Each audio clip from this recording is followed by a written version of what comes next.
Oops, that was a big pop. Sorry. Ready. Gotta clean up a little bit. I gotta get the keyboard over here. Assemble this a little bit. Well, we'll keep it together. There. All this stuff out of here. This will just continue to lean. Get its lean on, which is something entirely different. I love DJ Everyday Mix. This is DJ Everyday of PEX.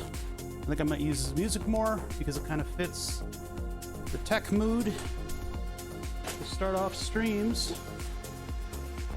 Sounds good, right? Nice fill sound, you know?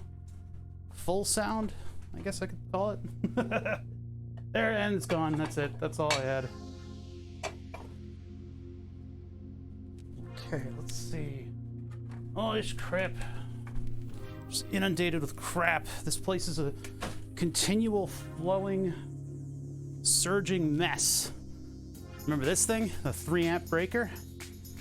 That we might use down here. Might make a mount for it and have it stick down below the power supply just a little bit. And then I'll have a nice industrial circuit breaker that sits at the bottom of this whole thing. Of course, I gotta get the power lines to it, but I think that'll be pretty cool if I just have a breaker sticking out the bottom. Of course, this could also be the power switch for the whole thing too, but I don't think I should mix business and pleasure. That'll be cool. I was thinking about whether or not I wanted one of these on the whole thing, but I don't think that's gonna happen. This is one of those power monitors, those $400 power monitors. That's like not anything special, but I don't think we can fit it in. I have to go like up here.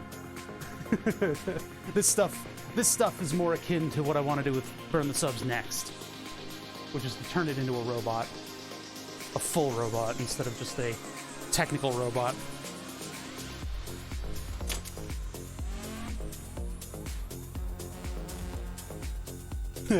RimWorld DLC, my terrible bitrate, plus, I don't know, going on a little bit late. Everybody's dead. Oh my god. We'll get people eventually. They'll come back. They always do. What's up, Jeffson? How you doing? Oh, Chatty. I forgot to open up Chatty. Thank you for reminding me. Bop. I'm almost at a point where I can do the full setup just automatically. I could probably do the full stream setup with one button, and then everything would come on, and all the... Well, the camera calibrations I need to fix, and that'll come with, I think, updating to the Leb's latest code, because I'll be able to actually control the frame rate properly. You need to do that in order to kick the Logitech cameras into functioning.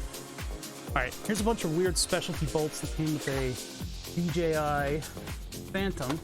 I am going to jettison them into this bin and get rid of all the plastic bags.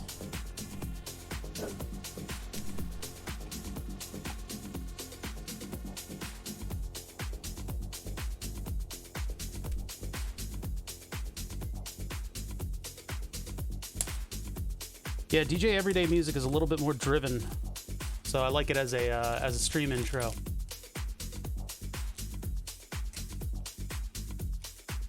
Just a little bit more driven. And it also goes into the background nicely. If it's too loud, let me know.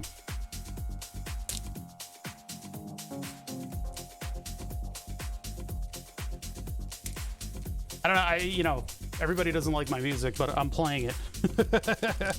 You don't gotta like my music to like me. Peace. You got that? I just hope it's not overbearing. Should not be overbearing. It should be in the background. You should be able to hear me talk.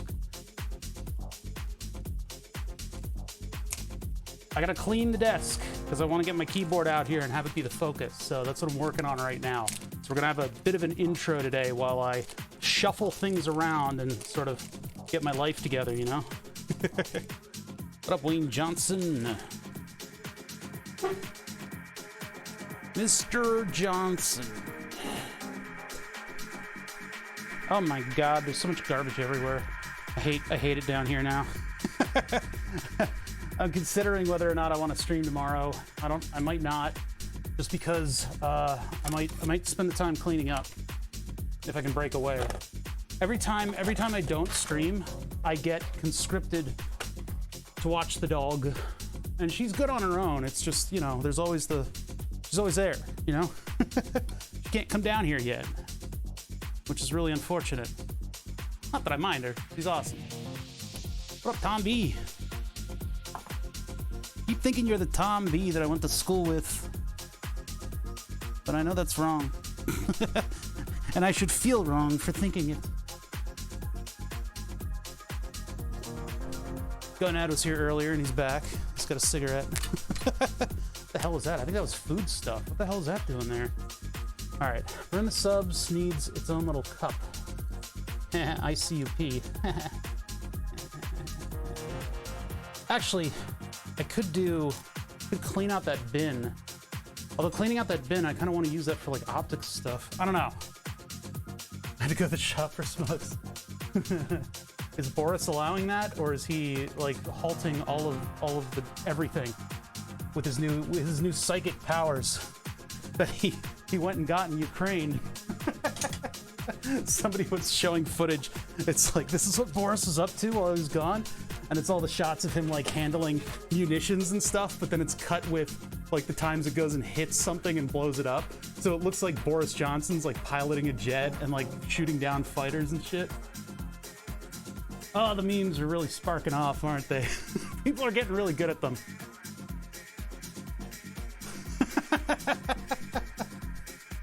I would have hoped that they would have dragged it across and joined it up to the East Coast, but I guess you guys are gonna die of all the heat.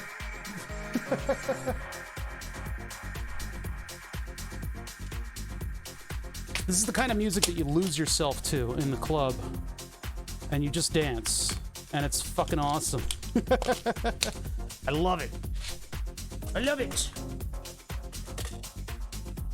All I need is a cool noise every now and then, and I'm good. I'm good to dance. Cool noise? I'm in. Let's do this. Nostalgic with cigarette smoke? Almost nobody smokes here. My grandmother smoked a lot. I do not like smoking.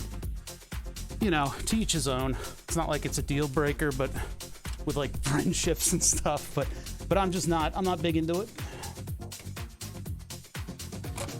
Of course, then there's always the smoke what? That's just a dead giveaway. There's no subtlety in that. Smoke what? Huh? What did you just, huh? You just say, wait, where are we going?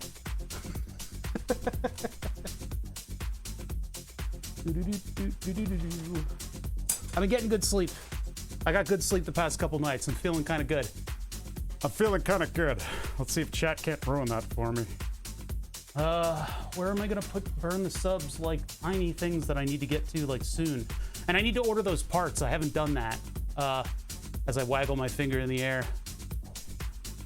Like I just don't care. Let's see.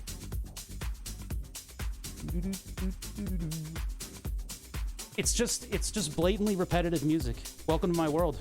And I'm like happy as a clam.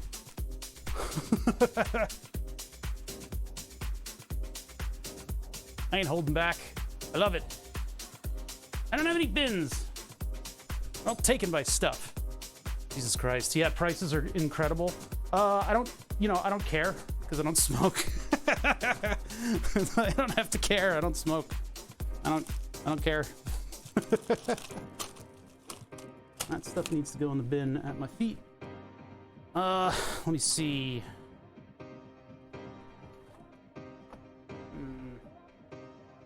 I need like a bowl. I guess I have one over here. I have a metal bowl. No, that's got stuff in it. It's got stuff in it. Oh, there was an empty container. Yeah, we'll use this for now. I say for now, it's gonna be like forever. Just my collection of extra BTS parts. I have a K-pop band parts. Oh, this thing's in the wrong spot. I don't know what to do with my corn, my aluminum corn. I just put it with the other curiosities. These are the paperweight over here. Bonk. That'll do. Lens paper. I don't need that. Don't need that. These should go in a bin. What were all those screws doing? They were holding fans into stuff. I need to put those where they belong. Furby lost his hat. That needs to go back on the Furby. Just throw those back there. This is a thought that I was going to do for the water-cooled computer, but it takes up too much space and it's too hard to work with. But silicone rubber hose, but with a metal cladding around the outside. Throw that out. Throw it out. Don't need it. What was that? Big thud over there. Oh, man. If I can clean up that corner, it won't be today, but if I can clean up that corner over there where there's basically just a big tower of crap, then I'll feel better about streaming. I'm not going to clean it up now because we have stuff to do, but we shall see. Hopefully some of the jagoffs that live here will be able to take care of the puppy.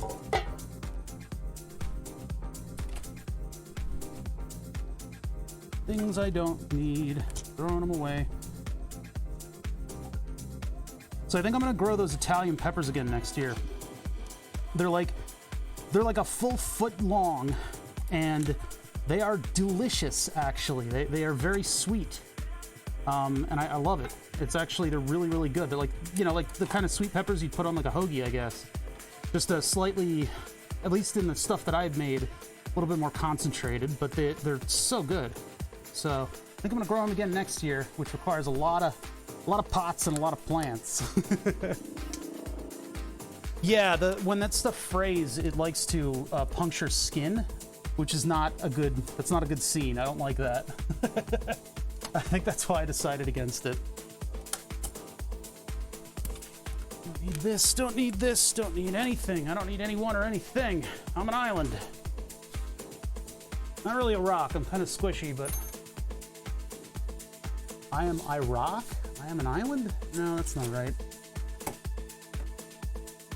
Tomatone, over there. Ah, my glasses! My glasses! Alright, that's contained. Relatively. Get this wrench out of here. Don't you shuffle.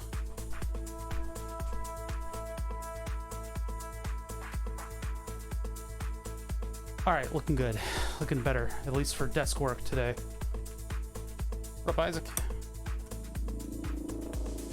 Whew. Okay, next. Screen, sticker, clean off the desk surface and give it a little bit of a wipey, a little dipey wipey. A little wipey dipey. A little dipey wipey dipey. Stop saying dipey. What's wrong with you? Ammonia! Delicious ammonia, my favorite. There's like some weird like sticky stuff in the middle of the desk, but I don't know where it came from. It like bled into the desk surface because this is like a really soft kind of like self-closing plastic. It's for like cutting against. I gotta drop in on a Djibouti stream. I haven't done that in a little while. Usually don't, their chat is so fast they don't notice that I do. The last time they acknowledged, they were like, "Father, good to see you're back." And I'm like, I never left. Never left. Those dudes is busy though. We got that Louis raid the other day, that was awesome. God, Louis doing cool still. I've been busy with puppy. Yeah. Just dancing emotes. I gotta do emotes. That's something that I gotta work on next. Soon anyway. Burn the subs is high priority, but yeah, the vibing. Is that vibe? Which one is that? Dance. It's just blatantly dancing. Dancing is illegal. It's not allowed. No dancing. Stop that. Stop it. Stop it. Can't. Stop it. You guys are all dancing. You're not allowed to dance. Hold on. Let me turn up this dance music. But stop dancing. Dear God. Stop it. Stop it. can't believe this is the kind of chat that I'm running today. Whew, okay. Keyboard.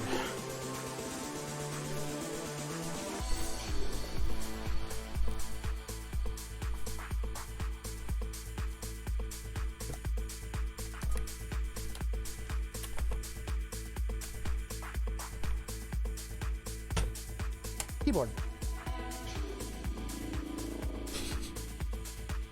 Totally uncleaned. Somehow there's dog hair all over it. How's there dog hair all over it? Another dog down here. Oh my god, so much dancing. I told you guys you couldn't do that. And here you are, you're dancing. You're dancing all over my stream, making a mockery. Making a mockery of this stream. Let me get my Borb mug. I want to represent. I should get like a Djibouti mug. It's just everyone's mug. Everyone who sells merch. I should also sell merch. Borb.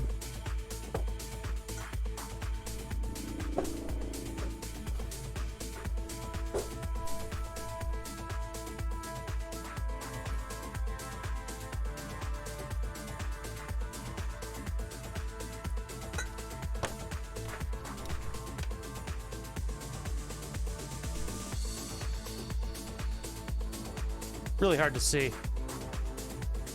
Turv Proton. What do you even? Oh, Proton. Okay, that's the username that said hello to you. Okay, what? There were no words there. It was all like terminology that I couldn't even like decipher. I thought I was having a stroke. I had to be careful about that joke. That annoyed somebody the other day. Is it like bad for me to joke about like, I mean, I had an uncle that had a stroke. Lights, desk. That's back on. Let's do like all of them. Just turn it all off. Oh, it didn't turn off that one. Lights, stand. There we go.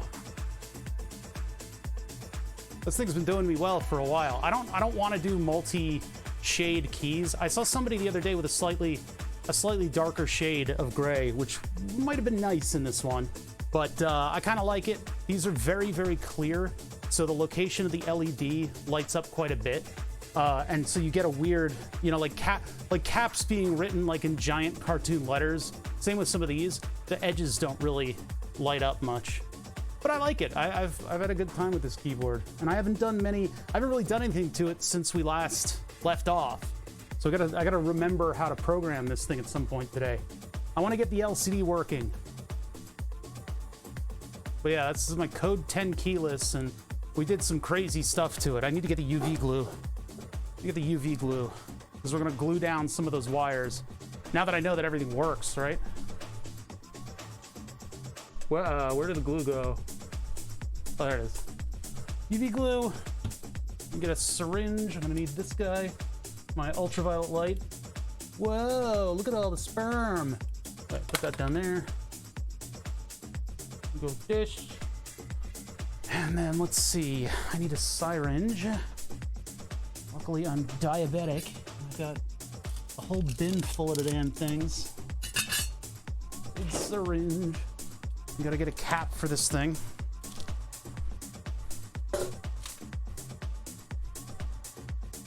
Where's a cap for the friggin'... There it is. I have to like lean forward to get to all my storage. So I just like, if you guys heard me go, that was me falling for a brief second.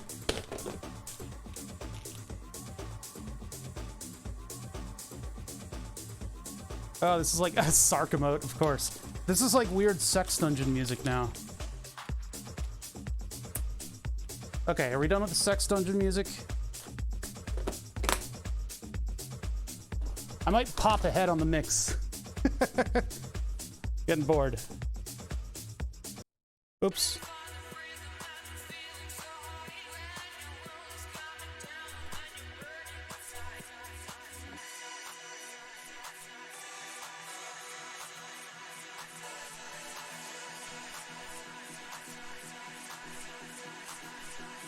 Putting like BRB on the tourbillon would be the best thing that I could do. I gotta figure that out at some point. All these little projects that I want to circle back to and work on. Nothing is ever done. That's why things have gotten to kind of like stopping points. Join stream, first word, sextant. I was making a commentary on the music that sorry, I'm hiccuping. I had an eggplant Parmesan sandwich for lunch. I was just commenting on the mix that I chose. It was, the song had like, in it, and I'm like, I don't like that. Not the kind of stream I'm running. Guitar pick, return to guitar pick. Location. How do I keep this? Let's go like here. Yeah. Let's see here. All kinds of stuff sitting over here. This stuff needs to go in like a bin or something.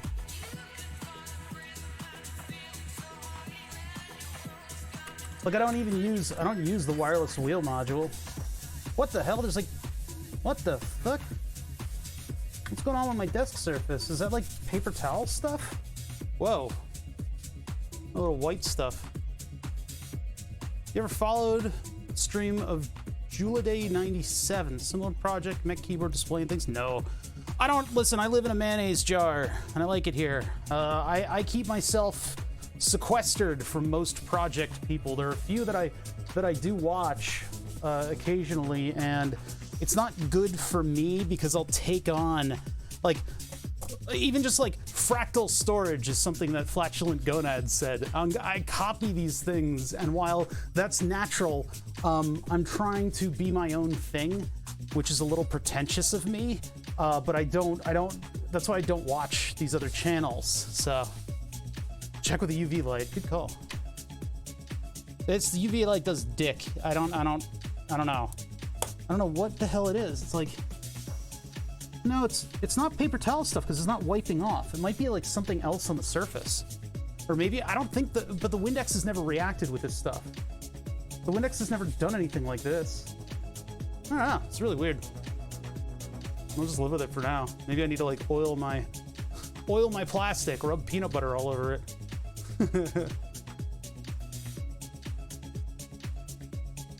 Hopefully this stuff doesn't get copy stricken. I'll have to check back on the VOD and make sure.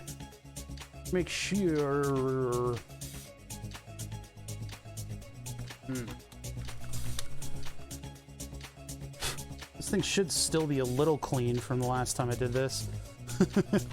There should be some semblance of cleanliness. Asbestos is the bestos. Are you kidding me? It's the greatest. I love asbestos. It's a miracle material.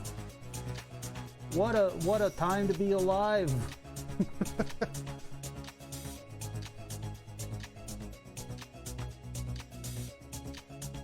God, I gotta order those parts, and I gotta figure out where they are.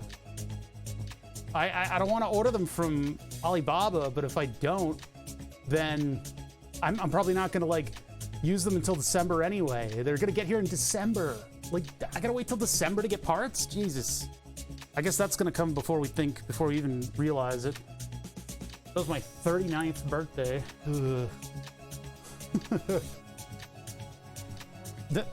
No, the cleanliness has long since left this shop.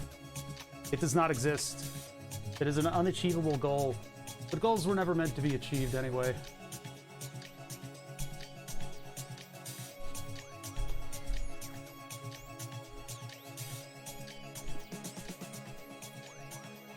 I don't even know where my code is at this point. I mean, well, I could probably open up Notepad++ and take a look at it. But in terms of like referencing, because I want to do, and I don't know how to do this yet, and maybe we can find something that does this, at least software-wise, and hopefully we don't get to it today, because software sucks. But what I want to do is have the function key and the numbers choose a different layout. I want to have the screen show the buttons being pressed, as well as which numbered layout is selected, and then have some other function things that do different jobs. Like if I actually want to use caps lock, I should probably make that function caps lock.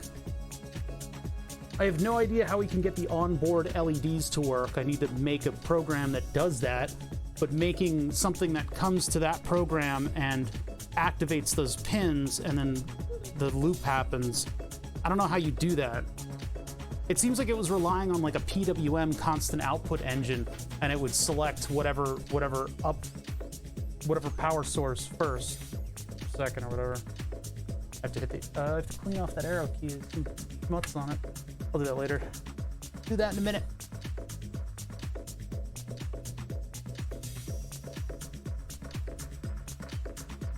I should have used those ancient number displays instead, and just put some of those old magnifying number displays inside of this thing.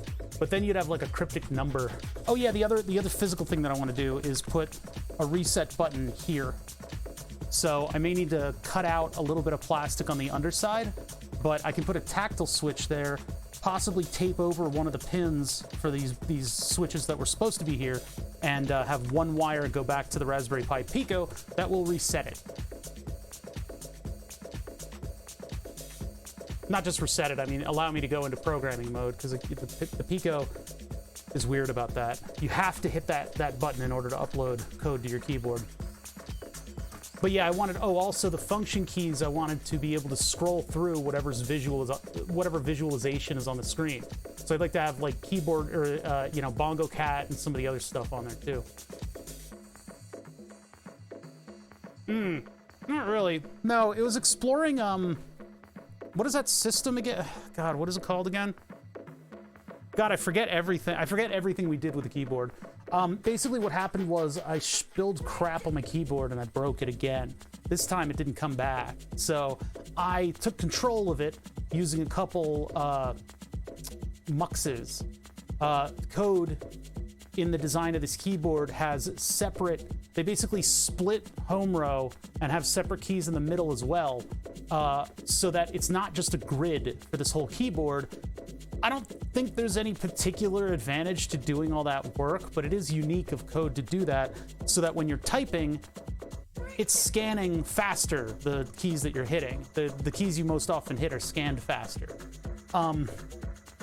So in order to put my own software onto my own microcontroller on here, I had to get rid of the old one and then solder wires to like every row and column and hook that up to a Raspberry Pi Pico. Well, it turns out they split it into so many rows and columns that I ran out of pins on the Raspberry Pi Pico. Now, I could have doubled up some columns, and I think I did that for some of the keys. There were some rows and columns, some columns rather, that had like nothing in it. It had like the escape key was the only key in it. So I consolidated a little bit and I combined a couple. That allowed me to use 2 muxes in order to control where it's scanning. So instead of scanning an entire row at once and taking in a bank of pins, it is telling a mux to put voltage on one column, and then it's telling another mux to switch to the different keys and check on one microcontroller pin whether or not that's pressed. Now, in order to save time, scanning time, we actually have 2 muxes, and they're simultaneously scanning to 2 pins on the microcontroller. And I guess I could, if we ran into timing issues with this, I could further speed it up by doing 2 muxes that are split and having 4 pins on the microcontroller get scanned. So that would be looking at 4 buttons at once. Now this has diodes on all the buttons, so there's no ghosting possibility. So yeah, it's kind of a complicated system. I mean, it's simple when you kind of explain it, but it works even without. And the other thing is that we're not using digital muxes. We're using analog muxes. So I had to rewrite some drivers for them so that the software would work and it would be able to scan properly. Yes, sure. Yes, sure.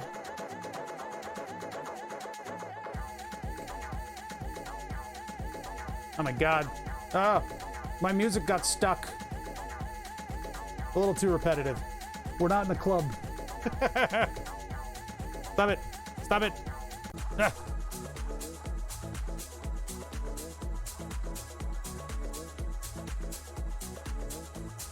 We should probably get going here. We should probably get started. I let my sweat dry a little bit because I'm like,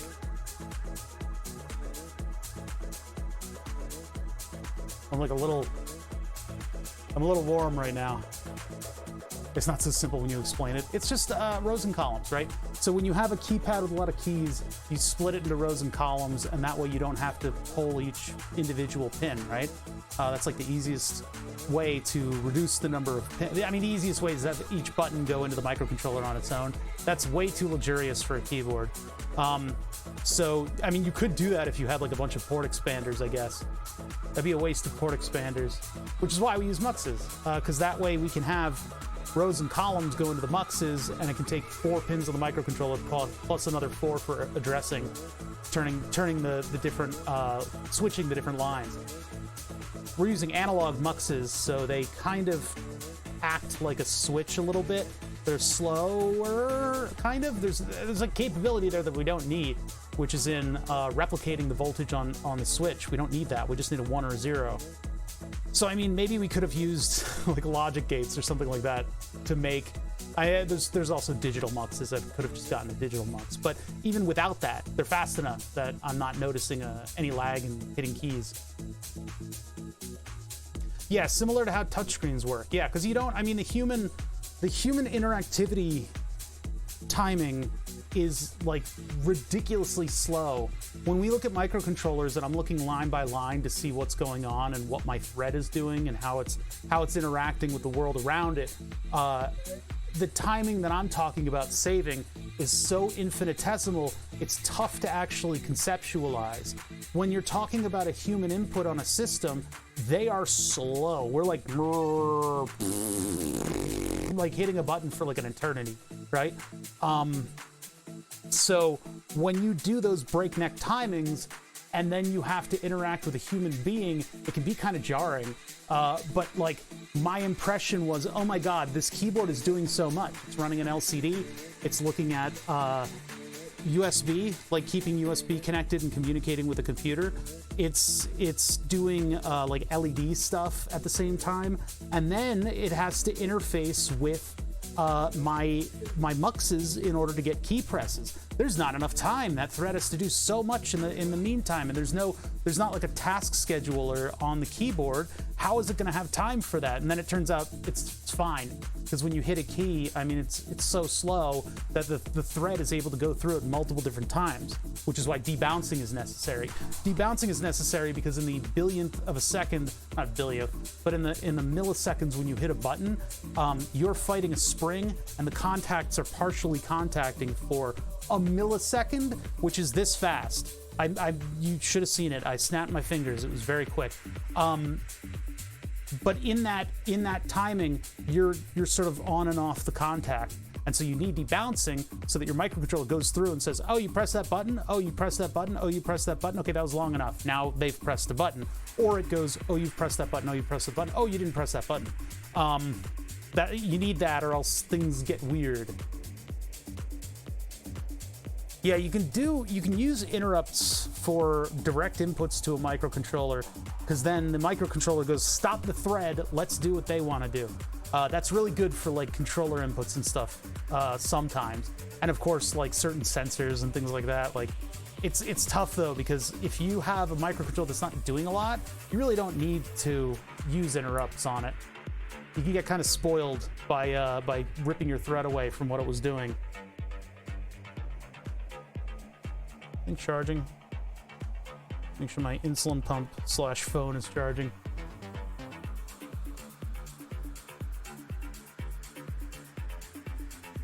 How do we make a yellow screen orange? I have orange filters. The white screen does not really prefer to become orange. So I'm having fun. That's Grumpy Cat. I haven't seen Grumpy Cat in like 10,000 years. Future class D&B. Nice. Oh God, give me a fucking break. Gamers are the most spoiled fucking... Gamers were a mistake. I fucking hate gamers. Listen, gamers are ruining everything, including like with frame timing on TVs and stuff. They don't have an idea of what that timing's like. Laser beams and the key switches. Jesus Christ, guys. It's stupid. You could be trained from birth to have the greatest timing you've like known to man, and a simple switch is still fine. I had to look up like Olympic reaction timing in an argument with a friend of mine about LCD monitors. I had to look up Olympic timing, and it's like it doesn't matter that much. I know these fighting game aficionados prefer CRTs because they claim that there's a lot of lag time on the TV, but I think that's racing excuses. I think that's them blaming their tools. Personally, that's my opinion, and I don't think anybody can really disprove that.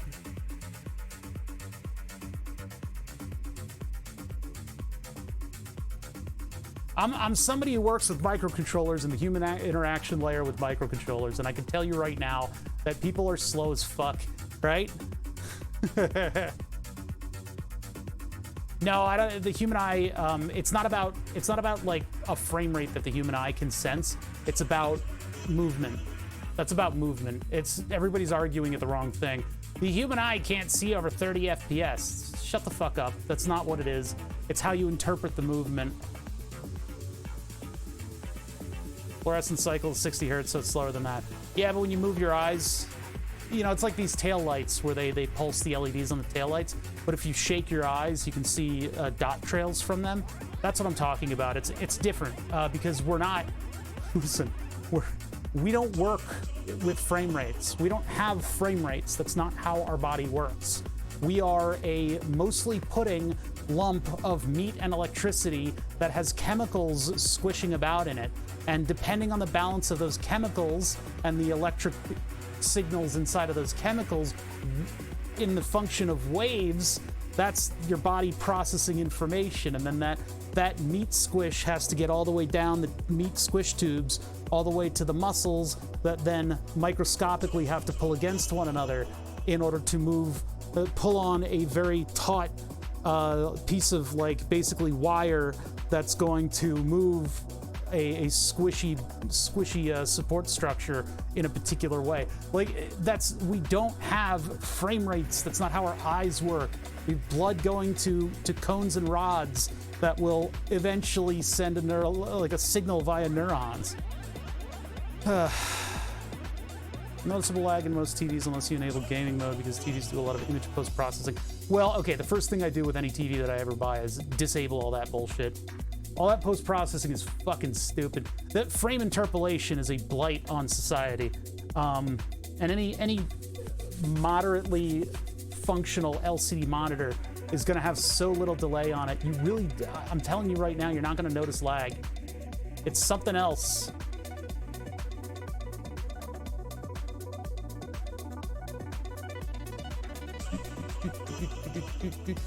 In addition to the fact that, like, you know, again, we're talking about a big meat puppet with a brain piloting it.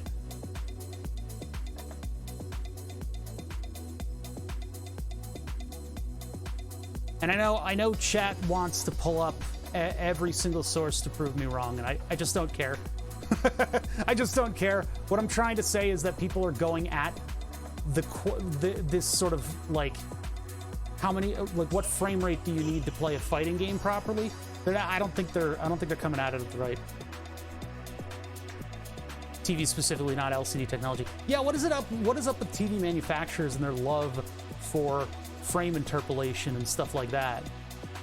And like well, in the past, you go to like a TV store and all of the TVs are in a super ultra high contrast, and there's all this frame interpolation making things look simultaneously fast and slow.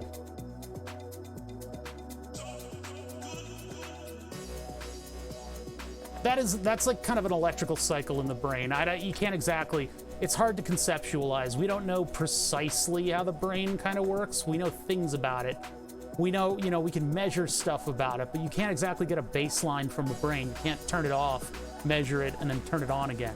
We know a lot. We know a lot, though. And I'm not up to date with that. I'm not up to date with what we know about the brain. But suffice to say, the difference between this and a brain is vast.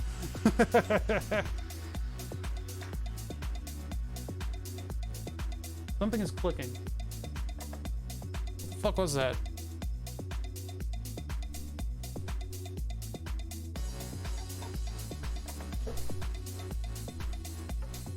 I feel like something's about to fail in here. I just heard a clicking over there. Like a switch click. Click, click, clunk. Who clicked? Have my eye on you, setup. That's a weird noise. Yeah, I'm hearing noises again. It's not window cat. Could it be that the crock pot that I plugged in outside blew the circuit? Yeah, you guys are slow as fuck. You're like some kind of, like, Jesus Christ, like, you're made out of meat.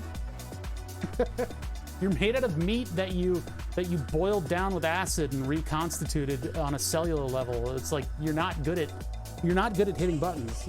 Like, you fucking suck at it. Like, DJ Everyday putting click noises in his audio.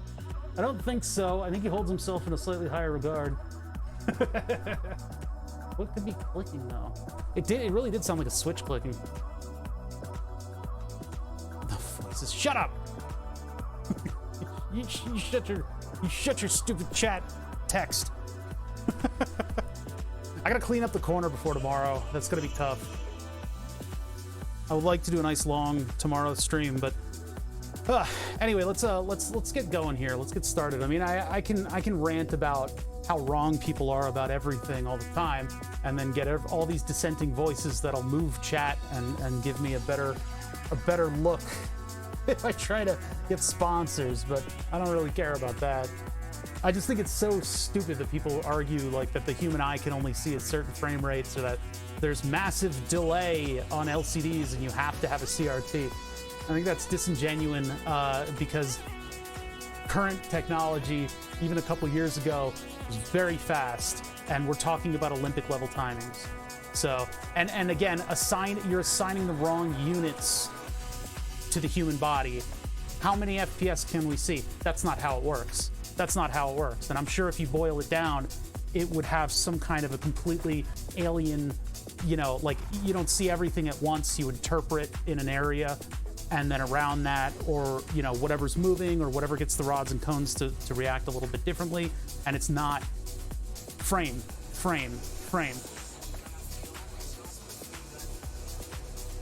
Nobody asked. I don't need to know stats. Listen, you should watch this YouTuber called Noodle, and he has done a couple videos on FPS. These FPSs are just a technological thing. When an artist actually goes and creates something, they do choose an FPS, at least for animators, because it's so impossible to get like 10,000 frames animating. They choose an FPS in order to like, cater the visual style of what's going on, and there's a lot more behind FPSs than you would think. High FPS is all great and wonderful for like live video and games and stuff like that can actually handle it and are designed in it. But again, the people going, the human eye can't see over 30 FPS is really what I'm talking about. And in spite of the standardization, assigning an FPS to your eye's frame rate is too reductive in terms of the actual function of your eyes. It doesn't describe what's actually happening there. So if you're a professional level gamer, the higher FPS doesn't matter. That's because games can display themselves in high FPS. And again, like I'm saying, assigning an FPS to your eyes, it's like motion is a different thing. So having a high FPS means that you've got more impressions of that motion as it happens, instead of sort of a more blurry impression of what happens, sort of. It's a very complicated topic, and there's a lot to it, and I don't think people really understand it fully, because they go, well, but we only see 30 FPS, and that's so incredibly wrong that it makes my brain scratch like a record, because it's like saying, yeah, but oranges don't taste like apples at all.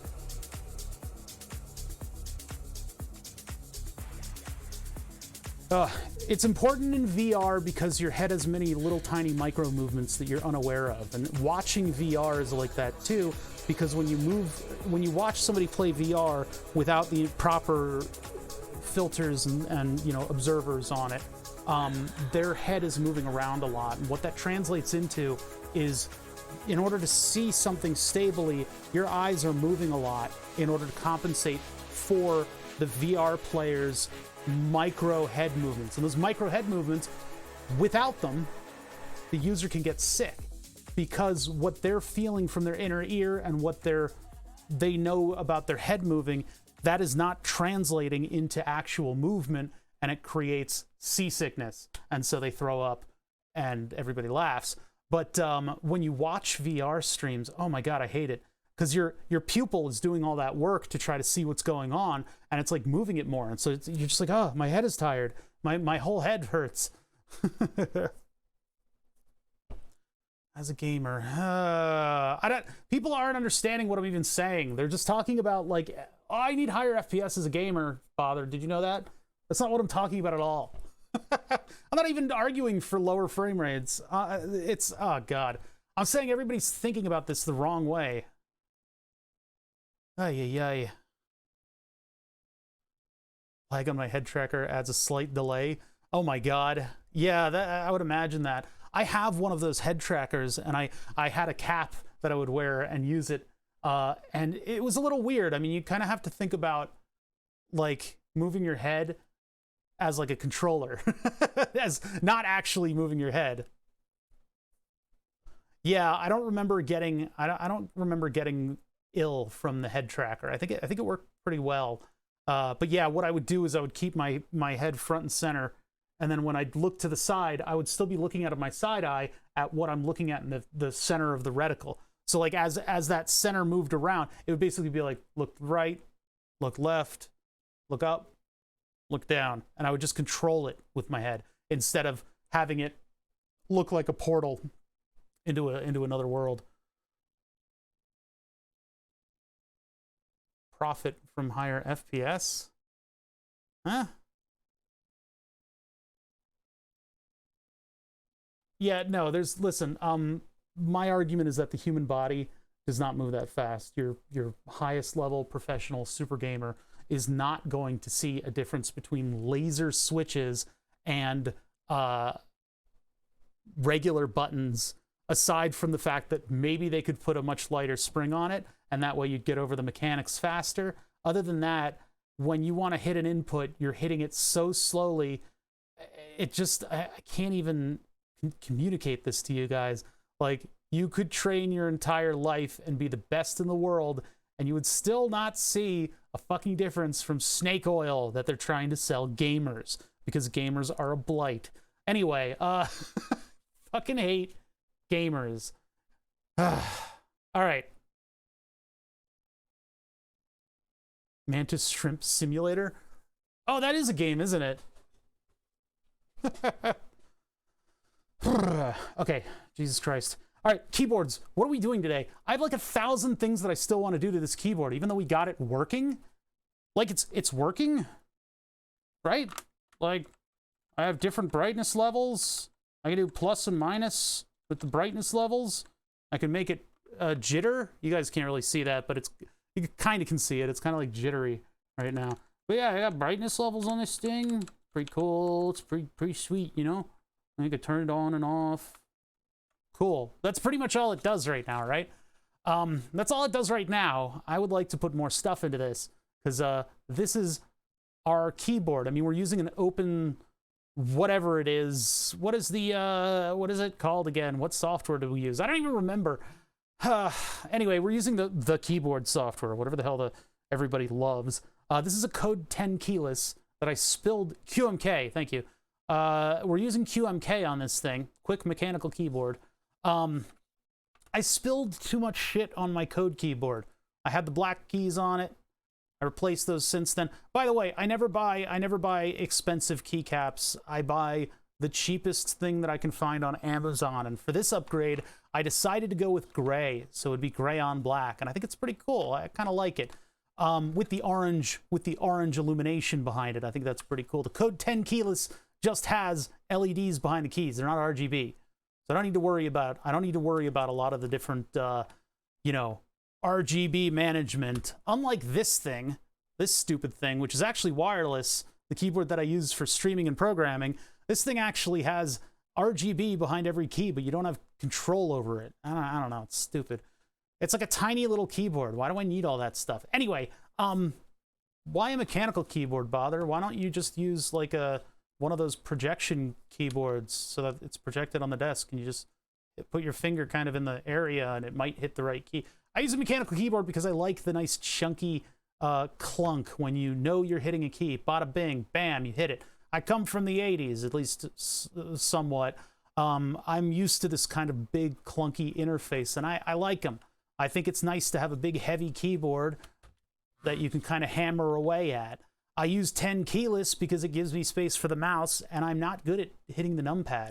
I've worked retail before, and in working retail, we've had to enter numbers, and people go, "Oh, the keypad is so much faster." I don't know. I'm faster with these. I'll tell you that right now. I don't give a shit about the keypad. I don't need it. So I get all this extra mouse room on the right as a result. This is a Code 10 keyless keyboard. I like the Code 10 keyless keyboard, except for the fact that they didn't just do a grid of keys. It's not just rows and columns. In fact, Code prioritizes this stuff right here, all this home row stuff. So you have a row that goes partially across and then picks it up later, and then you have two different rows here, partially across. All that makes a big grid of the keys, and we resolved all of that in the software. It was a beast to get right. We did it though. We got all the keys organized and together.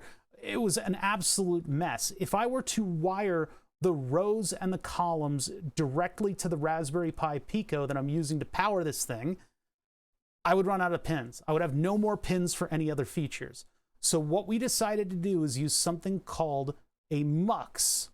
And a MUX is a device, it's a chippy thingy, where if you give it a 1 or a 0 signal, like 0, 0, 1, that tells it to flip the first switch. So it flips switch 0. Send it 0, 1, 0, and it flips the second one. Anyway, you counted it in binary, and you hit an enable pin, and then the thing will flip that switch, and its one output represents the switch you flipped. So you can have 8 switches on one line. So what we have are it's actually 16. You can have 16 switches on one line. So we have the 16 rows on one line. For the columns, we have, eight rows on one line. Sorry, it's 8 and 16. So it's 8 rows on one line, and then we have 15 columns because I consolidated them a little bit on another. So we have 2 pins. Actually, I'm wrong again. We have 8 of the 16 columns, 8 of the 15 columns on one microcontroller pin, and then the rest, the 7, are on another microcontroller pin. We have 2 microcontroller pins that we read simultaneously in order to get 2 columns at once as we iterate through the columns of this thing. The rows are activated. They get a power signal. So the 8 rows are given voltage, and then the columns are read to see if that voltage is present. So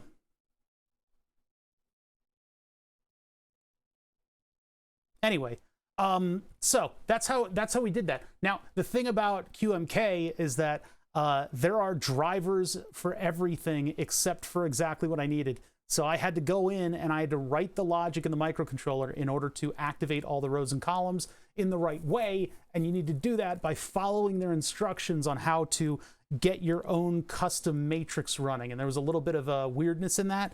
You got to find, it's like Linux. You got to find the right place for the right information. And if you get your information from more than one place, you're going to have a completely different impression of how things are supposed to work. Now, I cracked the code. I figured out how to do that, and we got this keyboard fully working. It turns out the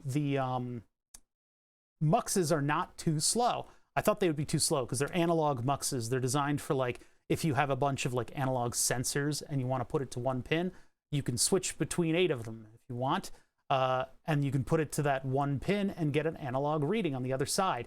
Well, buttons are not analog. Buttons are digital. I hope that's not a revelation to anybody. Buttons are digital, and so I thought, well, this analog thing is going to be too slow. Turns out it's not. So I'm pretty happy about that. Plus the fact that the way that they would advocate you do the mux is by activating the row and taking an entire column into memory at once. because in the microcontroller, all the states of those pins are stored in a register. You can just move that whole register out and get the values. We're not doing that. We have to iterate. We have to start at a row, and we have to iterate the columns. So that's why we doubled up the two. That's why we read two at once. So we got all that working, and then we got the screen working. And then I had the screen on here in kind of a barely functional way. We tried to put the top plastic of my keyboard in the milling machine and mill a square. Because how hard can that fucking be, right? Mill a square into the front plastic face of a thing. That's not difficult to do, and I almost did it. It's just it kind of messed up a little bit. So I actually designed in Fusion. I designed a little bevel to go around the screen and kind of frame it in the rest of the keyboard. Now this would match the look of the keyboard if I didn't have a. What did I spill? Anyway, this would match the look of the keyboard if you could get an orange OLED display, which you can't. So what? So what? Well, I got yellow screens. I have 3 of these. I have 3 of these yellow screens, and so what I'd like to do is get the yellow screen in here and get it functioning. One problem. Simple pin socket, right? Simple pin socket. Let me get my pins out here. I can explain to you guys what's going on. These are just like some of the many, many annoying things that I've had to deal with on this keyboard. But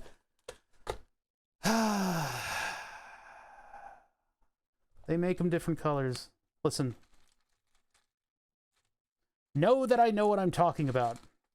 Just vibe with it for a minute here. I don't need you guys telling me stuff that's annoying. They don't make an OLED orange. They just don't. And by they, it's the empirical they, it's just anyone. They don't make it. Here's the problem. When you plug something into a socket, this might seem a little bit basic. When you plug something into a socket, oh, the Casio LEDs, they make them different colors? Yeah, those are LCDs, sorry. I apologize for that. Well, that's what I'm thinking too. But anyway, plug something into a socket, believe it or not, it's taller now, right? This pin header goes right up against the circuit board. Goes right up against the circuit board, and I don't have holes there to solder anything. So I need to figure out how to either make a very low profile plug, and I'm not going to desolder this, because if I spill shit on this screen, inevitable, and it breaks, I want to be able to pluck it out, put a new one in. I want modularity in this thing. I don't think I can drill through the circuit board at that location. I don't think I'm able to do that, and I don't think that's a good idea either. Code advertises that they only use a 2-layer keyboard so that you can do modifications, which is kind of awesome. I have ideas. I have ideas of what I can do here. Unless somebody comes up with a better idea, I think I know what I can do. But we'll see. We'll try some stuff and see how it works. All right. And then in addition to that, while we're in there, I would like to glue down some of the wires, which is just a matter of putting ultraviolet glue over a couple areas of the wire and just holding it in. Chat, your ideas are bad. Your ideas are bad, and the sooner you come to terms with that, the sooner we can proceed. Your ideas are really bad. We'll start with gluing. Gluing is easy. Gluing is easy and visual and fun. Gluing is fun. Glue everything. Glue your hand to the floor. Glue your hand to somebody else's floor, and then ask for a poop bowl. Okay. That actually, the packaging for the syringe flew like horizontally all the way to the garbage where it dropped in. It was kind of awesome. All right, let's see here. So I need to pry this thing open. Traditionally, you would be careful of the seam, but I'm just gonna.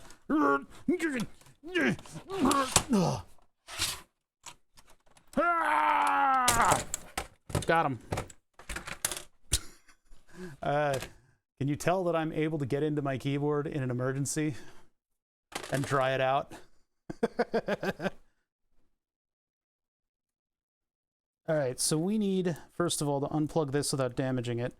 This is one of the big pet peeves of my previous keyboard was that it had like a damaged power line on this plug. So I need to be careful with this plug and make sure that I don't damage it. So I'm just gonna rock it back and forth with a pry bar.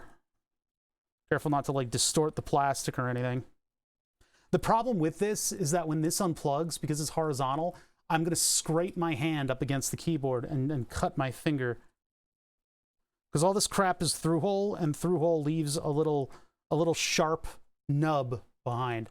It is the worst. Worse even than unplugging a Molex plug. Oh, I wonder if I use this little trough on the side, if I can just...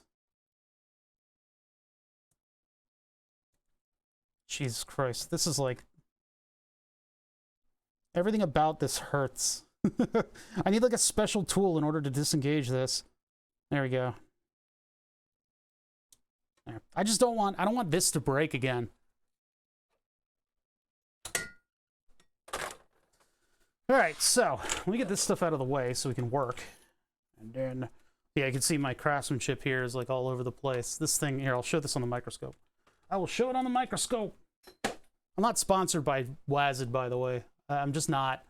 Wish I was. Wish I was. What is this crap all over my... I don't think that... It might be paper towel stuff. Anyway, yeah, you can see the accuracy by which I have made the hole for the screen. The 3D printer is really good at erasing mistakes, and so that's what I used it for. Basically, what happens is if I take this bevel off, which is covered in dog hair and also my hair, if I take this bevel off, I can remove the screen and put it back in.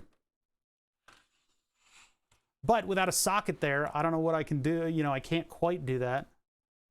So we've done quite a bit of stuff to this microcontroller. Mainly just soldering lines on for each individual thing. I would have loved to have this in a socket for the event when I spill stuff on it and it explodes. But it just won't fit if I do that. There's not space for it, unfortunately. In the old 10 keyless, the old code, they had the microcontroller here. Oh dear God, what happened? Plastic shavings. I might take a swab to this. In this area is where they would put the, yeah, see, I can't, unless I drill really tiny holes through there, it's just not going to fly. Yeah, and then that's right there. Yeah, that's not going to do. Those are the 4 lines that I need to hook up to the LCD. But so I put the LCD there. That was just the only good spot for it. There was a sort of Amogus-shaped circuit board here with the original microcontroller on it, and then they changed their design to have it actually just exist underneath that. But I spilled stuff on my keyboard and broke it. And so that microcontroller, in spite of the fact that there are people trying to reverse engineer it and put their own code on the code 10 keyless, I don't care because I killed it. It's dead. It's a dead microcontroller. And so I took it out and I soldered a bunch of wire wrap wires to it. Now, since then I bought this stuff, which I think will be better. I don't like lacquered wire. I find it very, very difficult to work with. I think having slightly thicker lacquered wire would work out for me. So I bought this slightly thicker lacquer wire. So right here, this stuff would probably be much easier for me to work with. The wire wrap wire, while color-coded, it melts immediately when you apply heat. So there's a lot of weird little things that are going on in here. So all of the stuff that I've taken over, Code actually put a separate microcontroller in charge of, coordinating the 2 lights that are the caps lock and the num lock indicators, which is utter insanity.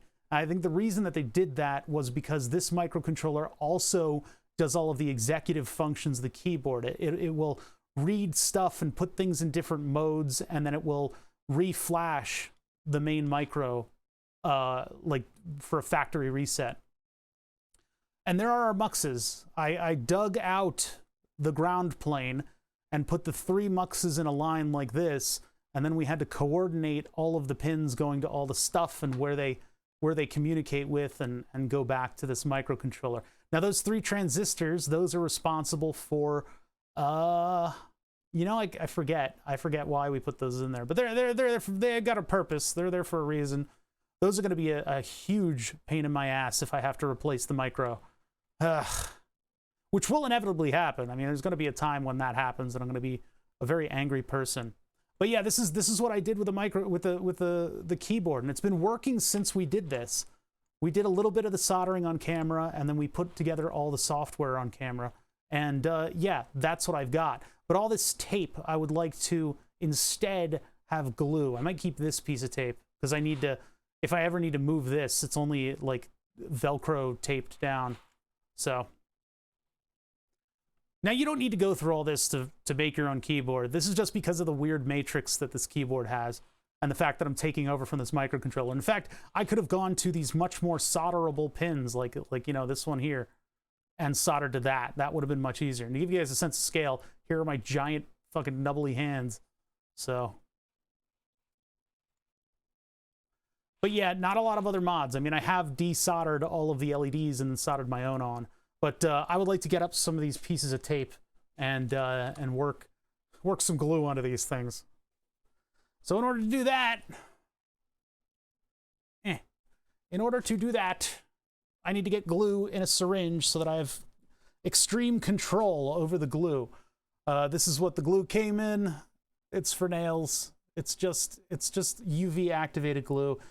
Something about ultraviolet light contains enough, yeah, photochemical. It contains enough energy to, I don't know, knock something off of some kind of a biological. No, it's not biological, is it? This isn't biochem.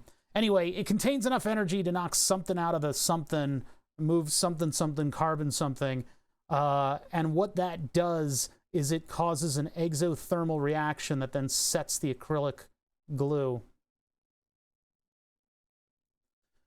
And I cut it for just the size of a Luer lock, which is what these syringes are. Luer lock syringes are great. You can get them you can get non-sterile ones for real cheap. And then I bought these tips that are also non-sterile. So now I've got this really, really fine control tip. Does it smell fruffy? It does kind of, actually. It smells, well, it smells like a nail salon. There's like a sweetness to the smell.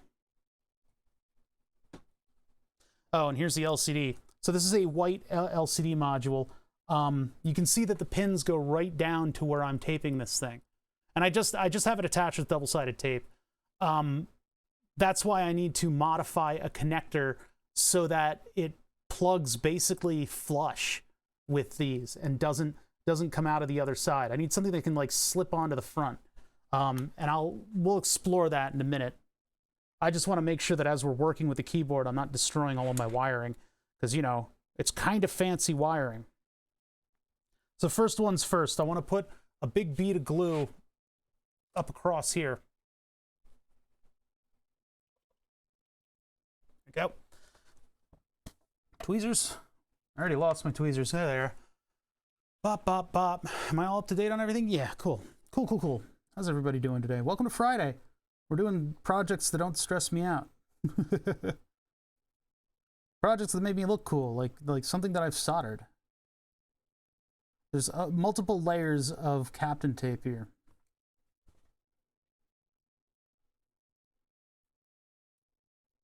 And we're getting rid of it because I'm going to put a bead of acrylic, ultraviolet acrylic glue on top of it. And if I need to ever move that stuff, I can just pop it off of the circuit board and it won't leave behind residue or anything. Don't be a residont. Why is this doing that? There we go. Now I'd love it if these lie flat, but I don't think they're capable of doing that. I don't think I left enough in there. See, one thing I want to be able to do is unplug that microcontroller in case I need to like move it or... And these wires, they just take up so much space. I really should have waited and used the motor wire. All right, well, anyway, let's get this on the end first. So that I've got a butt up against. See, I wanted to keep this free of all of the, I wanted to keep this free of all the pins. Are you wearing little foot strap things? A word on static electricity in the shop is, I mean, you know, my environment is moist enough right now. I bought a humidifier and everything. I don't really worry about static electricity until the dead of winter hits. And when the dead of winter hits, then things get kind of crazy around here. I can get up from my chair and shock stuff way too easily. But I solve that by having just a little misting dehumidifier. The thing about static is that it's a statistical thing. You can shock something like your electronics with static, and technically the ground plane should be designed in order to capture that voltage fast enough that it doesn't cause significant harm to anything. So it's not all being routed through your electronics. When you get a static shock, it actually wears away on the microscopic pressure weld that's created on the golden bonding wire that presses up against the die of the electronics. Very microscopic thing. It's very, very small. But I have never really killed anything with static. Never really killed anything with static, I have to say. So I don't live my life in fear, chat. I just kind of roll with it. I've never had problems with static. Now, your environment could be totally different, but I don't know. I just people it's like asking me whether or not I'm wearing goggles when I'm dremeling something.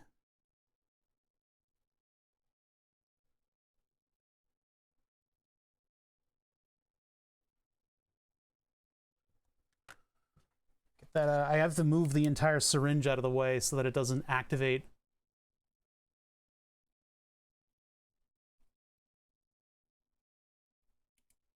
You can probably see that on thermals eventually. Maybe there's not enough glue to see it on thermals. Maybe this thing isn't bright enough. Hey, man. Oh, there it is. Jesus. Okay, that was the problem. My UV thing wasn't bright enough. Yeah, now we're getting that. Now we're getting that ultraviolence.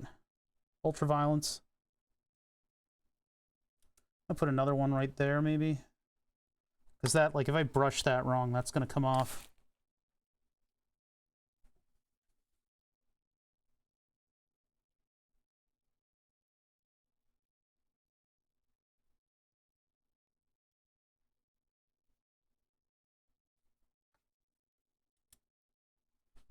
I gotta make sure that I don't accidentally activate the entire syringe of glue. Look at that. Look at that exothermal reaction.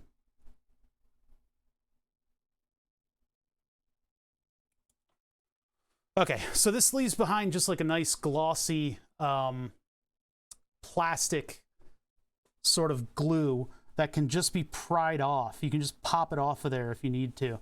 That's why I use this stuff. It's very clean.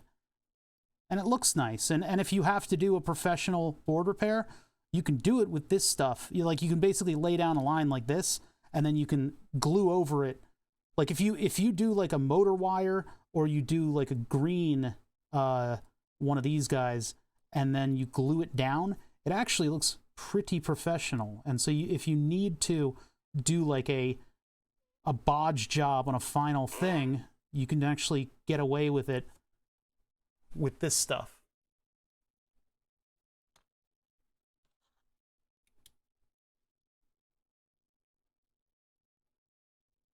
And I'm doing this right now so that these wires don't rattle around inside of my keyboard. They're all fixed down to the circuit board. If I need to ever do this again, I'm going to do it with magnet wire, because there's enough lines here that I think it needs to be done with a slightly more compact wire. I wanted to try doing it with these, and I did, and I did, and I did, and then I died. All right, where else? Here is probably a good place to lock down, but it's kind of in the middle of everything. I'll go across this like this. Just do a big blob like that, and that'll hold it far enough towards the the pads, that hopefully that doesn't cause any strain and break off, you know?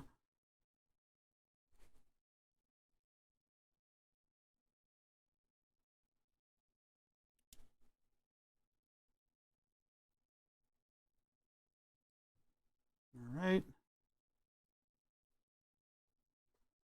Yeah, can we not concern troll me with safety stuff?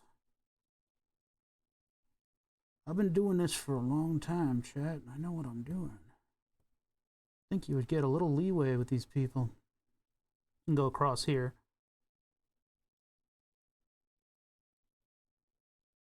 Really, I could just flood the whole thing and expose it. I don't really want to do that. If things go too wrong, I have a replacement keyboard. Yeah, UV glue is nice stuff. I have a lot of fun with this stuff.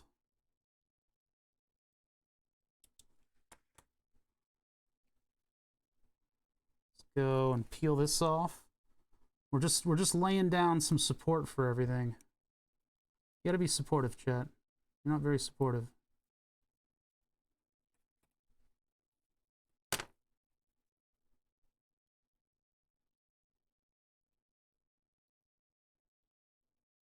Trying not to get it in that hole.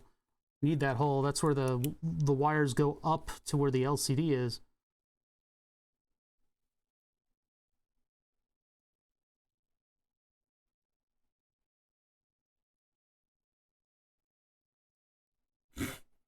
What is that emote? Let's... Is that multiple different let's goes, but one of them has, like, fucking slime dripping down? What the hell? What kind of emotes do you have? I'm leaving this piece of tape up here because if I need to move the microcontroller, I need to be able to get that up. But I also don't want it rattling around, so...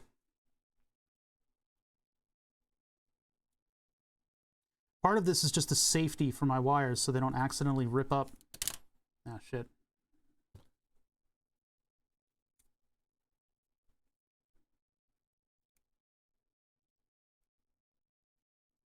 Careful.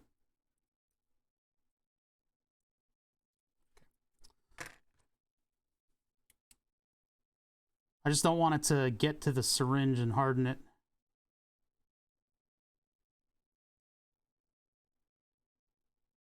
These are the last touches. These are the last touches on this whole project. This is so I can say that I did my best.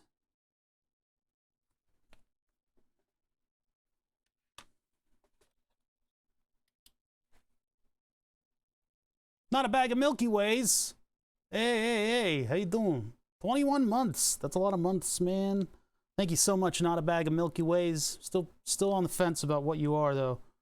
Pretty sure you might be a bag of Milky Way. You know, it's just, it is what it's what it's. But I just don't believe you. I'm sorry. Wait for it.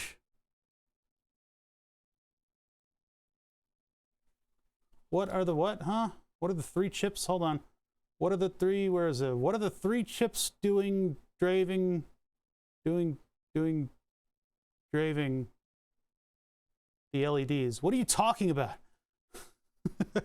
Visual Studio sucks. What a Twitch name.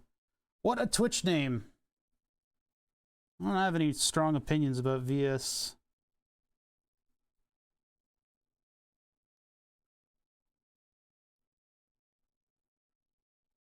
What we're doing is we're laying down ultraviolet glue strips that can be broken off if I need to get to stuff.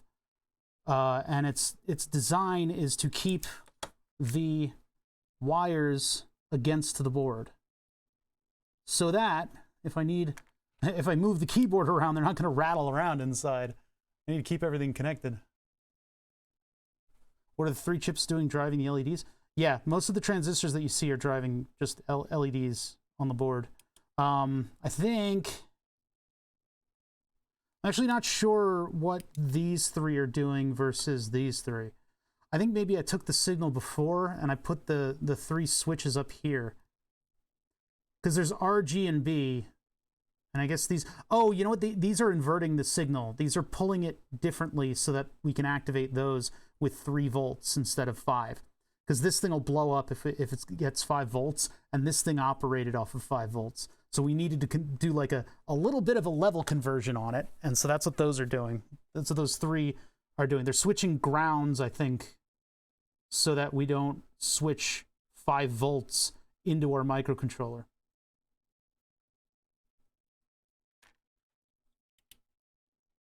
Because that would be a bad scene.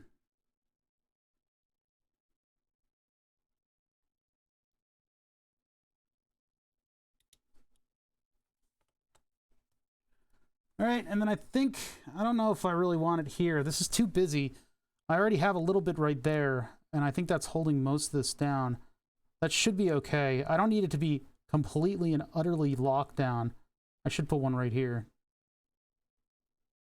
It would be a bad day if I rip up any of these wires and they take a pad with them.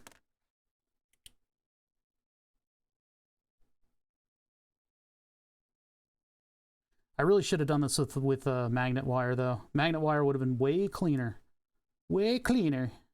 That's all right, though. That's all right. You live with what you do, right? You gotta deal with it. You gotta just deal. All right, so that's the gluing. The gluing. I really did not need a lot of this. I used how many milliliters? I used like 4, and I've got like 500 in this thing. 3 different switch Ducky keyboards. I think, isn't this an offshoot of the Ducky, the code 10 keyless?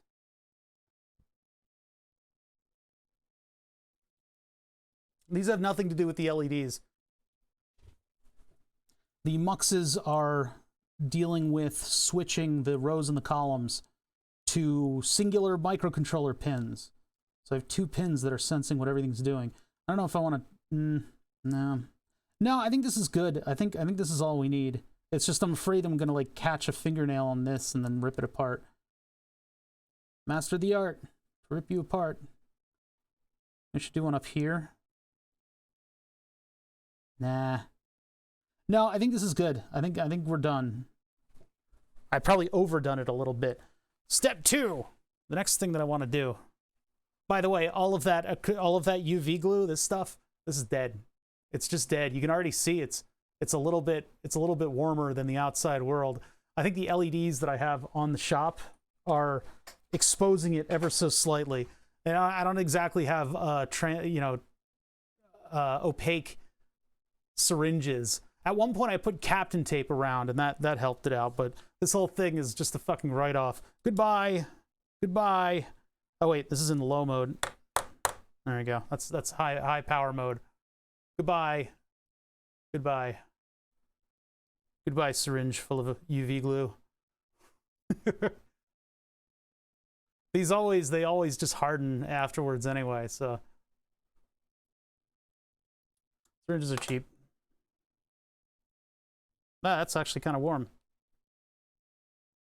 Yeah.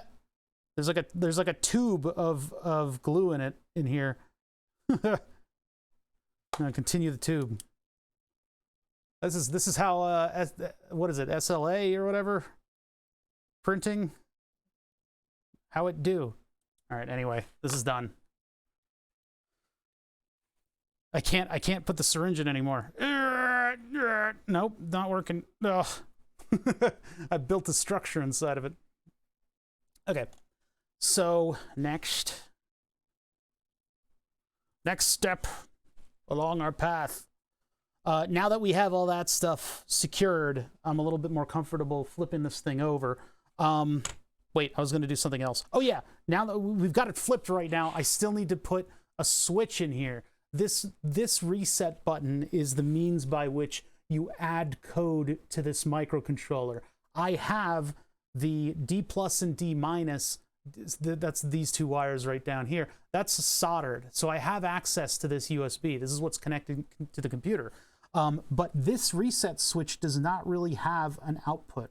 So what I'd like to do is solder a wire onto this reset switch, run it over here, and we need to figure out if I think it just switches to ground. So if it just switches to ground, that means that I can solder in a tactile switch here. We can cut a little bit of the plastic that surrounds what used to be a dip switch, and then I can have a button that's accessible from underneath the board. Unfortunately, I can't like see this LED.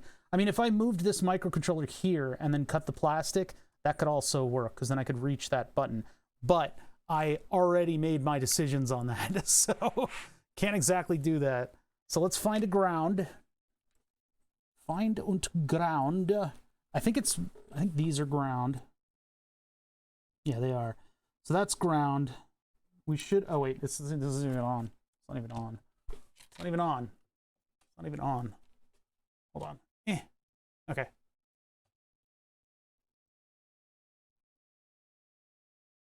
There isn't. Here. You can technically wire up a reset button, but it doesn't quite do the same thing. It's stupid.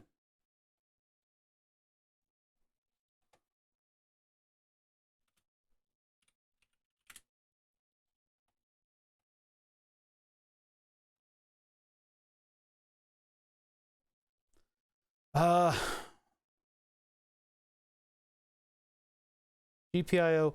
There's the run button, but I don't think the run button works as a reset.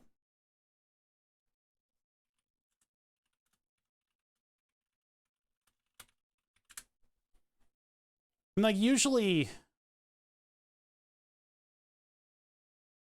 use the connected jumper wire for the other blah blah blah blah. See, they say how to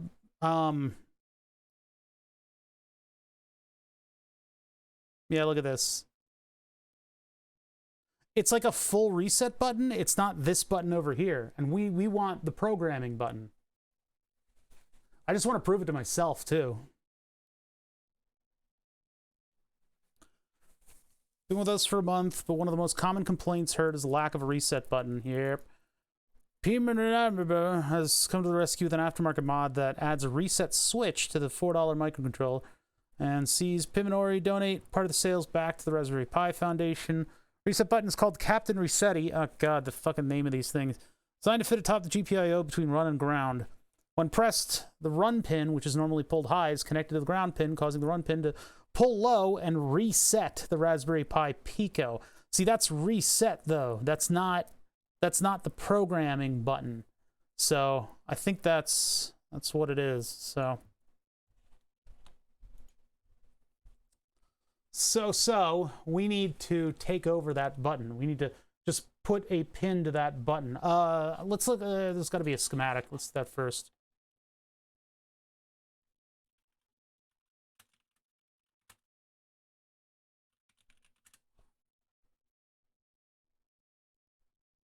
Beep bop, beep bop bop, bop bop, beep bop, beep bop bop, boop bop, beep beep beep bop, bop bop, beep bop bop bop, bop beep bop bop, bop beep beep up up up boop.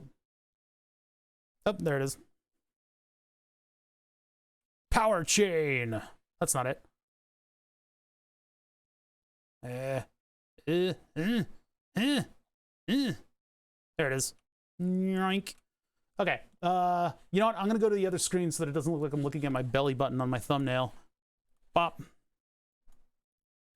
And then this goes over here. Cool. All right, now we can see. Let me get this the right size. All right, there we go. Let's see here. The button. The button. The nozzle. Please do not look at the nozzle. That's the crystal. Debug. It's the bug. Ground, VBus, VSys, bleh, etc., etc., etc., etc. Let's see. ADC VREF, USBs, that stuff, whatever it is. Where the hell is the button? Boostal. It's Souse. Let me vibe, man. I don't need you to tell me things. It's okay. You're doing good. Man, this is an ugly looking switch. It is to ground. Disable flash boot forces USB boot. See, this is why we need it. That is going to TP6. I don't think anything else is hitting test point. Well, test point 6, we could find it, and I could use that. That'll be good. Yeah, test point 6. So all we need to do is connect test point 6 to the other side of our button, and then we've already got the resistor there and everything. So the test point's going to have larger pads than the button. So that'll make for a better soldering time. Unless I want to use that, because all of my other wires are on the top layer of the board. I don't think we have access to TP6. TP6 is an underboard. It's like an underneath the board kind of dealy. Kind of dealio. Yeah. All the test points are under the board. So we got to figure out which of these two. Well, I can already see the ones that go to ground. That would be those two right there. So we can solder to either of those up there. And we can just put a wire on that. And then the wire is going to go down this way. And then all the way back up to here where we'll put the button. So let's get a tactile button. Tactile button. I have a kit of buttons. I need to find it. Come with me, chat. I put fucking thread lock on these threads. I put thread lock on these threads. I put thread lock on these threads, the ones that hold up my goddamn camera, and they let go. Logitech, you fucks. It's because I move this around. I move this around a lot.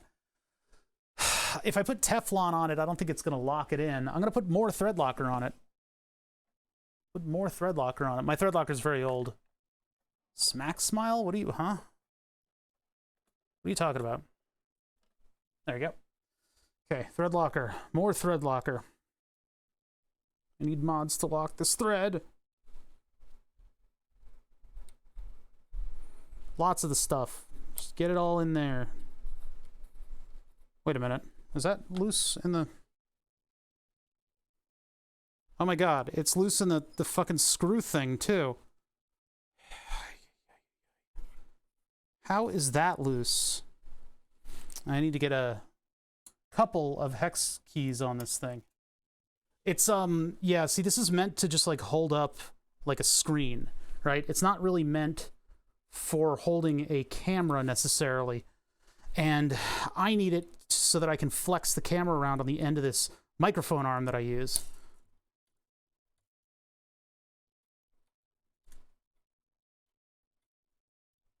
Is that English sized? Sons of bitches. All right, hold on.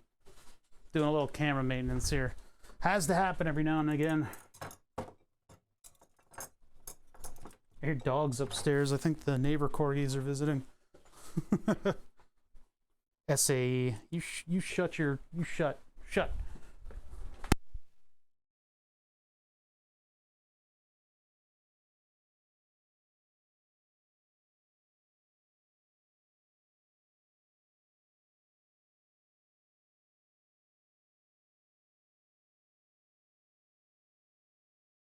About to have a mental breakdown all up in here. All right, let's see here. So, yeah, maybe it's not SAE. Yeah, it is. Okay, there's that.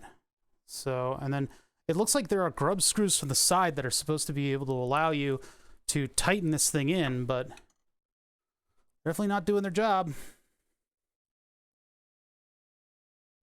There. Now that's fucking not going anywhere. Give it a little tweak. Almost ruin the threads. I don't want to have to buy another one of these things, but it might happen. There's still a shit ton of thread lock on that. Hopefully, that secures my freaking camera in place. And that doesn't move, because I don't have grub screws to lock that stuff down. I'll have to fully disassemble it if I need to do that again.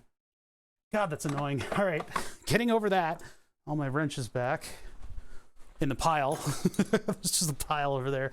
I haven't organized them yet. Okay, back to what we were doing. Buttons. That's right, buttons. We were buttoning. Button. No, I don't. I have 2 kits of grub screws. Don't mind the mess over here, by the way. You're not allowed to see that. Okay, tactile buttons. I have a kit of those down here, and I bought them when Tom was when we were working on Tom's button. Here they are. These are good to have, these little tactile buttons. They kind of pop out of breadboards, like solderless breadboards. So if you really want to use these on breadboards a lot, it helps to take a little tiny piece of circuit board and put standoffs on a little tiny piece of circuit board and then put your buttons on that.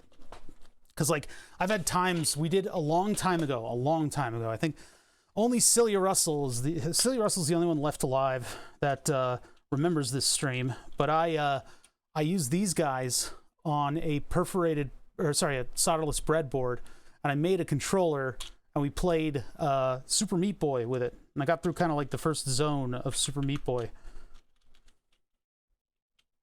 But I want to use these because they're just big buttons, you know?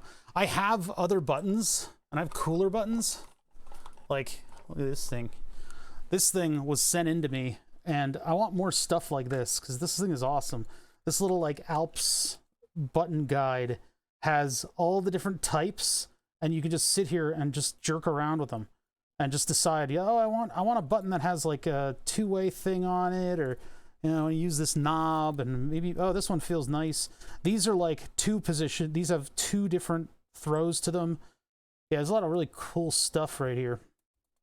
This one's really nice. The SKRM is actually exactly like the one that's already there. Yeah, this is cool. I like this kind of stuff. If you go to trade shows, this is where you'll find things like this.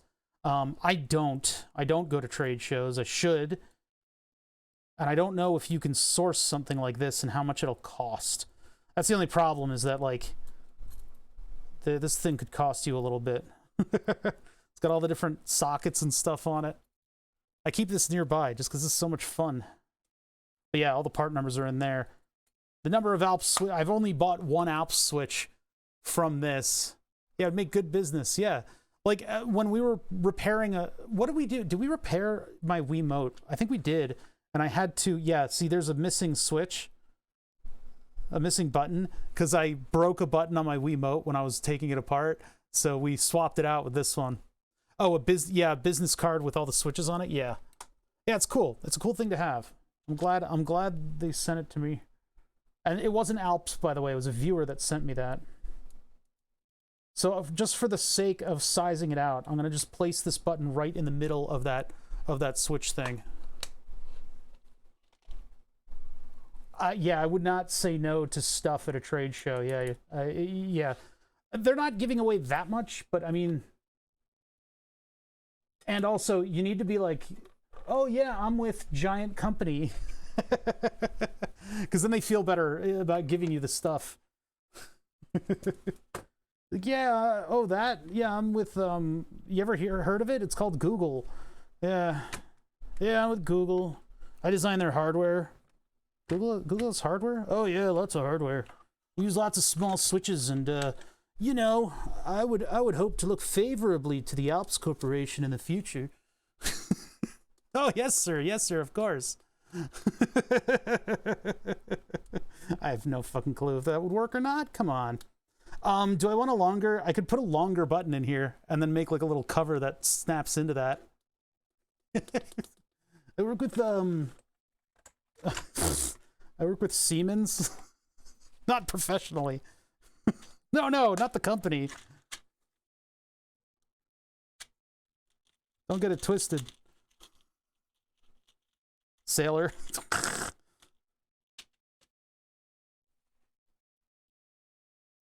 Where does this one go? Oh, it goes like, oh, there. Doesn't matter. Do do do do do do do do do do do do like that. Of course, that means that whenever I put this thing down, there's going to be this massive button sticking out of the back of it. That's a little weird, isn't it? I got this giant unicorn horn sticking out of the back of this thing. I don't know if I want that. But then again, I don't want to like have to dig my hand into this thing whenever I update the software. That's like flush. Yeah, that's kind of bad, isn't it? I mean, if I make a little cover for it, that could work out. Because what you have to do when you reflash this thing is hold down this and then plug it in. But you have to unplug and plug it in with this. I don't know. Yeah, you're right. You're right. You're right. You're right. You're right. You're right. You're right. You're right. I'll just use one of the short ones, like a plebe. Like a plebe. There's like the short one. It's like not the super duper. These are kind of silly, aren't they?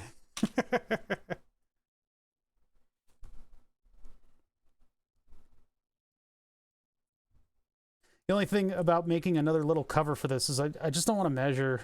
I have to measure all the lengths. And then I believe that this has like a scanning row and column, so we got to hike 2 of the legs or 1 of the legs. I got to figure out which it is. Because I would love to be able to solder this thing directly in, but I don't think that works that way. Unless it goes all the way back to a switch or a pin on the microcontroller. That would save us a whole lot of hullabaloo. But I think it's scanned with the rows and the columns. I think that's what the function of these are. Wait. Yeah, 6 pins. I can't center it. I just have to forever live with this thing being not like off-center. Well, it's, you know, you'd say that, but there's also, on the other microcontrollers, there are ways that you can program a keyboard key to reset your thing. And the problem is, I hit that button, and it like, the whole keyboard just stopped working, right? I had to take it apart and reflash. So there is a function button that I can hit on this keyboard that will completely obliterate all of the code on it, and I have to reflash it. Which is great, QMK. I'm really glad that we have that. So I need to be able to get to this button.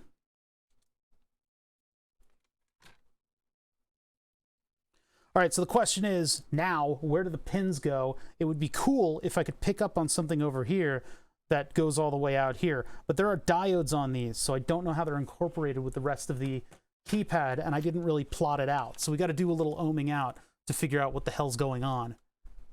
What's going on? First off, from one side of the switch to the other. Yeah, that's connected. Okay, so it's actually from here to here, in which case those are always connected, and then these are also always connected. Son of a bitch. So that doesn't work. This has to be split this way, which means I need to bend these pins out. So it might actually be better if I, well, okay, so I gotta bend this out this way, this out this way. This is gonna be a mutant button install. These are always a little jarring.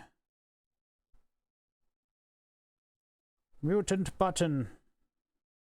Ba-na-na-na-na-na. All right, let's put that there, that there, that there, this there. You can kind of like, sometimes you can crush these down into a spot, but this is a lesson in retrofitting, I suppose. Fuck! Okay, now I've fucked it up. Fucked it up. Garbage. These pins on these buttons have 1 or 2 bends. No more, no less. Yeah, this is trouble, because I gotta bridge the gap on these pins that are like so far apart. Now I could like pseudo surface mount solder this. The only pressure it's gonna get is from above. It would just be much easier if I could get this thing like situated through hole, but I don't know if that's gonna happen. I could do some clever bending of the pins, but clever.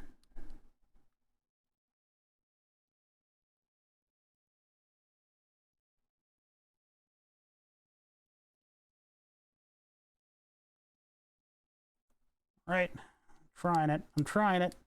Yeah, it might be too far of an angle for this thing to bridge. Whoops, well, close enough. Nope, not gonna do it. Yeah, these have to be, like, I think I might have to bend them. Now, you don't have to use heated pliers. What are you talking about? You just bend it with the pliers. Anyway, let's vet out the circuit before I ruin another button.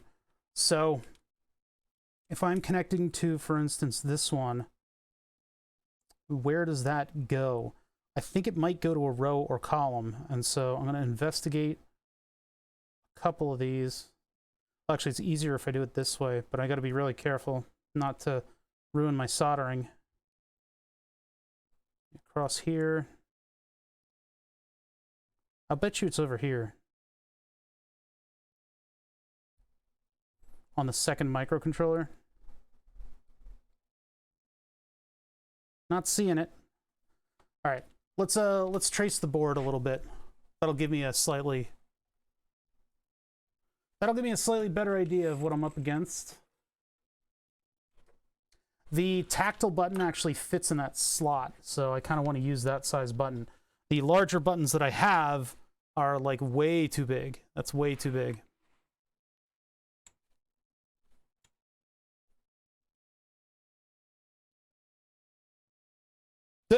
Well, the pins are actually in the right spot. Oh, I scratched it. Strange. Actually, they're not. They're not even wide enough. Son of a bitch. But that's way too big of a button.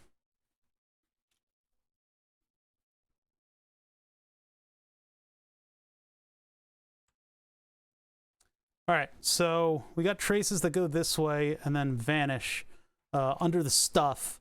I didn't have the ability to vet that out. Now, let's see here. They have diodes on them. And they all, except for D11 goes its own path. D11 goes somewhere on the other side of the board. The other side of the board, I think, is mostly vertical lines. So plotting that moderately, nah, it doesn't really work. I'm thinking that it could be the pins here for this micro, but I can only access so many of them. So do any of these seem to travel outwards anywhere? No, no, no. Those maybe, but that's not enough. It's not enough. That's not enough pins. The microcontroller pins end just about here. So it doesn't look like this micro has anything to do with the buttons. Over here, I believe we've used almost every single pin that is available to go to the outside world. There's not just like 8 buttons hanging out. And I don't think it's these. Like some of these aren't even routed. There's one that goes that way. I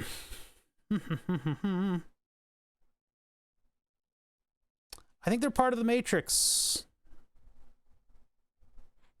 It's the keylogger button or pin. The Kenny Loggins pin. I knew it.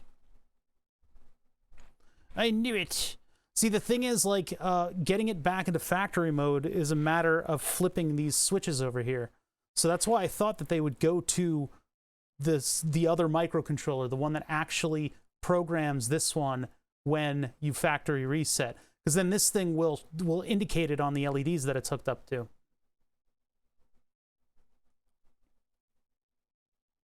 Scotsman that can't access his emails. He has too many. He needs a password keeper. All right, so how in the hell am I going to be able to find? Let me see here. There, and there, but there. I have a feeling that some of those locations of the, what do you call it? Like the locations in the matrix that weren't represented are actually these switches. Feels right, you know? So I'm just going to probe around a little bit and we'll see if we can pick up.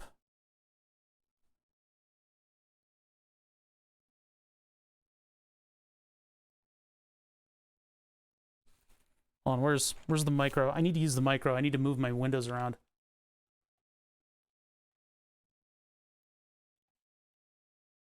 There you go.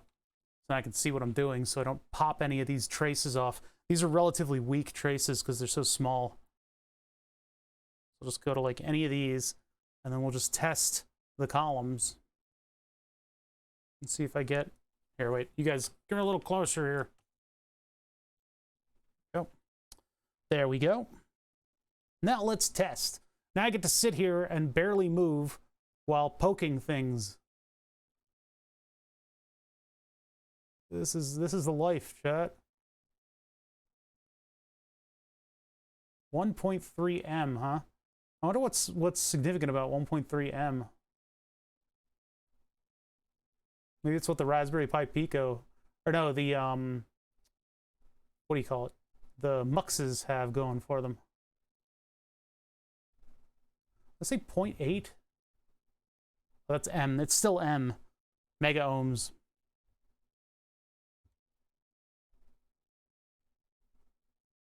Yeah, what if you could even call that living? Oh wait, you didn't. You called it not living. Yeah, good point.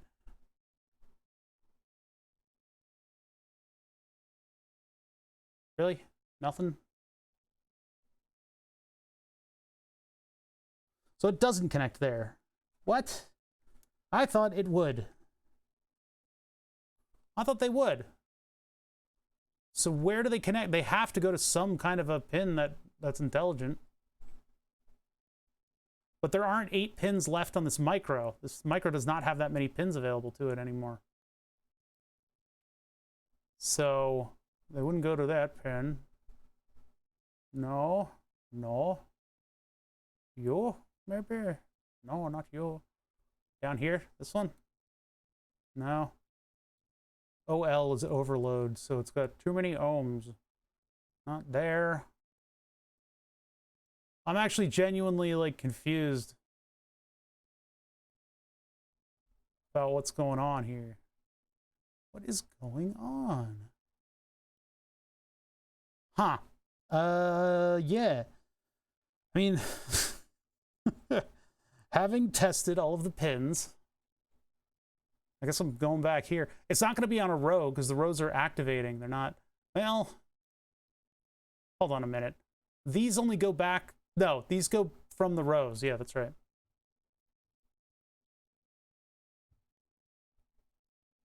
Nah, they end there. There aren't more under. It wouldn't, the columns get activated. It's the rows that are doing the switching. So it's got to be one of these.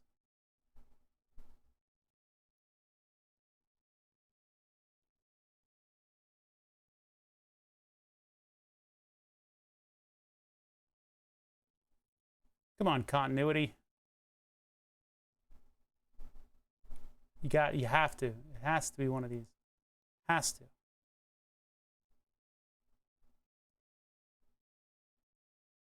I'm trying to put a reset switch on the keyboard so that I can access from the outside.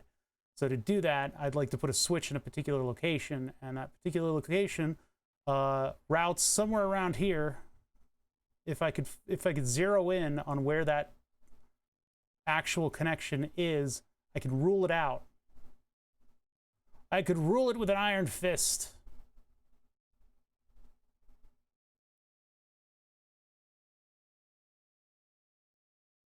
And there's also an intellectual component of this where it's like, why is this like this? I want to learn what they did, what they designed. Now, you know, there is a diode here. What if I do the other? Yeah, I bet you if I do the other side of the diode. Hold on. Other side, I think we were getting blocked by a diode. Diode blocked. Tale old as time.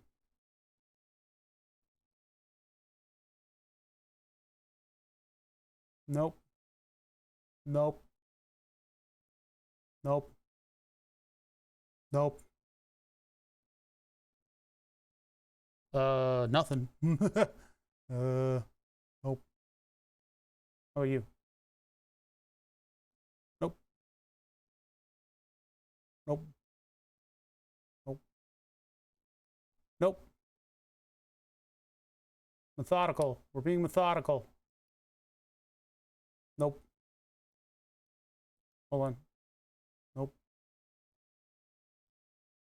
Nope.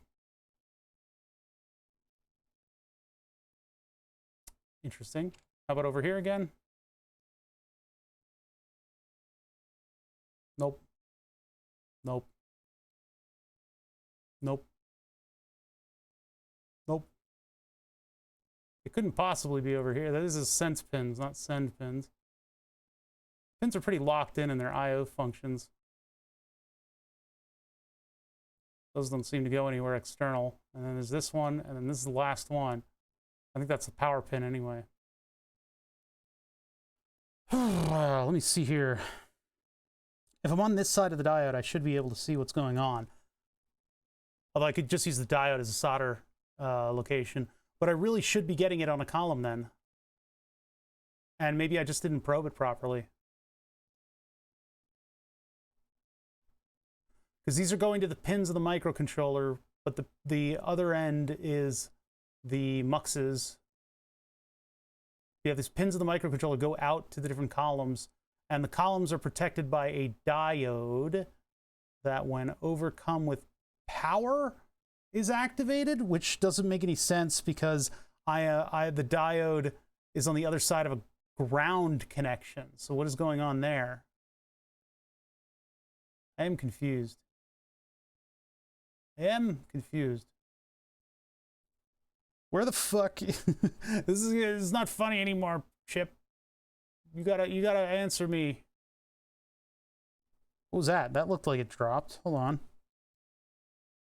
I'm also afraid to put too much pressure into this in case I rip up a pad. Because it's happened.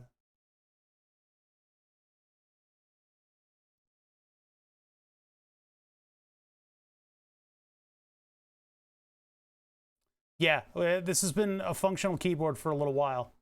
I'm trying to put that switch in there. This is improvements. Oh, I get over here.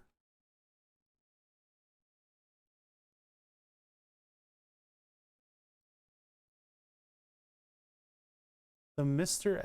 FPGA? What do you, huh? What is that? This is just an easier place for me to test those pads.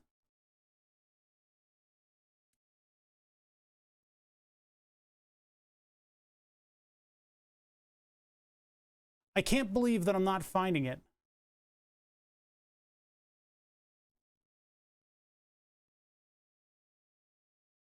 Which would mean that it's like, I don't know. I thought it would be on like either the other microcontroller or it's got to be here.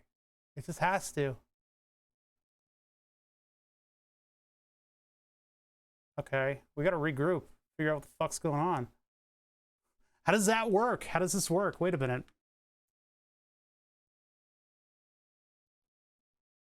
Yeah, I don't know what the Mr. FPGA is. Hardware recreation of arcade machines. Oh, cool. That's kind of neat. So like, we're looking at these switches, and I want to put a tactile switch here because there's a nice convenient hole above the circuit board on this. We have a diode here, and we have a ground connection. Maybe not a ground connection. Hold on, let me double check. So from here to a ground connection would be here. Hold on, move this out. There we go, now you guys can see. So from here to a known ground, which would be this. Okay, so that's not how it works. It looks like this is on a row. So if I go from here to one of the red ones, the point of this is to know what these pins are doing because this is my mounting location. I may have to incorporate a separate circuit board for this. And hook like part of it up to ground and stuff. Like some kind of hedonistic asshole.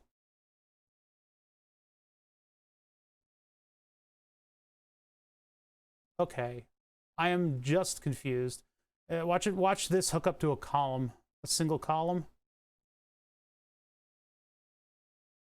And the diodes are all reversed and stuff. Hold on, wait, I gotta get better purchase on that.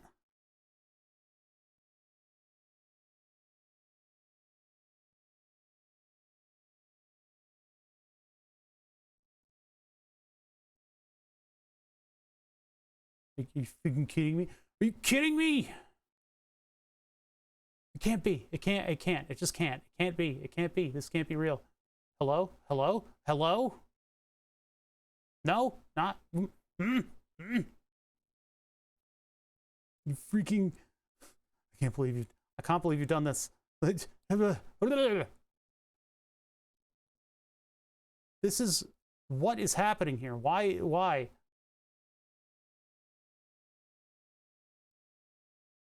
There's glue all over this now, so I can't really test it over here. Ah.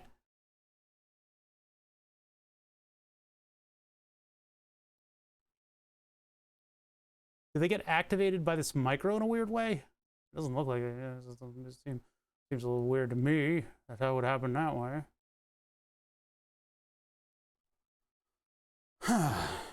Well, we can't see the other side of the board. We can't see the other side of the board. Here are the pins. What I'm doing, I was measuring here where it should be connected to the blue columns, because that would be like measuring here, even though our diode's going the opposite direction. That's an odd thing. These are like reversed then. I thought these would be active, because these are all in the same, I guess, row. Same row. So if that row gets active, these go to positive signal, but then our diode is facing the opposite direction from where it faces on the keys. Because the keys, row to column, this gets energized. You press the button, it flows through the diode down this way and energizes this column, this row. The rows are red, violets are blue. Where the fuck are you? Can't find it. Is it this one? Is this your card? No, it's not my card. I don't even have cards. Why are you asking me these questions? This got out of view. Hold on. I gotta move this over like this. Move it over so that you can see whether... Ah! Thermals! Thermals everywhere.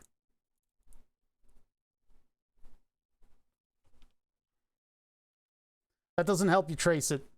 Putting a jumper on it? No, that doesn't help. That's not helpful.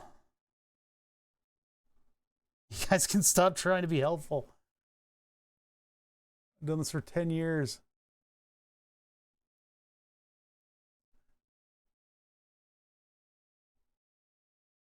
Nope. I'm wondering if it's one of these ones that doesn't have anything attached to it. I'm a little baffled. I'm a little baffled by this. Because there aren't enough pins for us to support all of the remaining connections to this thing. It has nothing to do with these, because those are the backlight. And then this microcontroller doesn't have enough pins to support the entire switch array, which is why I thought that it would just be on the regular rows and columns. When I go to test the ohms of these, are these also going to diodes, though? That's a little odd. It's a little strange.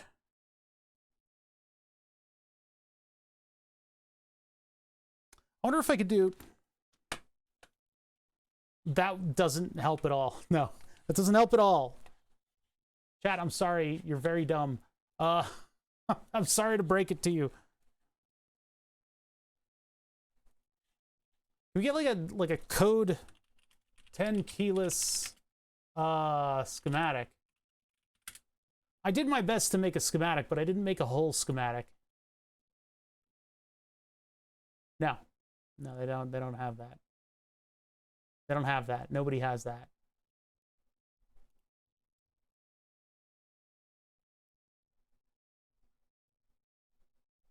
Yeah, see, they're trying to make a drop-in replacement for the WASD 2, but this is a different... See, this is what I'm talking about. That's the Amoga slot where that thing fits. Pretty cool, though. I mean, that's a cool thing, but not what we're doing. And he might have...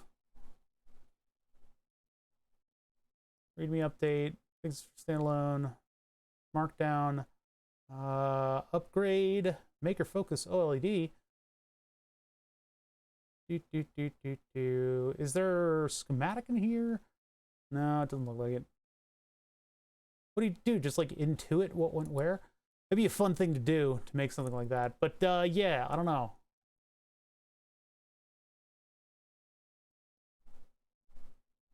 Building a hand-wired keyboard, guide to mechanical keyboards. Diatech Corporation, no. Yeah, there's not a schematic. We're out here on our own. Ducky 1.2 full TKL manual. I don't think that's going to get us. Oh, dear God. Scroll, scroll, scroll. There's a logic tree. Oh, God. Show me a schematic. Now, this one doesn't work with jumpers, so. Now we're back to probing. Back to probing.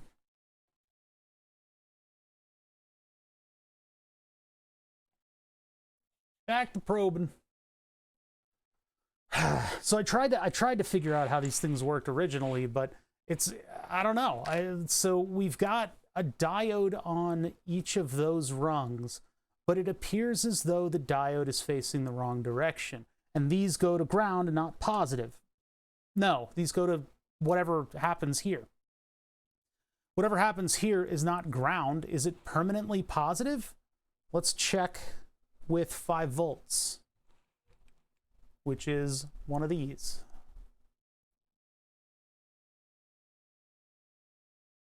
I'm not even going to prove to you that that's completely wrong. That doesn't even deserve my mention. Ground? No. Why? And there's like filtered positive here. And I think it's this trace. So this right here should be, and I don't think I got any of the UV glue on it, that should be giving us power or resistance or something, and it's not. So that means that it's probably switched on by one of the rows, but I can't seem to locate anything that would indicate continuity on any of these. I think that's power. That's USB. This is another connection to the columns. Those two are the I2C to the other chip, and these are like clock stuff over here. So, or not, yeah, clock stuff. Then there's memory stuff coming in here, and that uses up these pins. I can test them anyway. Well, it's just like another diode in the path or something. They're doing something weird with it, but I don't think they're doing stuff weird with it. Maybe they're using these LED pins over here. Because that's I2C, that runs over to, or well, it's the programming header. That one runs up and over there. That goes to the transistors by the RGB LEDs, which we could, it could be part of the RGB LED system actually, but then it would need a sense pin. The RGB LEDs are underneath this, but if I test on the leads of these things, or whether it would be over here. No. No. And then there's just transistors under here, and I forget which one's the base.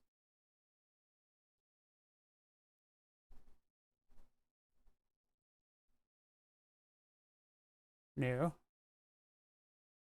No. And over here? No. Over here? I am baffled. I'm completely baffled as to what they're doing with these switches. Because, like, all the things that get activated, I just tested. That was the high side of the LEDs, of the RGB LEDs that gets selectively activated. So I figured if one high side gets activated, maybe they read a bunch of columns, you know, from these pins. So I didn't see anything activate these guys.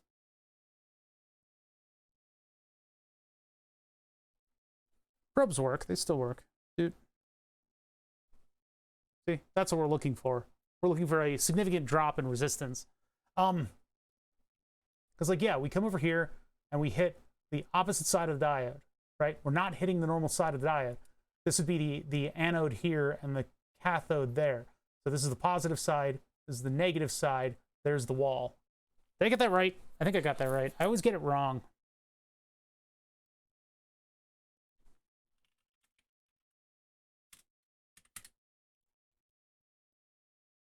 Whoops, I got it wrong. I got it the wrong way around. Ah! So anyway, there's the cathode, the negative side, and there's the anode, the positive side. When this column is activated with positive power and the button's pressed, positive power flows through the diode and biases this positive, right? So if we have the column here positive and this switch is closed, then positive power flows to the cathode, which is negative. It'll block. It won't do that. So activating this with positive is not what happens here. This has to be negative so that positive power here flows down through the switch, and then what?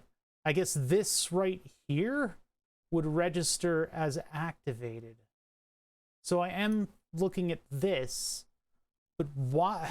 But we looked at this in relation to everything else. This is where we'd see the drop, unless they're doing something funky with like one microcontroller pin and the combination of switches gives it a certain voltage level. That's too weird.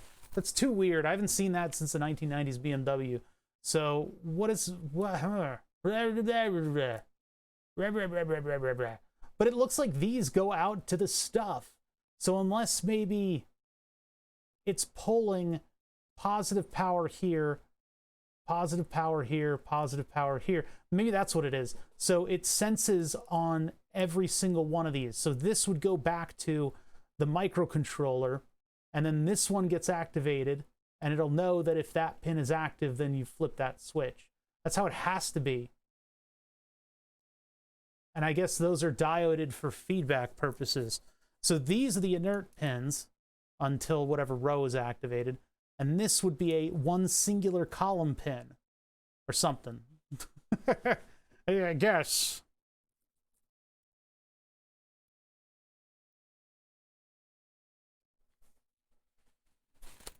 I mean, touch both sides at the same time. What you mean? All right, so I'm going to go from there, and we're going to try to find wherever the sensing is. Again, methodical. We will find answers.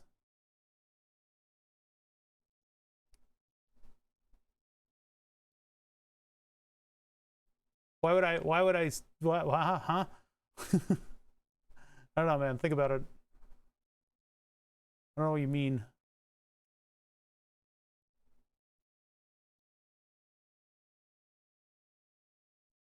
I know I can go at kind of like a whirlwind pace with this stuff. Just bear with me a minute.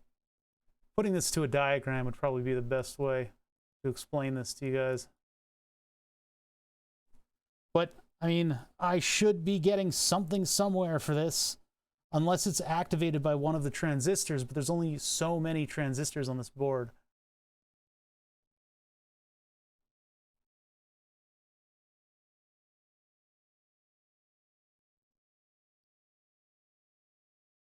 There's only so many pins on the microcontroller. I don't understand how I can't get anything on these. This is very frustrating, chat. It's very frustrating to me. Because like this is my bread and butter.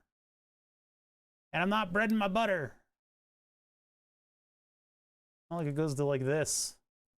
Yeah. Okay. Plan B is just to glue something on, I guess, or use these as just something to like solder to.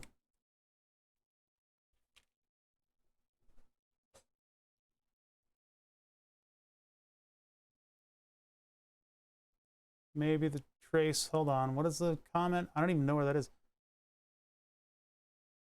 Through a component that was removed. I don't really think it did, because all the components, I didn't really remove any significant components aside from the switches and then a couple things over here, which are just crystal stuff, because there was a crystal right here. So these are all in relation to the crystal. Nothing's going out to a bunch of switches there. This was memory, and this is stuff related to memory. So this is just where it saves its settings. This, well, maybe, but this is a different microcontroller. These resistors go to ground. That one goes to ground. These go externally, but they also travel out externally. So I'm not seeing too many opportunities for something to get on the other side of a removed component. Probe it out, probe it out, probe it out, probe it out, probe it out. Nothing. Over here, no. Did I just see an ohms in there? That's a 400 kilo ohms. That means it's going through a microcontroller. But I think that's ground. What? Hold on. Ground? 400 kilo ohms. Power, 400 kilo ohms. Yeah, that could just be my hands on the board. Let's see. Yeah, not the main LEDs. How about you guys? No, this would be a high side for these. Okay. This is baffling, chat.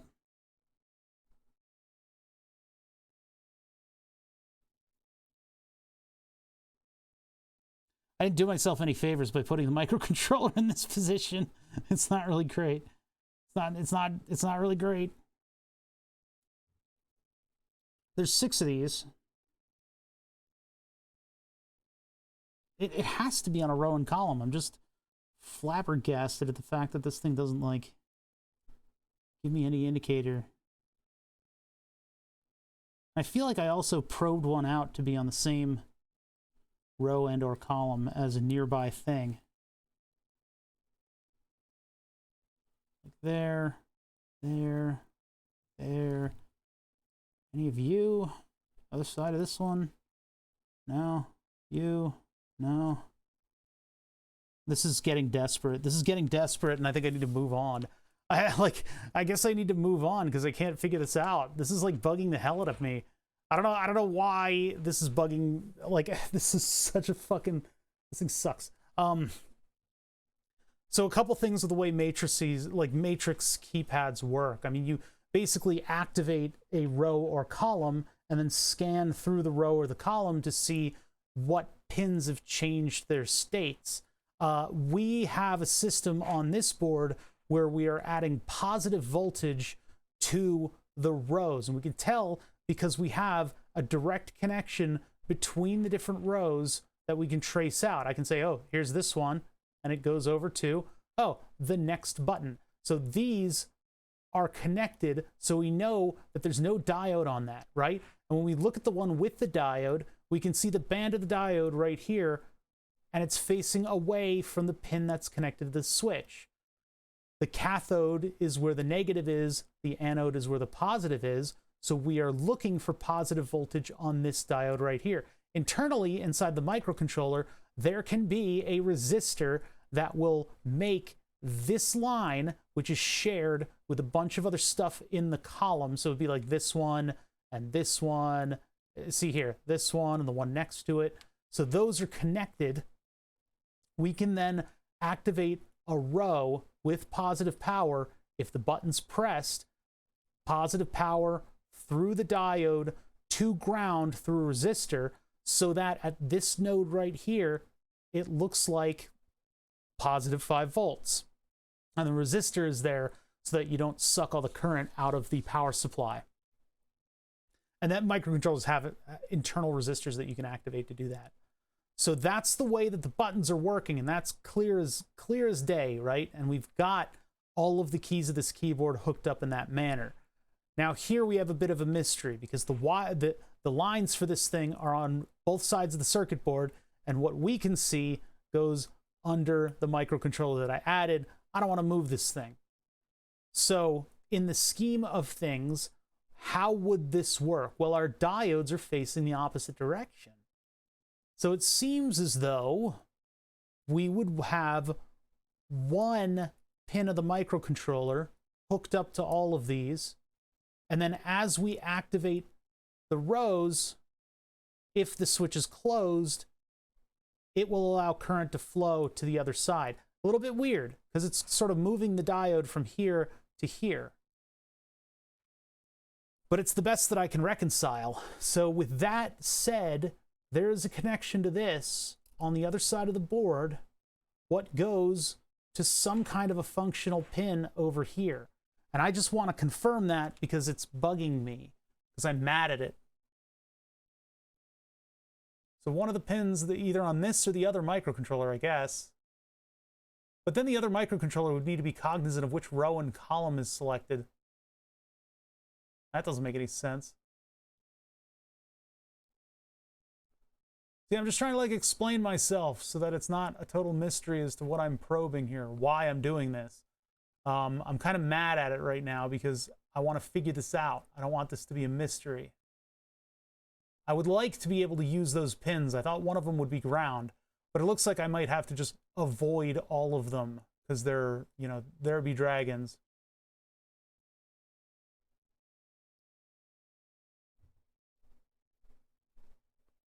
We'll fix this. I'll either glue the switch down or do a, I'll probably do a little daughter circuit board that solders into that location. And then my button will be a little bit taller and I'll be able to be in control of what signals go to it. But this is just bothering me right now. And, you know, channel's called Oh Bother, so you should be used to this. I would expect this controller to be in charge. It's on brand.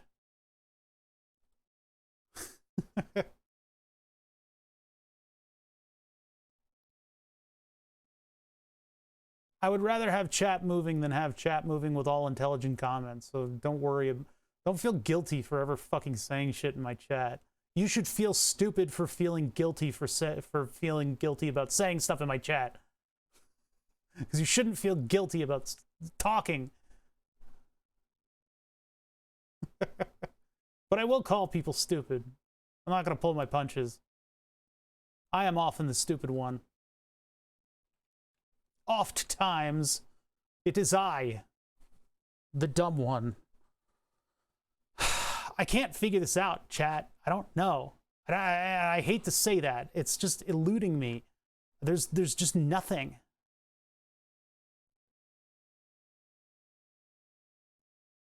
What, you, egg? Stabs.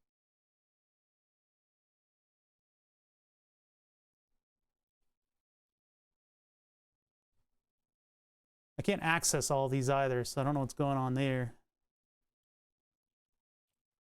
What up, Hello? Huh. Yeah, so I'm out of sorts. I don't know what the hell's going on here. These switches work, obviously. I know that was one of the questions, and it kind of bugged me because it's like, that's so stupid. But it's like we're at the point where I now have to prove, yes, these worked. These switches worked. I was able to get the keyboard to go into different modes by flipping them, because when the keyboard started up, it did something to scan them and figure out what the states were. It would only have to do that once, which is why I thought it would be the little daughter microcontroller that's sitting over here. This is all the pins, here and here. There are no other accoutrements on this microcontroller. It is missing a couple things, but this is like, for instance, a resistor to ground. That one goes directly to the pin. This one goes to a resistor that would go across these. That one also goes out to the outside world. Same with this one. This one goes over here to this pin right there, and that goes to the outside world. Don't know what these are doing, but whatever. These two are in control of something, I forget. And then these three are in control of these three right here. So yeah, these two turn on and off. So there's two RGB LEDs. And the high side of the RGB LED is controlled by either one of these. There's two RGB LEDs. So it's this one or this one. And then these three are the RGB, and it gets swapped between these two. So I thought it would be part of this system, but it doesn't appear to be. Double check. Go to this, yeah, this is the sense pin. And then go like here. Now we're looking for anything to happen on the multimeter. It's just nothing. It's just a whole lot of nothing. Whole lot of nothing left.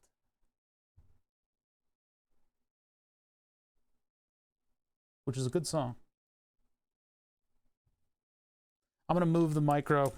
I'm gonna move the new micro. See, and we gotta look under it. I gotta know. I have to know, chat. I have to do this for me. I have to do this. Okay, let's move this out of the way. As best it can. Asbestos. Yeah, that's what's going on under there.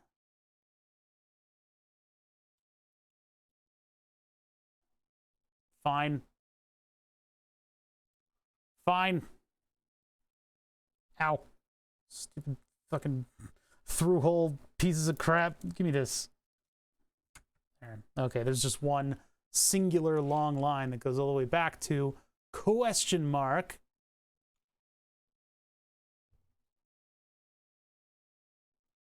Yeah. Well, I mean, we do know, I mean, that scheme is pervasive. We know that's the way that's doing it. These are jumping down to the other layer.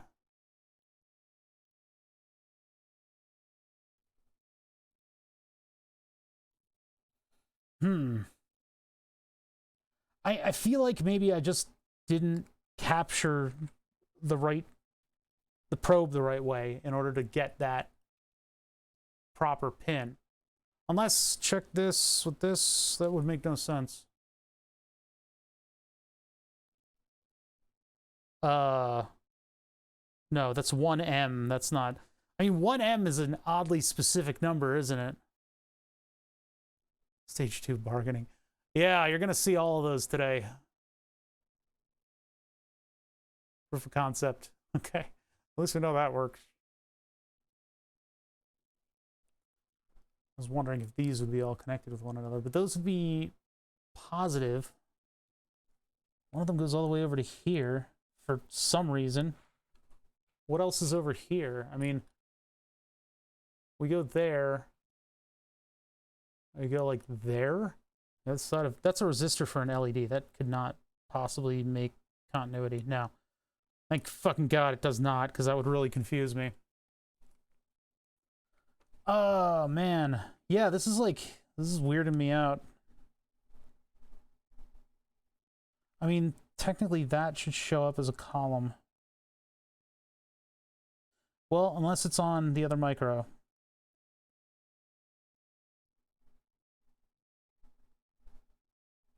At a certain point, like, this is just me trying to figure out how the fuck this thing works. I left this unexplored because I didn't need to do anything with it. We're probably about to leave it unexplored again.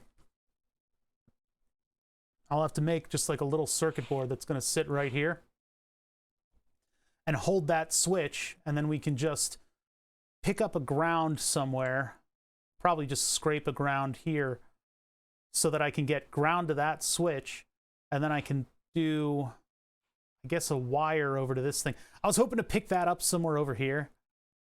You know, that was my hope. My hopes and dreams revolved around that, and they've been dashed, they've been destroyed by this one little trick. There's only 6 of these. I mean, I guess I'd like connect here, and then just go boop, boop, burp, burp, burp. Nothing. You. Oh wait, I missed one. Well, whatever. I have to be able to capture one of these.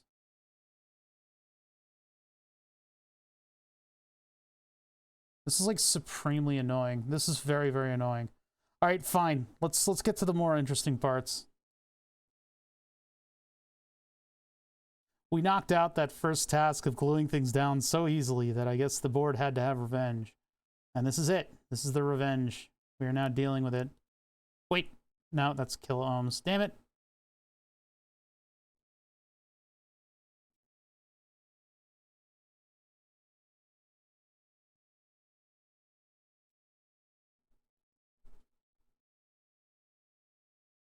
Nope. Nope. Nope. There's just so many rows and columns. This makes it really annoying to test.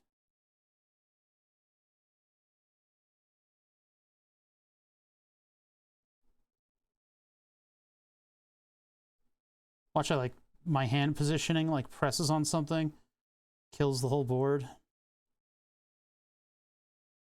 Wait, found it. Okay. Got him.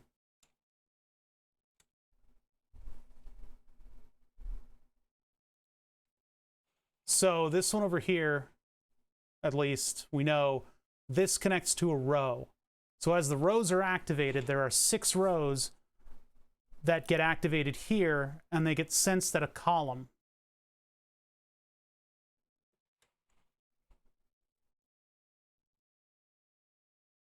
But I can't find the column. It should be one singular column, and I don't think it's unique. I think it's probably one of the ones that has multiple connections on it, or has fewer connections on it. So let's see.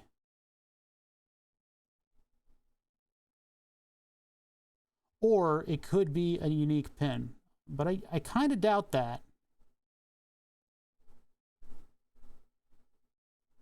So now I'm going through this and just going one by one here. Just trying to make sure that I'm not getting an oxidized layer on the outside and I'm actually getting continuity with the pins. Actually, you can do this. Oh, I can't quite do that because of all the solder that I used.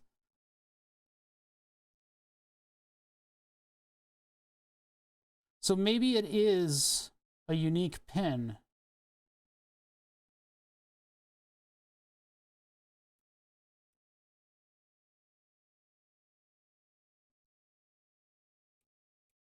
Yeah, I think it is. Unless there is actually a missing thing. Like a missing resistor or something like that. That column goes through, but it wouldn't go through the resistor. The resistor would be pulling down, and then it would share this with that resistor. So this here would go to one of these. Maybe there's a spare. I mean, that is a missing component right there, but that's not it. That ain't it. And let's see. Do Skittles actually have flavors, or is it just the puzzle, the color? Well, everybody flipped shit when they went with green apple instead of lime. So yeah, you can just disprove it that way. Yeah, you're very dumb. Sorry to have to be the one to break it to you. But you had to know sometime. All the clues are there, but you were too dumb. But yeah, you guys have. I'm sorry. I'm sorry. I'm sorry. It's just the reality of the world we live in. Your mom and dad still love you very much, but we're disowning you because you're dumb. I don't know why I can't pick up on this. I don't know why I'm having so much trouble.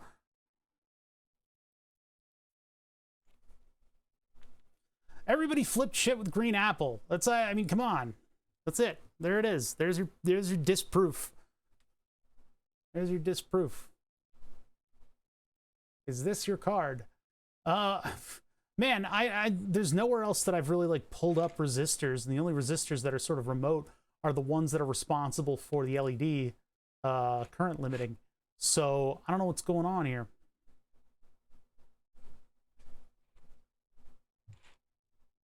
All right, well, anyway, that the fact that, I mean, well, actually,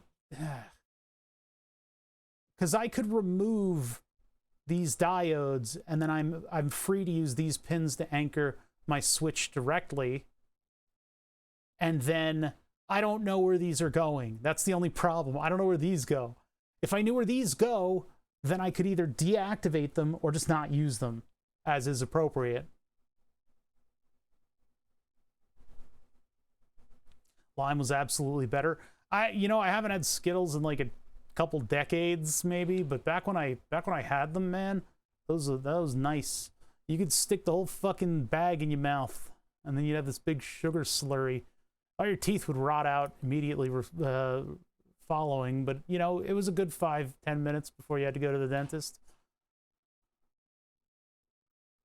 Good times, good times. I really wish I could pick up on this sense pin to figure out where it's going. We've confirmed that the diodes go to a column, or go to a row. So we know that these are activated with a positive power signal, which is why the diode is facing the direction that it is. So it'll iterate through these with the rest of the keyboard and sense it all on this row. Column. It'll iterate through these rows as it goes through the rest of the keyboard, and it'll sense it on these columns. There we go. That would be maybe the 16th column. But I don't know where the pin is for the fucking thing. I don't know where the pin is.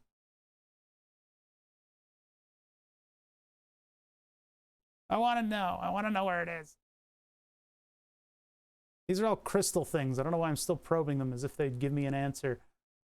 This is Reverse Engineering 101, chat. I don't know, those of you who are here for mechanical keyboard shenanigans may accidentally learn something about reverse engineering. It's about being adamant and unflappable and having time to go through everything and vet it out. Some people are better at this than others. I've just done it for a long time. I'm not necessarily good at it. Part of what we're doing today, and Jesus Christ, I should have moved on a million years ago. But I just need to know. I need to know what's going on here.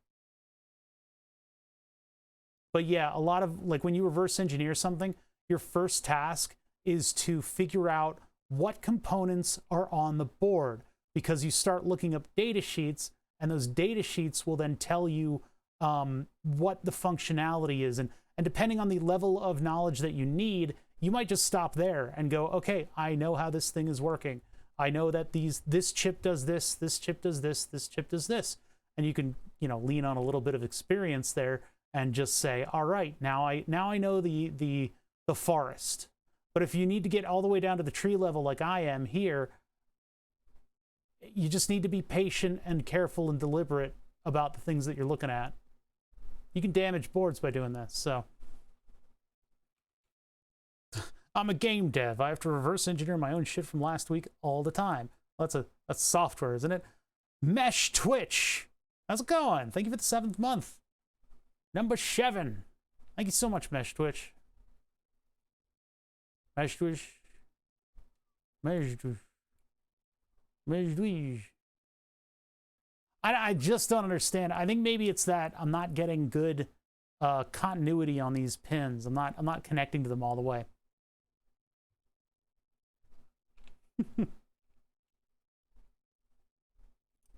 Now you know how it feels. Get a little confirmation, a little comeuppance there, a little now the ball's in your court. I am angry actually that I can't easily figure this out, because like, so far my theory is correct. There's no flaw in my logic that it's treated like a row and column. That logic stands, but I can't prove it. It's the damnedest thing. Like it's gonna be mysteriously out here on some pins like this. I'll go get my x-ray and we'll take an x-ray of this thing and figure it out.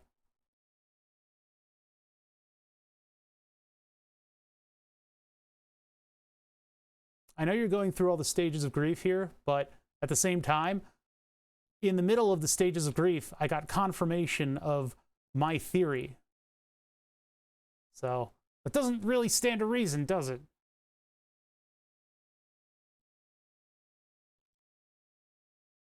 Wiggle the probes? Nah.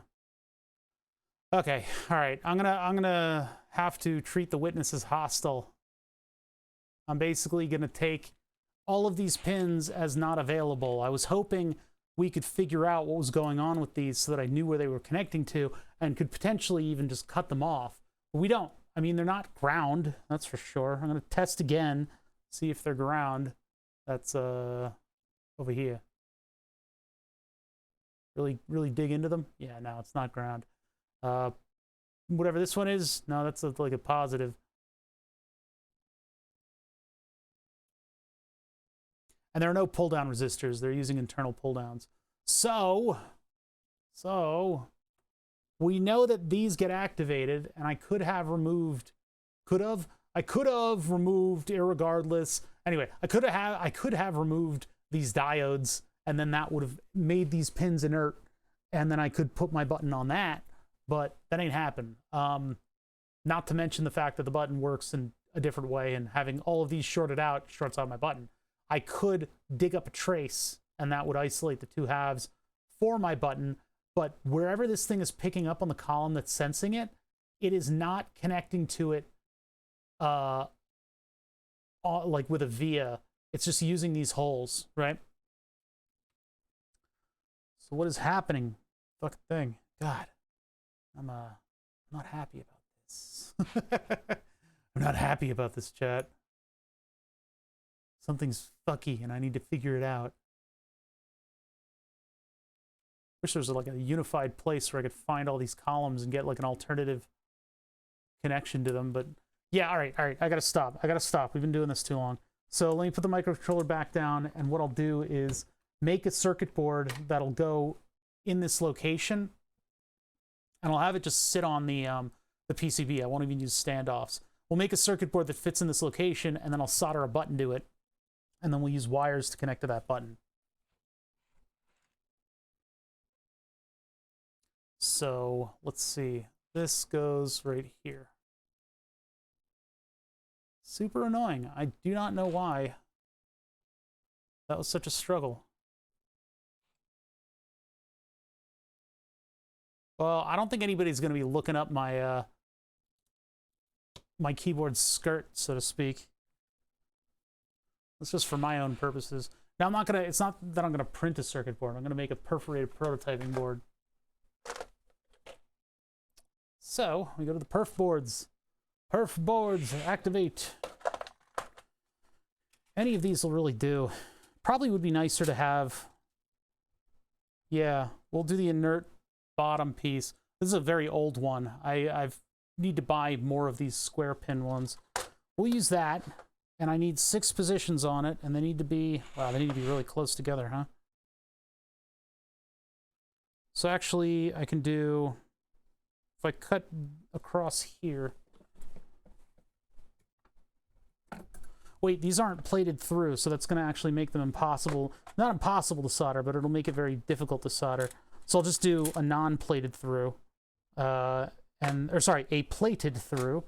But I would like one that I've cut along the holes, which could be this. That's for 5 pins. Of course, it's not the right number. Well, all right, let's just make a mess.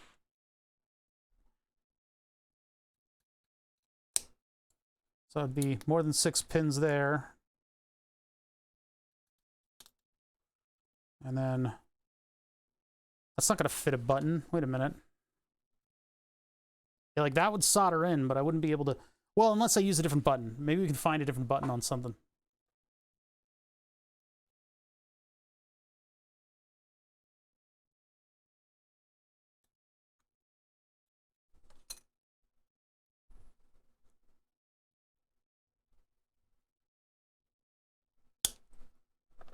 Okay, and then that I'm going to clean up on a file. What that's going to do is that's going to leave half of the via in there, and so I'll have these little half moons that I can solder to. So instead of having a pin go through that, because if I tried to like have a standoff circuit board, it'd be like kind of sloppy. I don't know. Try to flatten that out. It's totally uneven cut.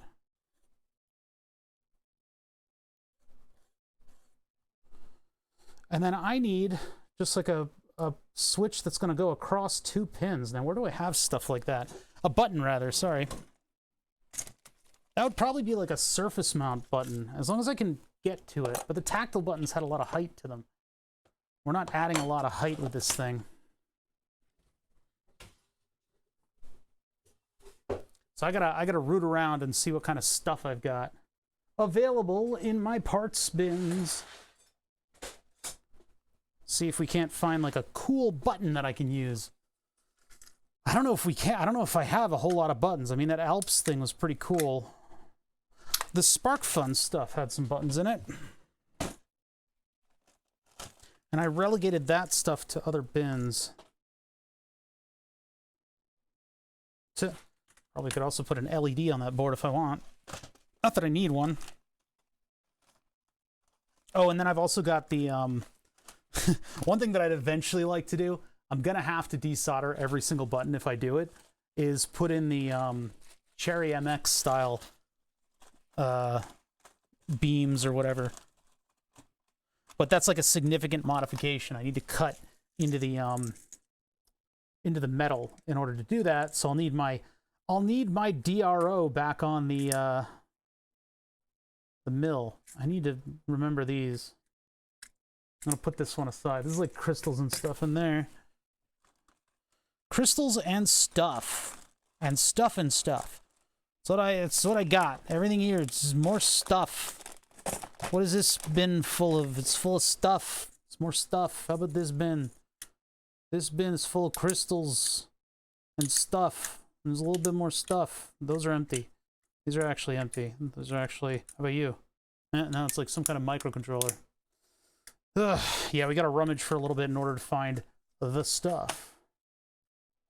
Resonator, high rows, Schottky diodes, F beads. What are you? You're a webcam socket. None of you are buttons. One of you's gotta be buttons. Come on. Keep moving. Nope. Negative. Nope. There's all the pogo pens. That's another one that I could possibly use. Oh no! I spilled all of my invisible stuff. Cruel fate. Yeah, I'm not sure if I have... Okay, here's one. Never mind. I'm sure that I have buttons. The problem is this one spans two rows, and I need like a single row button. I need like one of these. One of these guys, but those are like hard. This one would be what I need, but I don't want to use the ones on that little card. I want to preserve the card because I need the card in order to figure out for like a professional project if I, you know, need a particular type of button, and if it's missing, then I can't test it. That'll be dumb. I could steal the button off of another Pico. Now the button on the Pico has 4 pins though.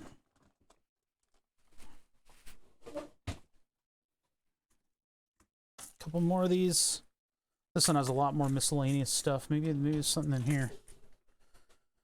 Oh, wait a minute. What do we got? What do we got?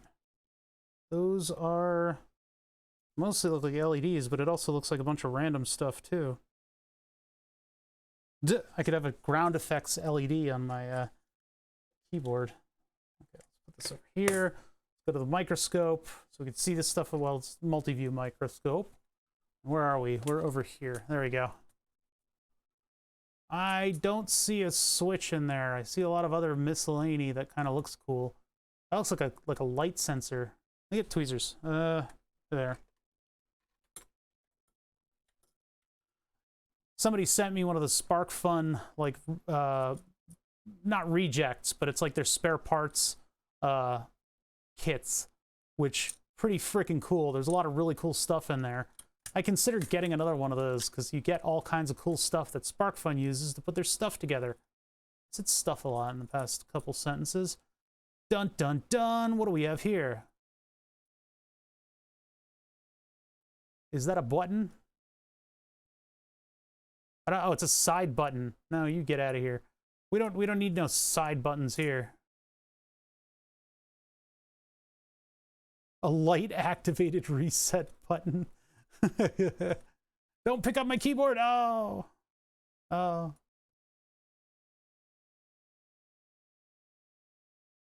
Hello. Hello. Hello, hello. Yes. You. I choose you, possibly. I think that is what we needed. I got a couple of those. Now, how hard is this thing for me to hit with my big meaty finger? Well, I kind of feel like you're hitting it. It's still a little bad. I would rather the tactile, but the tactile isn't going to fit on this. You know, it's not going to really do that. There's one row of holes in the middle of this board. So this could go... How are those pins arranged? Wait a minute. Are those connected to the shell? What the fuck? Wait, where are your pins? Hold on a minute. How do you work? Wait, how does this thing... What? Wait, huh? Oh no, the metal stops. Okay, good. I was like, what the fuck? Like... The only problem with this is I bet it goes from this side to this side. In which case I could solder it in a little crooked, but then it's always going to be crooked. I don't want it to be crooked. Let's get the multimeter on it.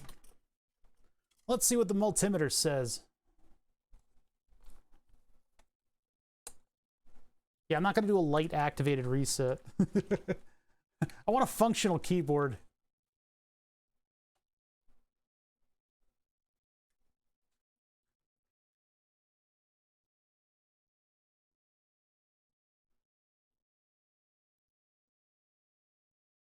Son of a bitch. Why do they do this with switches? Why do they do that? They go crossways.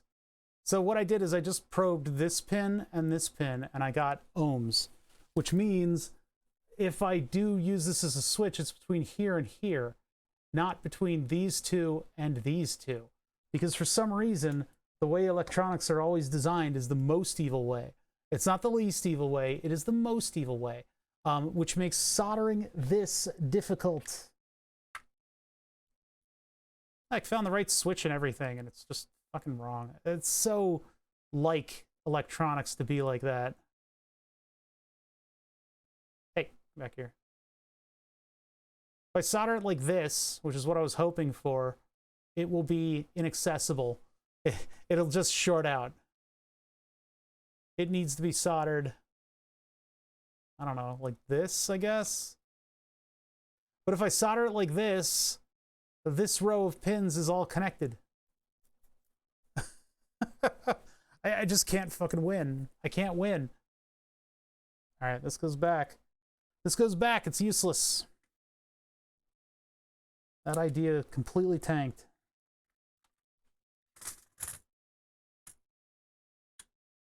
Hey, I was down here. Bop. Bop. Yeah, and there's no post on that. Yeah. There are surface mount versions of the tactile buttons, but they are arranged in the same way too. So I don't think I have anything else on that scale. More shotkeys. Nope. Not a... Nothing. Nothing. Some of these don't open anymore. It's kind of annoying when these don't open all the way. That one opens way too much. All right. So I got to think about this now. So one thing I could do is just flatten the pins out and then glue this to the PCB. But if I hit that button and I hit it at a bad angle, it'll pop off. I could try to isolate the trace so that I can use those pins. Because I can isolate one side of the pins, can't isolate the other one.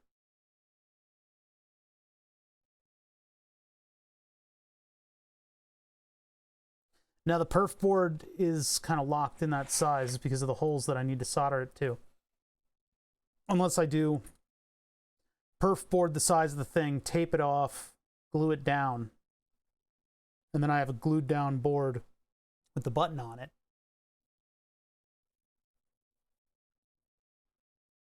On the surface mount button, I can't cut 2 pins off, but I could cut 2 pins off of the tactile button and do it diagonally.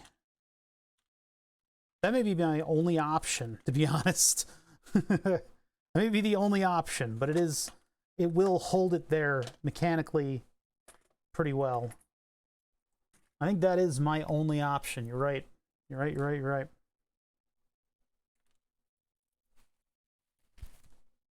So it'll be like a triangle. So that is taking this one, flex, 2. See that? Two flexes and it pops off. So 1. That only was 1.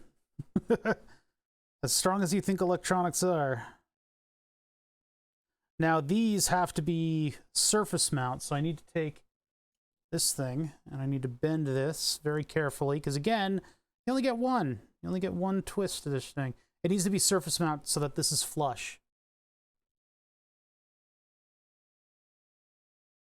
And I guess I could have gone through hole with it. Do do do do do do do do do do do do.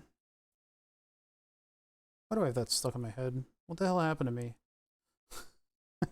Going a little bit insane, I think.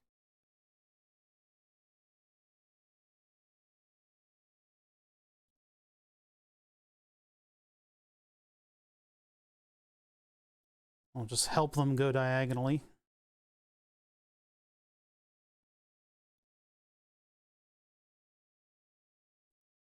Okay, so now they're coming out of the wrong end.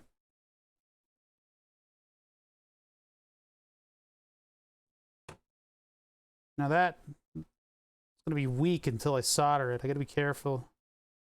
Not gonna be too happy with me if I bend it anymore. Try to just get these flush. Okay, and then off to the microscope. After that little bit of crafting.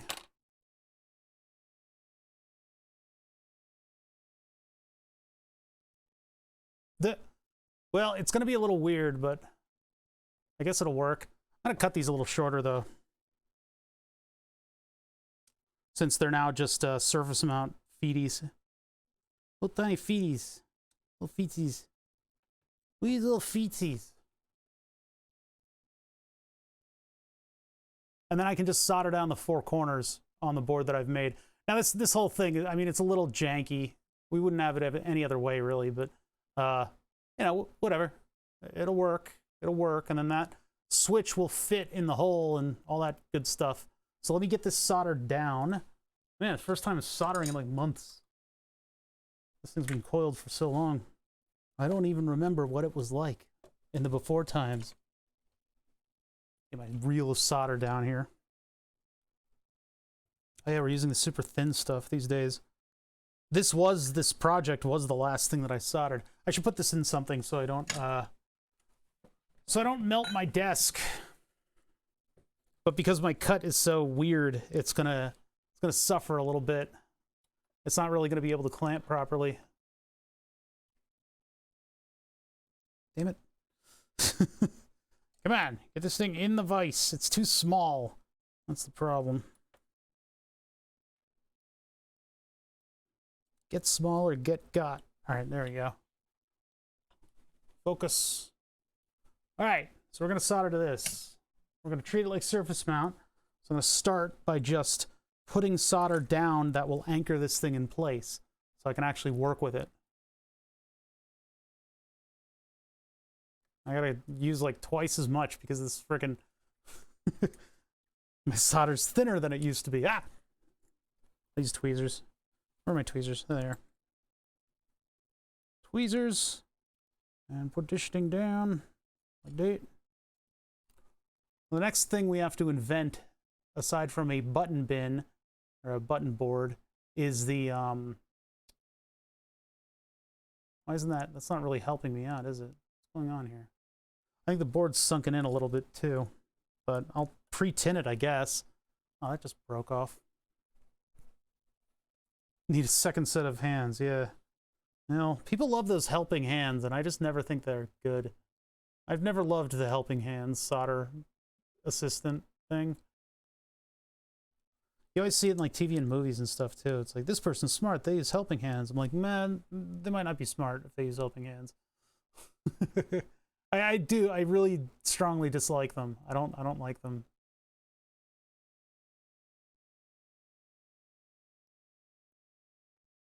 It's like pineapple on pizza, which I like.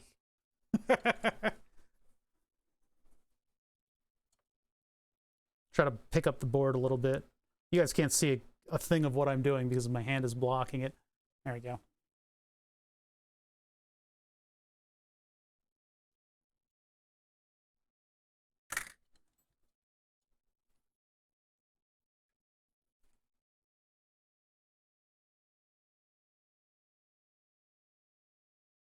So yeah, the wrap wire will just attach to these pads that I'm sort of priming here. I should have put Captain tape on the bottom of this actually to block it from like bulging out of the holes below. I'll maybe have to flip this over and solder those pins so that because right now gravity is going to cause it to bubble on the other side. Beep, beep, beep, beep, beep, beep, beep, beep, beep, beep, bop, bop, bop, beep, beep. Okay, good. So I'm going to flip this over. Check that it's flat. Yeah, they just need like a touch. Just a touch.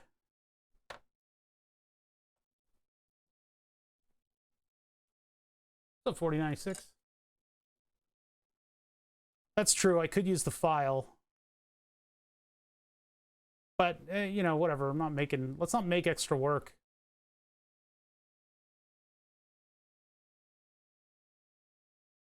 All the gonad people are out to play.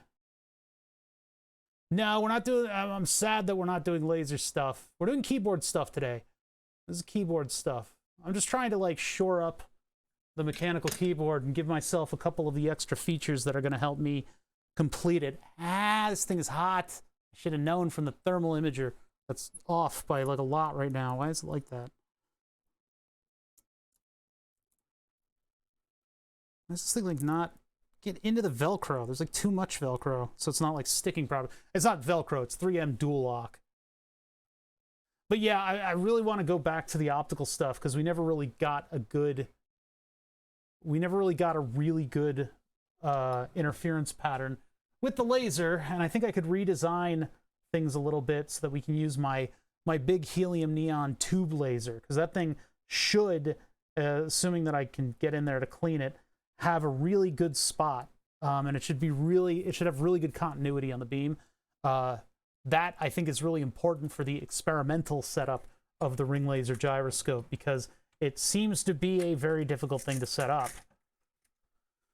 Although we did get, I mean, we got an interference type of pattern that indicated that we were close. And so I think either noodling around with the green laser more, or I think just putting the red laser to task on that one will maybe get us there.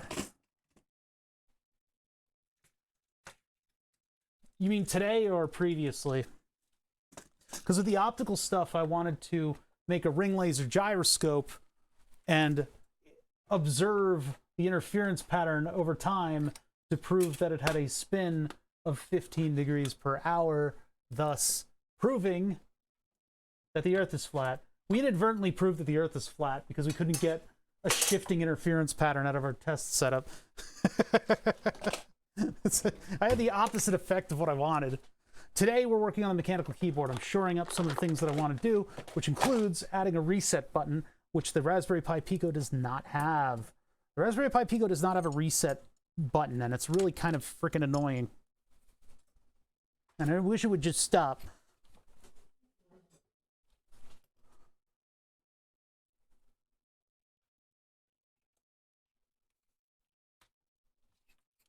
Sorry, partial cleanup. Gotta make sure that I have enough room to actually operate. My OR is getting a little cluttered. My theater of operation. Yes. Okay.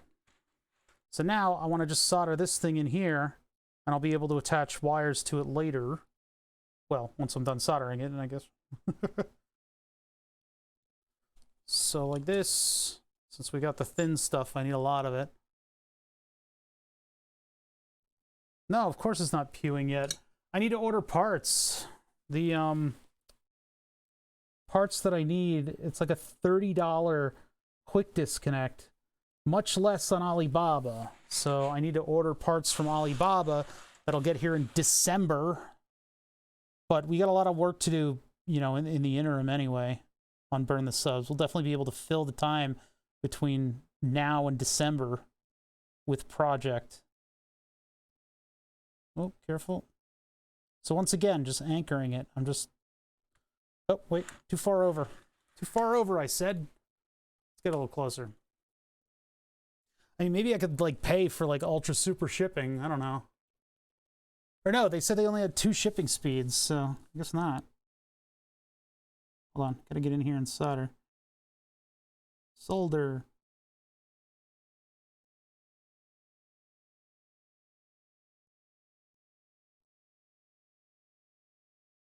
Wait a second. I got egg on my face. Maybe. It's 2 rows of holes in between. I totally misinterpreted this. Yeah, I can get away with 1, 2, I think. Unless it's a non-standard. Hold on, let me just check. Let me just check. Where are my boards? Boards.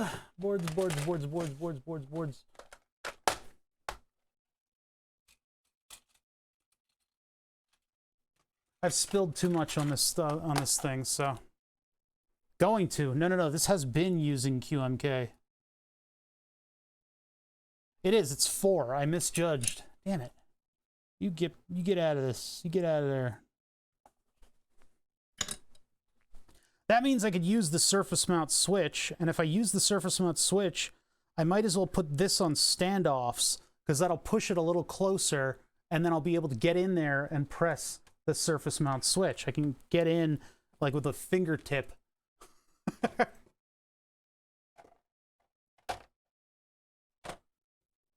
Oh, that's right. Your keyboard has a screen on it. Weirdo. You freaking weirdo. Freaking gross. Weirdo. Ew. Get away from me. I don't know. I'm just saying stuff. I'm just saying stuff to fill the air. That's one of the things that people don't realize about Twitch, is that you kind of have to fill the air. You need to have the gift of gab.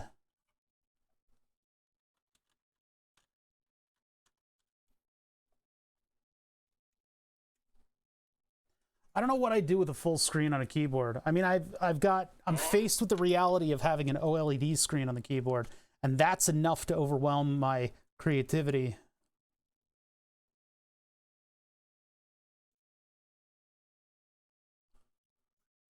I should have measured what that height was, but I think a header is probably going to be just right.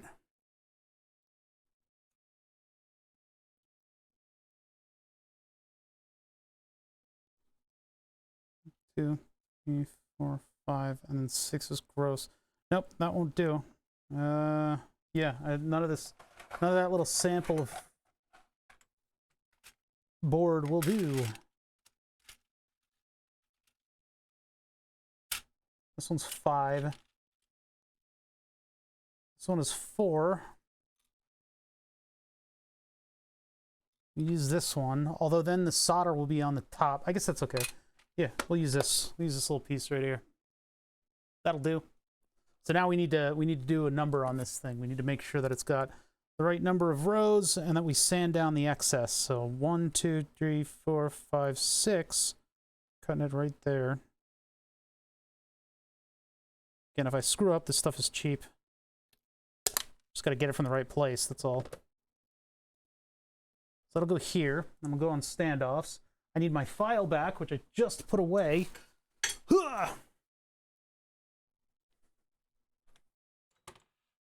Oh, you haven't seen this? Yeah, this is my very small soldering work that I did. I'm telling you, chat, I'm good at what I do. You just don't get a chance to see it because stuff like this is very methodical and boring to show on camera. So instead, I decide to spend my time filing away a circuit board instead of showing you the extraordinarily skillful soldering that I'm capable of. Actually, I need to trim this a little closer. That's going to take me forever.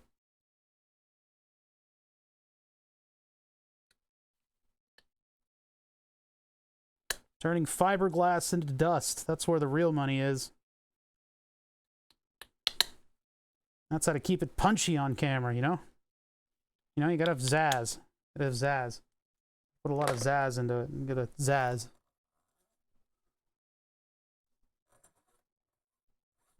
Stop saying zazz.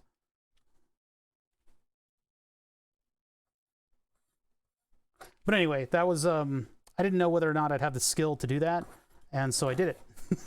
And now I know. Now I know that I can do it.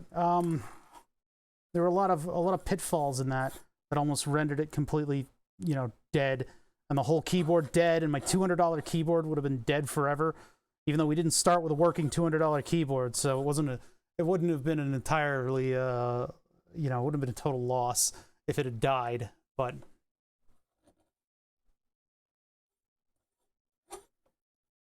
4096 is an expert welder? This is an inside joke that I don't... Wait a minute. What is this? Is this a flatulent gonad joke that I don't know?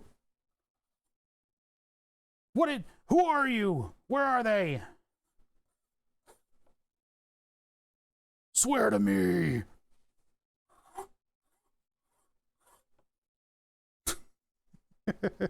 Oh, you know 4096 IRL. Oh, that's right. I remember that now. Sorry, that didn't... That was filed away in a weird part of my brain.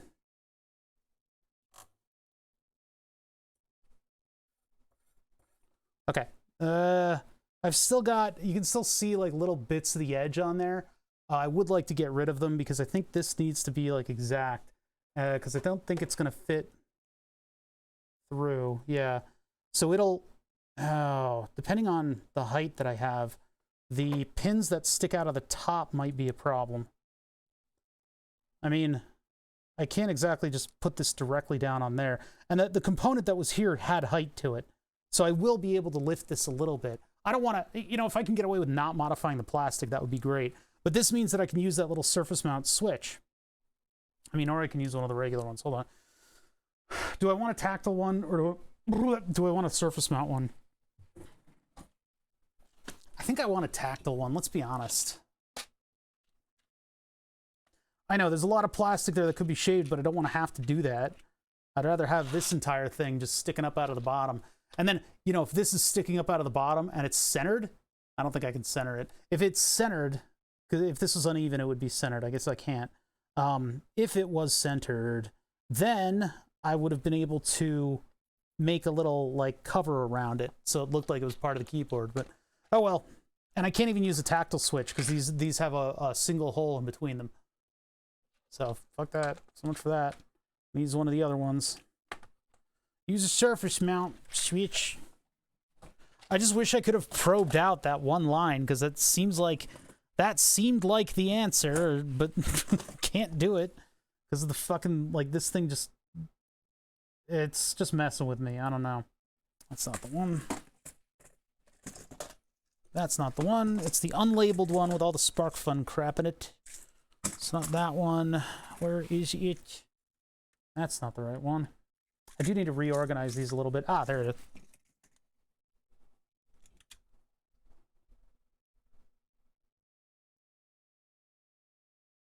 Broken mouse. No, what are you talking about? That's a terrible idea.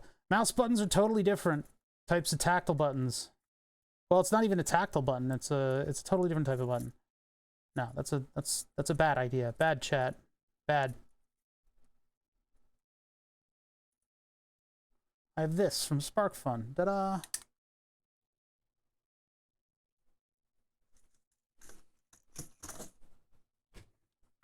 And then I'm actually going to make one of these into ground. Let's make this one into ground. So we'll desolder that diode right there.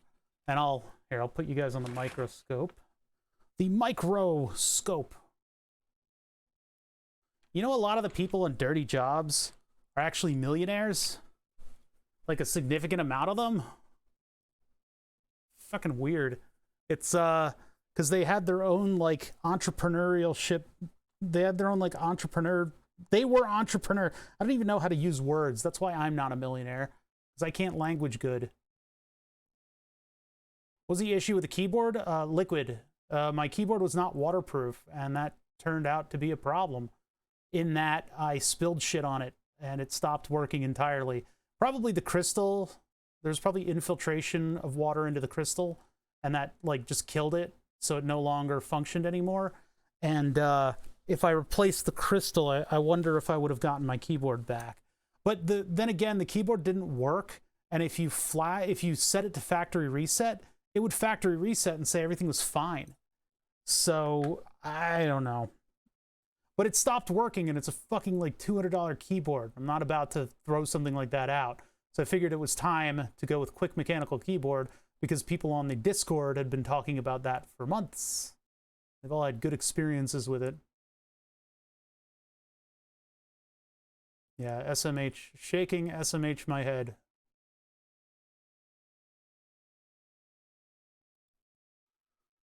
All right. Trade secret.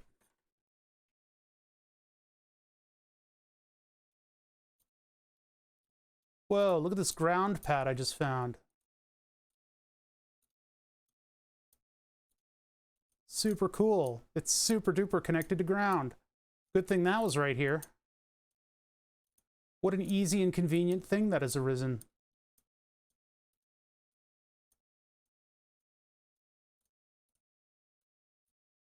This is what I mean about what I wanted to do over here, because I don't know what's connected here.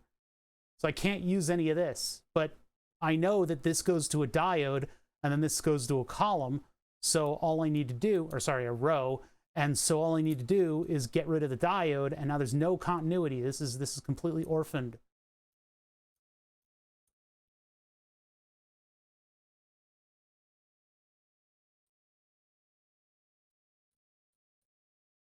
I can scratch away the solder mask. I got a nice sloppy ground pad right there. Of course, I'm going to use flux on this, so that just to make sure that it makes a connection. Got to make sure that all the polymer is gone. Solder mask is polymer, right? Probably got a myrrh. Everybody's got a little myrrh in them. Okay. Ta-da!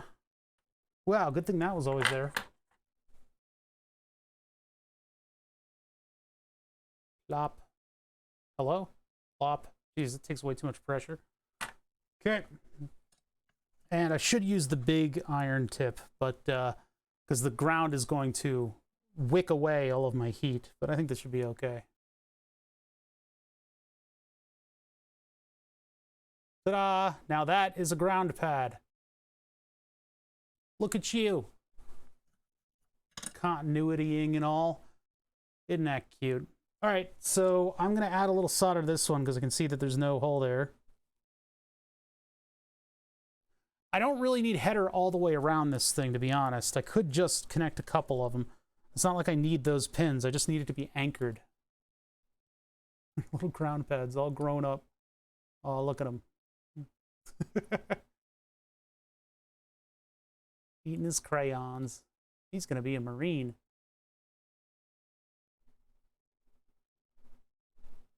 Please, please, please. No, okay. This one was fighting. I believe this is the pin that probably goes off to whatever column there is, because I have so much trouble getting this out of here. I always try a little bit of flux, but it looks like I've already had a war with flux over here. Just a little bit. Maybe little pinch. Little pinch. And then I don't know if that header is going to fit.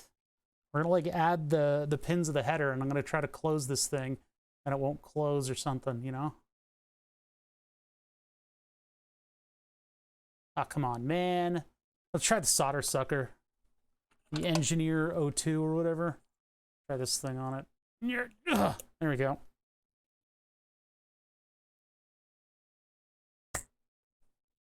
It didn't work. There's probably a big bubble of solder on the other side that I'll never ever see, because you have to unsolder all the switches in order to look at that.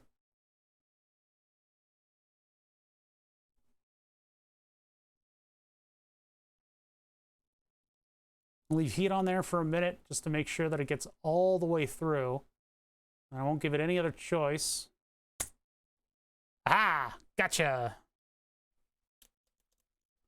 I don't know if this is the big tool, but I kind of hate this thing. I mean, I don't hate that one. I hate solder suckers in general because they all have plastic tips that all melt. The Engineer SSO2, what uses the Star Trek The Next Generation font on its package, or on its outside labels. I've rubbed off the labels by now because I use it a bunch. That one uses a piece of silicone rubber tubing, which is really, really, really important. What that allows it to do is seal around what you're sucking, and that actually creates a very nice interface. I just realized that I'm not really going to be able to solder these. Well, it depends on the headers that I use. Hold on a sec. Let's see what headers I have to choose from. Where are they? There they are. All right, what do we got in here? I mean, like these won't really allow me, these won't allow me to solder from the same side. Yeah, that's just how they're built, man. That's how the ones from like back in the day functioned. Well, if I take the pins out of this, I guess I could just do 4, 1 on each corner, and then I would be able to solder the bottom and the top that way. Yeah, let's do that. I'm gonna do that. And then these flare out. They've got a wider piece that's inside of the plastic. That way I will be able to not have them fall through. means I gotta be creative with the cutters. See that? So there's like a little plug. So I can just take that and go like that. And that'll be what holds this thing up. And then I guess on the top layer, I can maybe use the file to file them down a little bit, make sure that it fits with the plastic, because it'll hit the plastic as it is right now.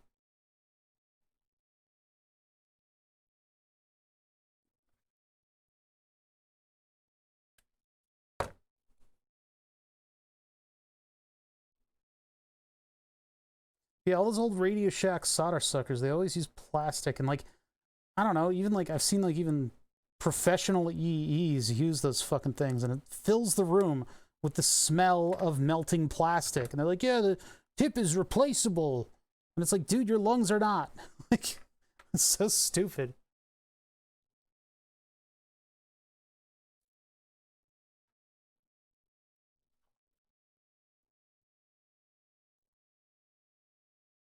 Bada bing.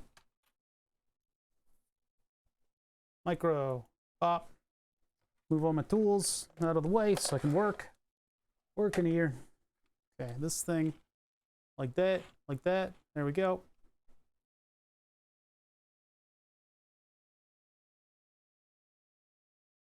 I got to kind of wiggle it around in order to get that in place. There we go.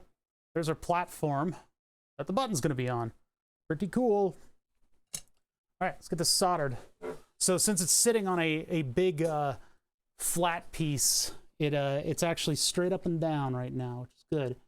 Well, that is a little wider than it should be. I think that'll be okay. I just need to make sure that these solder on properly. Okay, that one's good. Means the others are going to be okay.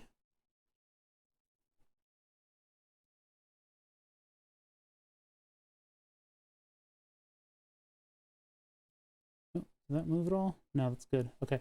It moved when I moved the soldering iron away from it, which is weird.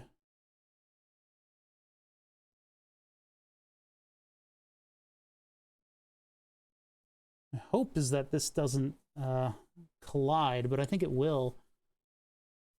Because this collides. So I'm probably going to have to work the plastic away.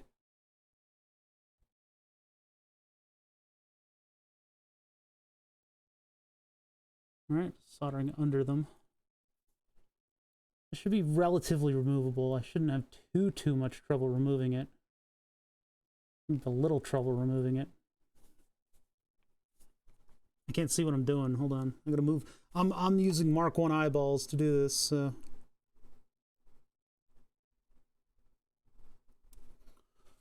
right, that's our button platform.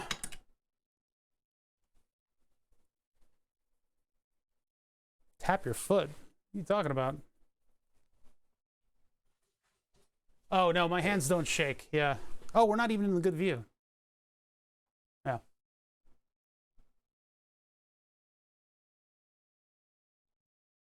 That's not totally still, but it's still enough for this work.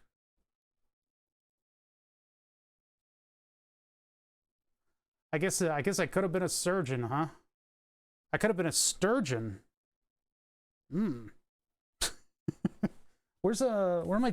I could actually do a tactile button on this if I cut the leads on the other side, which I might want to do. But let's like see how it fits first, huh?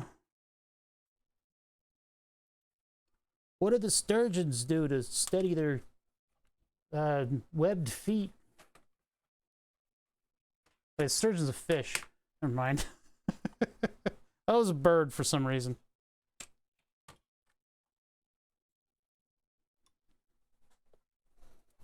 Ah. Go. Okay, so how is this going to fit? So much like gross stuff on this. All right. Yeah. The answer is no. Yeah, it's poking up over there. Yeah, the answer is no. How's it gonna fit? Nope. Actually, yeah, it almost fits. I mean, if I file that flat, there's not gonna be a lot holding it up. But I think that is the height of the PCB, or sorry, of the plastic. Maybe. Let me try cutting it flat and then taking a microfile to it, just to flatten it out. Ow. One of these days, I'm going to do this, where I clip the lead, and it's going to bounce into something, and there's going to be a massive explosion. Just an absolutely mind-blowing explosion. And I'll be dead. Finally.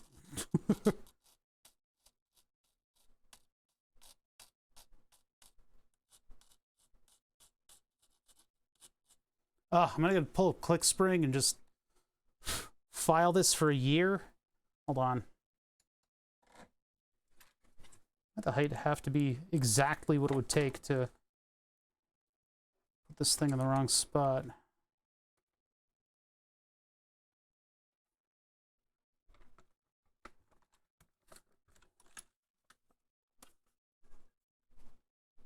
It is right up against that. I don't know what the original height was. That's the problem.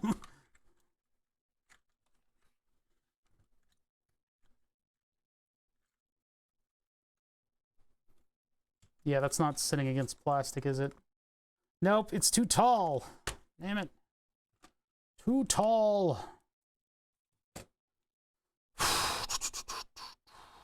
Bom, bom, bom. I could cut this away. You can't die, you have a pup. I know. Nah, I wouldn't. I wouldn't do that. Well, what are my options here? I don't really wanna mess up anything. Get this thing out of there first. And then I can put Captain tape over portions of the underpart, and then I can drop a regular pin in there to solder the two layers together, and then cut the top off. And then I'll have a pad that has holes in it that aren't connected to what's underneath. I don't actually have to. This is a one-sided circuit board, so I don't have to even do that. Yeah, all right, so let's get this out of here first. That'll only take a second. You guys can watch from all the way over there. You're in trouble. You're in detention. You're not allowed to see this close up. Actually, is my head in the way? No. So because this is a one-layer PCB, the desoldering wick, which you should see up close because it is actually cool looking. You should see it this up close. Because the desoldering wick will desolder it enough that I can actually get it out of there.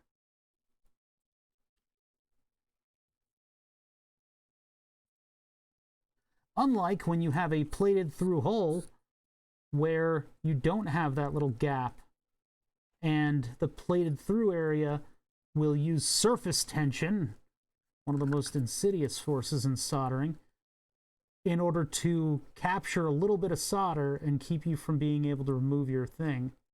Now this is still, there's still little bits, like little surface tension-y bits in there. So I'll have to heat up the pad again and like pry it and stuff in order to get it to let go.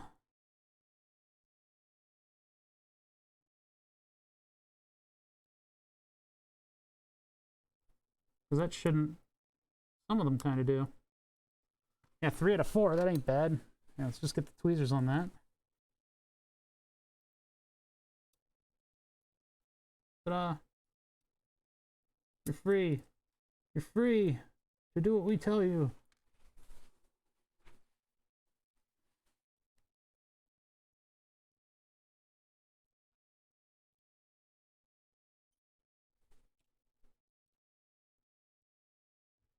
Come on, gimme. Mine. Mine, mine, mine, mine, mine.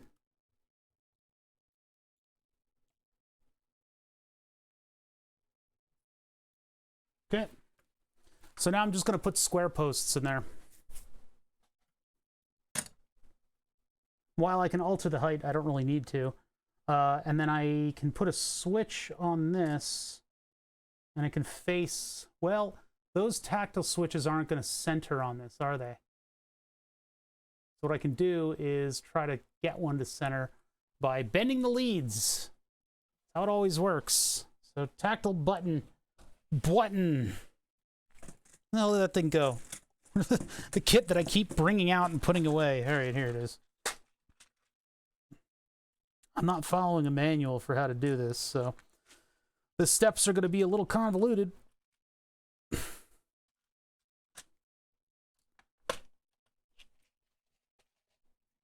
So I need to make sure that this thing doesn't short to anything below, because I think what I'm going to do is end up, yeah, I'm going to have to end up straddling it. Because centered is, damn, I keep dropping the damn thing. I could put an LED in there too, but I don't need an indicator on that side of the board.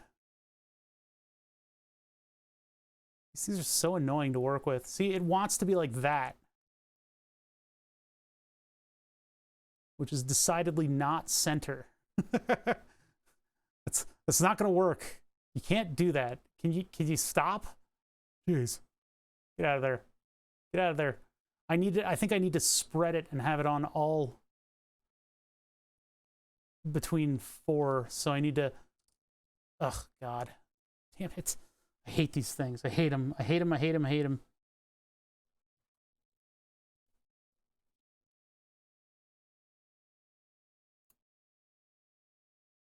But there's only, I mean, there's only pads on the top, so. What if I just did.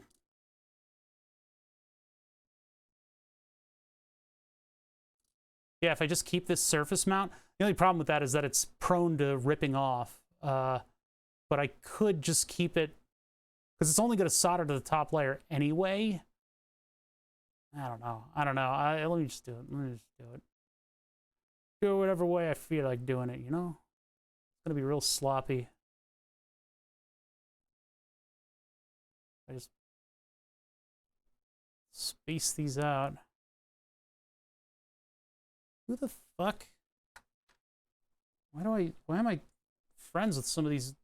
There's like some accounts that I'm seeing on, I have like a Discord window up, and like I don't friend people anymore, but like some of the old there's some weird fucking names that I'm seeing as like old friends on there. Names of people that I would not associate with. It's like, what's going on with people's account names suddenly?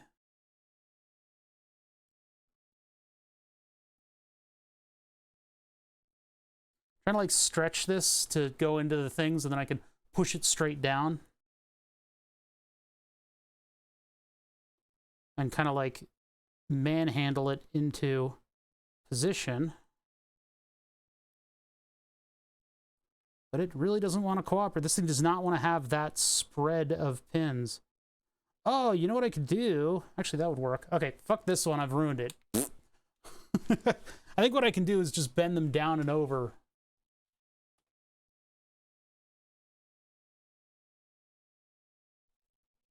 Yeah, I think that's what I can do. So I think what I can do is just make it in it. There's surface mount versions of these, by the way, and what they do is that the pins just curl under the body. But I don't want the curl under. The curl in NASCAR, the curl under. Instead of that, I will just kind of pinch them down and out, and then they'll solder between 2 pads. So it'll just be in the center of 2 pads, and I think that might actually solve the issue. Might actually solve the issue here. So I'll bend it out, and then I'll cut it a little short. But I need to make sure that it drops down a little bit before I bend it out. It needs to be even with the bottom of the component. Like component modification. There's always something around here.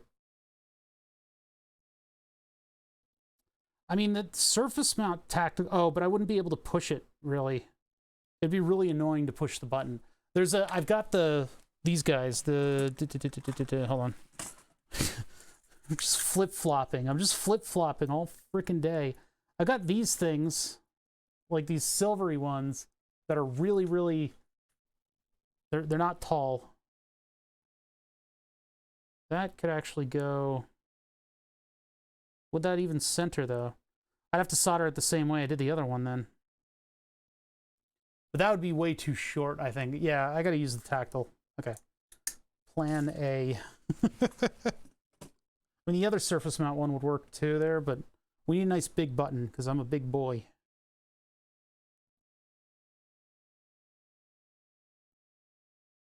I could use the vise to really clean this up, but I don't think I'm gonna. Okay, and then cut the ends of the pins off.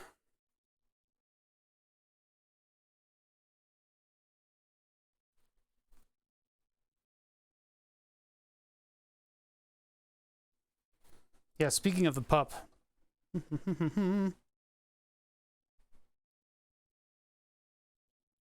Speaking of the pup, look at this puppy. Oh my goodness. Oh my goodness, she's so cute. Anyway. I always have a picture ready. So yeah, what I'll be able to do is solder this down and it'll straddle 2 pins on either side and that'll center it. Might look a little sloppy, but I think it'll be good. I know, she's the cutest. She's so cute. She's getting a little teenager ornery. She's still a baby, but she's been getting a little snippy lately. A little snippy. Snippy. Ah, no! I need that switch. Where'd it go? No. On the ground. On the ground. That was a drop for anybody keeping track.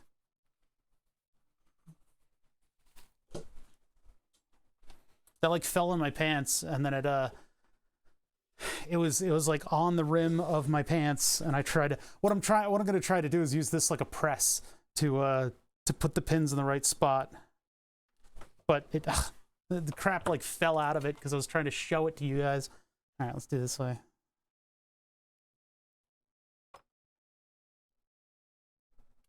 God, stop sticking to me. Stop it.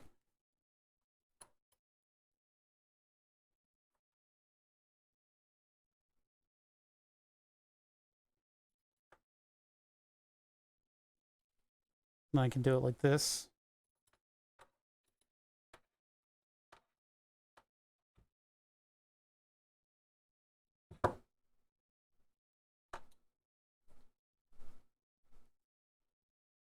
Just using it as a press to make everything flat and at right angles. And now I have a surface mount version of this part. I never had a phone storage issue until I got my dog. Man, I could write that book, yeah. All right, let's see here. So I need to add posts, I think maybe first. Well, unless I do the solder sucker. I guess I gotta do the solder sucker, huh? Well, no, but then I can't solder down there. Oh, boy. I need a little bit of height on this. So maybe we'll do it 1 circuit board tall. And then I can reach what I need to solder and get that other circuit board out of there. So I'll do 1 circuit board tall and solder it like that. Okay, so I need to suck the solder out of this stuff. So let's get ready to suck, chat. Let's get our suck on.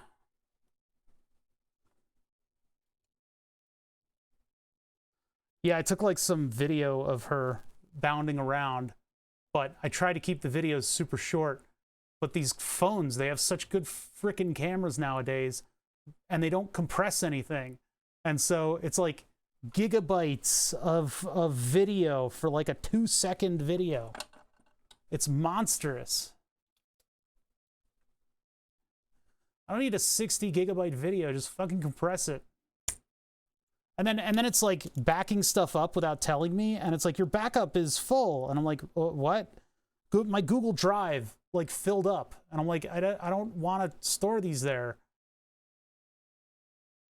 Like, I'm not about to start paying you guys for this. Yeah, and then you don't get external, you can't like put an SD in it. You can put an XD into it and send it to your friend. XD.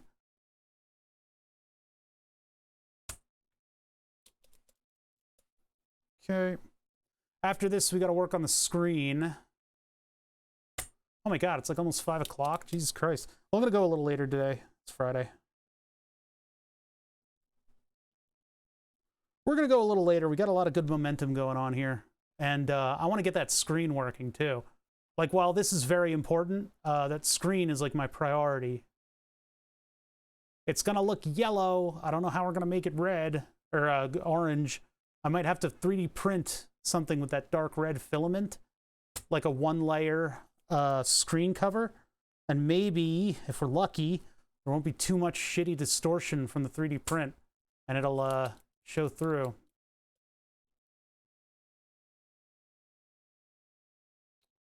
Yeah, I think the videos filled it up. I don't know about photos, though.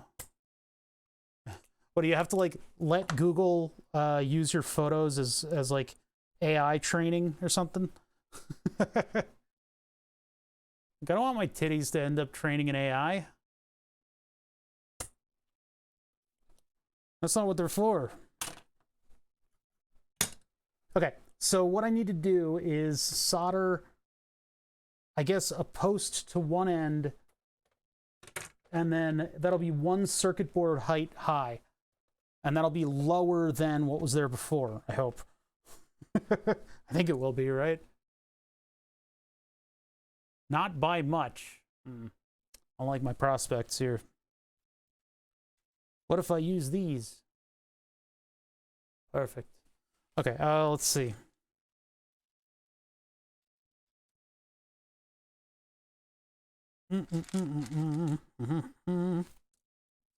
Just grab 4 pins. 4 bare pins. Actually, Google was like, we've put together a photo album of your new puppy. And I'm like, I never fucking told them I had a puppy. It did something to detect puppy in the photos, and it used that to identify a bunch of photos. So they've already got that. We're there. We're there. That Rubicon has been crossed.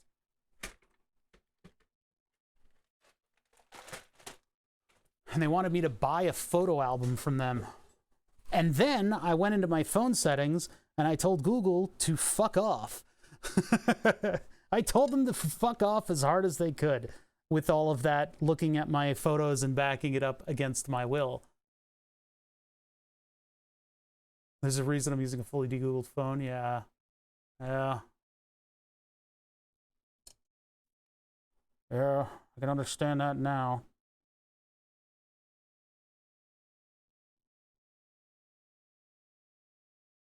Now the question is, I mean, the real challenge here is not making this look stupid.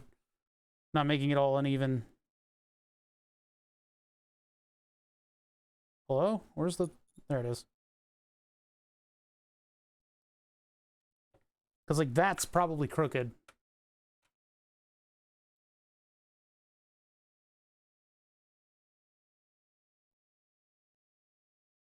Cat and coffee after 4 mil... Look, it was able to identify my dog, so... I don't know. I don't know about that stuff.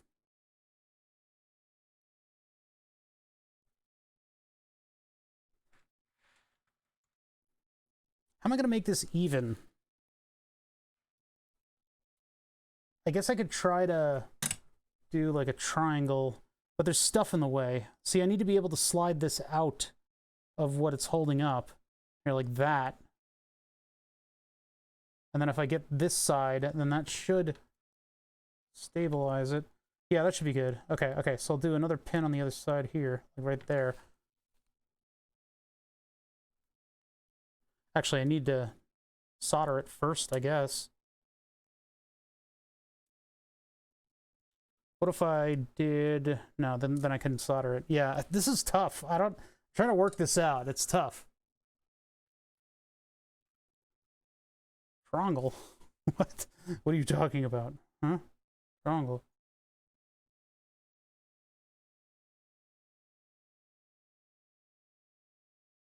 What would be really useful here is if I could plug it into something. I guess I could do... what can I do? I don't like a perforated prototyping. I got a 2-row female header, but that's not going to do the whole thing. It might actually help, though, if I do... Here, hold on, let me get this one back.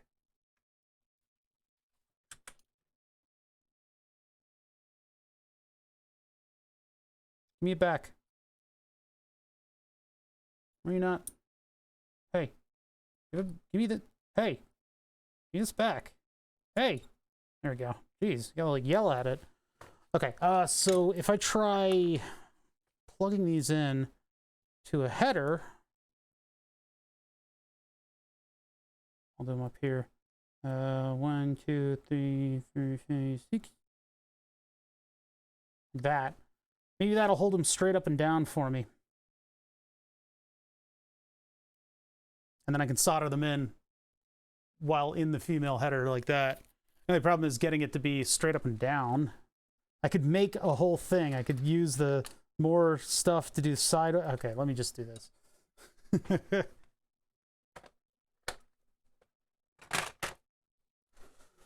All right, so straight up and down. I'm trying to do this so that there's less fiddling with it at the end.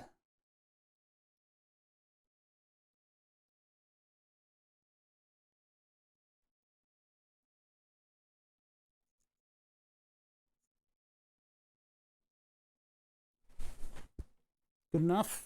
Good enough? Good enough? Not good enough. I did not solder it. Damn it. Not good enough. Need to solder the other one.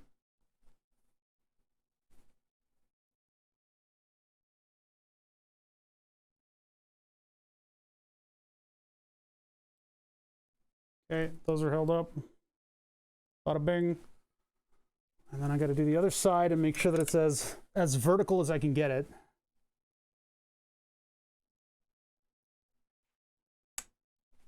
What was that? Oh, bumped against my... Damn it! Okay, I lost that one. Where's the header? Where'd the header go?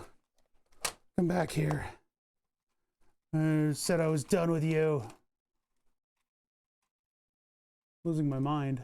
Starting to go into overtime here. Who made the LCD OLED screen? I don't know. They're fairly common though. They're really easy to find. It's a 128 by 32. In fact, they're so common that I took apart a glucometer that I had sitting in my storage, and the glucometer used the same screen. It's like this little I2C screen. Can't, hold on. My hands. 1, 2, 3, 4, 5, 6.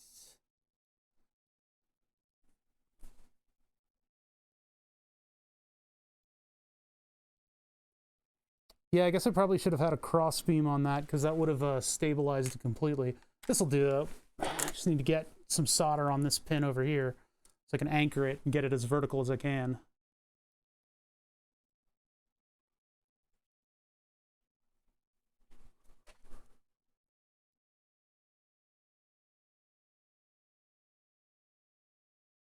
I like amplifying my hands shaking.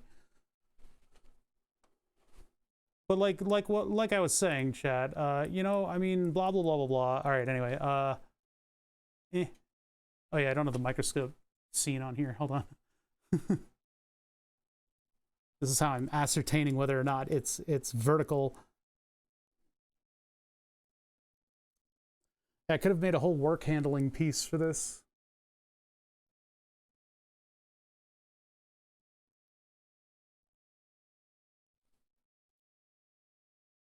Ah, cripes. Come on.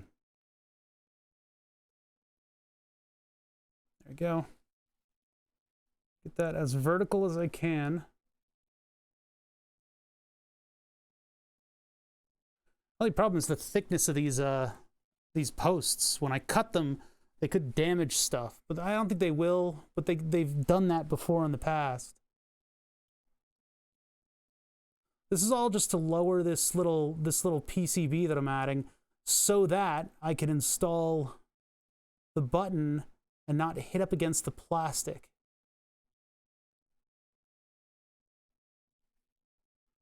There we go.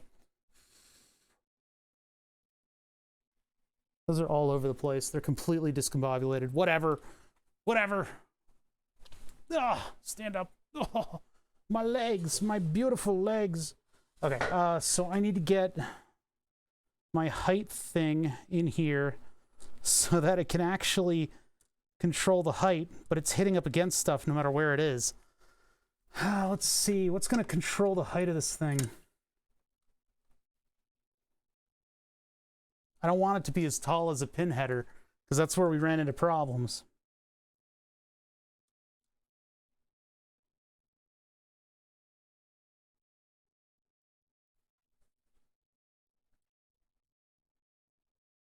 Why do you not cooperate? Oh, wow. Ugh. Major discombobulation. Hold on a second. We worked very hard on this switch. Put that in a special spot. Okay. They are. Look at how discombobulated these are. No! I lost one already. God. Am I dumb? All right, hold on. Move this over to the side. We can get 3 out of 4 again.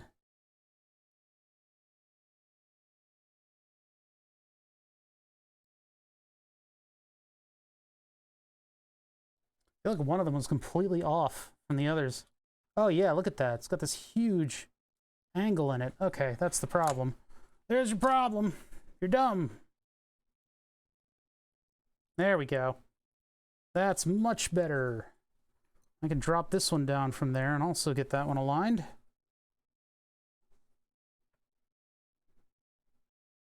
There are people coming over tonight, so I probably need to wrap it up soon, but I want to finish. I want to actually get the stuff done, so I guess we're going to be working for a little bit today. The screen is next. I'm just trying to get this right, you know? Do right by the kind of work that we want to do here. That should be low enough. I think this USB plug is a little bit above where it goes, so...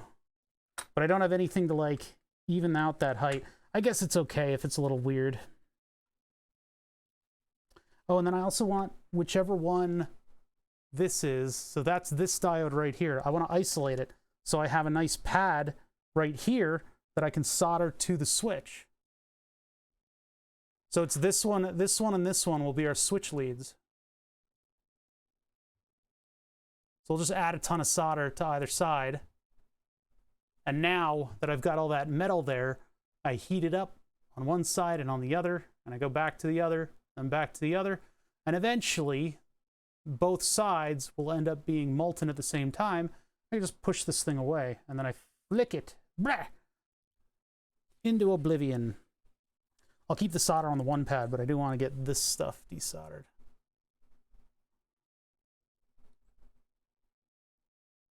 All right, so those will be this one here, and then that one's already hooked up to ground. So perfect.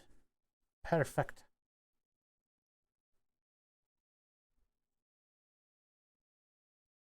Solder that. Solder that. Solder that. Solder that. And then we'll test the height and see if I have to sand it down at all. God, I keep seeing in my peripheral vision my audio monitors bouncing, and it looks like a GIF of like a stop motion thing. I don't know why. It just kind of looks like it doesn't directly remind me of it, but you know that I forget what it is. Was it Canadian or British where the thing is, it's like the stop motion guy just like chewing on something. God, these are really tough to cut. It's taking a lot to cut them. And when you put that much force into cutting them, they move around a lot. Pin headers are not exactly the best thing to be using here. But I didn't have anything better. So now that is this tall, much closer to the circuit board. Since this is one layer, this board, we know it's not making a connection below it. We can test this to see if it's the right height, and then I can add the switch to it. And then I've got one lead that I need to add by going, I guess, down and around, and then to the switch. Just because I want that microcontroller to still be removable in the same way. This is taking us a while today. I guess it always does.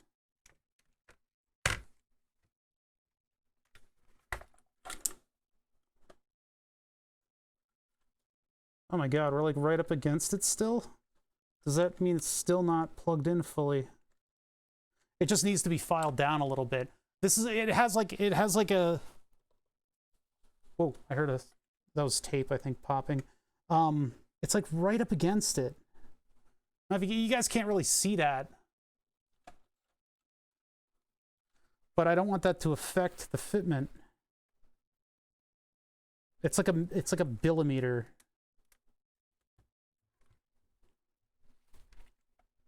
Actually, that might fit.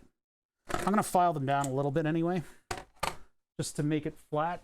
I'm gonna get metal filings in my shit.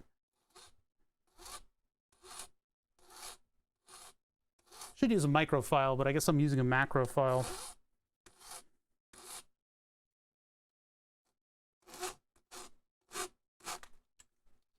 Although we had to research whether or not it matters if you go back and forth with the file or just in one direction. Files may only work in one direction, but they're hardened steel. So going backwards on the file does not hurt it. It's a weird thing that I'm doing. I watched a guy on Twitch, he just like took out a file and he started filing his electronics. Oh man. I think there's something going around. People are losing their minds. Some kind of wasting disease. Just don't know what's up or down anymore. It's sad. It's sad is what I'm trying to say, you know? That guy I saw on Twitch. Everybody playing RimWorld and this guy's filing his keyboard down. I don't know. It just kind of hit me, you know? It hit me kind of hard, and I had to think about it for a while, and, you know, like where we're going as a species and stuff. Like, it just made me think. All right, anyway, that's filed down. That should fit perfectly now, theoretically. Theoretically.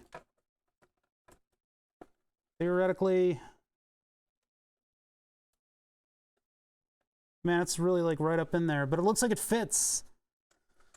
Okay, so as long as I don't use too much solder, I can fit the button on, and then we can wire it up. Now, really, it wants to use either of those, but if it connects out there, it's going to short. So these need to be shorter leads. God damn. This thing sucks. Yeah, it's a little different from your typical keyboard files, huh? You gotta have a special set of files for your keyboards. They're not in folders, I'll tell you that much. You know what I mean?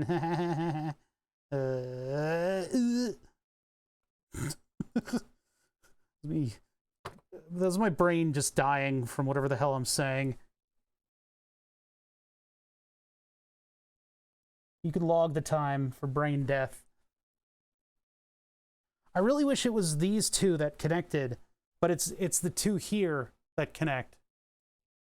It's Friday, it's okay. You weren't even able to get Friday out of your keyboard. Rest in pepperonis, my friend. Turn that on. Double check that the switch works, in fact, in the way that we thought it did. If I use that tiny little button, this wouldn't have been an issue, but... Ow. Okay. 2 mega ohms. That's a lot of ohms. But when we push the button, it turns into kilo... That's not right. Yeah, it is like that. Why does it have to be like that, you know? It just means we got to get a little tricksy with our connections here. Because we want it to connect on the same side, just because that's what we could isolate. So what I can do, and again, I need to shorten those more. Let's take a look at the microscope. I need a closer view. How's everybody else's Friday shaping up? Trying to knock stuff off of lists, you know? I guess that's adult life, is just knocking things off of lists over and over again. And then the lists replenish and you cry. Yeah, I don't know. I'm just trying to knock stuff off of lists. The new dog kind of set things all crazy. Everything was like totally set weird. And I haven't been able to get back into my schedule. Actually, I've been doing pretty good lately. I have been waking up early. I've been waking up at 8 o'clock, which is weird for me. I was on streamer time, you know? Not like Twitch streamer time. I was on like rhythm dancer time. It was like, yeah. It was a whole thing. It was a whole thing. 8 o'clock in the morning, I know. You know, and somebody will be like, I've been up since the Mesozoic era. I don't care when you guys wake up. Relativistically, it was early for me. I was on streamer time, man. My body was gravitating towards getting up at noon. Oops, wrong camera. There we go. My body was gravitating yeah, it was working on its way, working on making me get up like super late. I was kind of like post LA time, which is bad. It's really bad for me. All right, so we'll anchor it right there, and then that one I guess will be the ground pin, and then we'll have to have a line that goes up and over to this one. So was I, but 8 a.m. your time. Oh.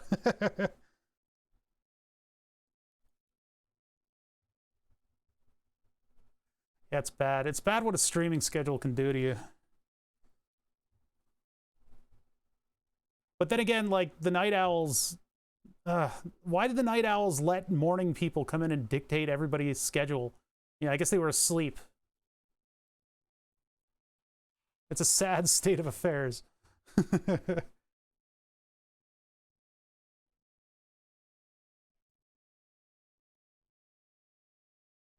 I guess, yeah, I guess that's the lot. Yeah, that's the gist of it, is that all the night owls were asleep when the morning people set the schedule. It just sucks. We need our time back. This needs to move down a little bit.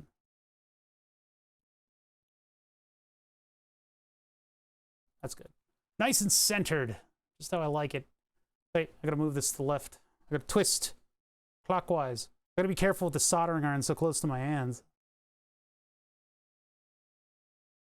Remember, kids, unintentional self-harm is not toss, but intentional self-harm is. So while dramatic, I ain't looking to tag myself with a soldering iron.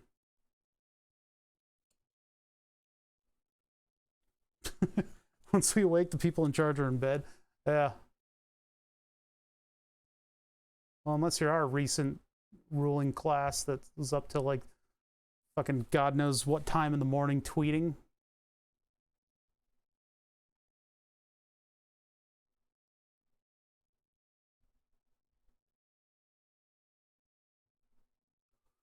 That anchor pin is super weakly soldered. I don't know what's going on with that. I'm gonna try to sneak in and solder one of the other ones.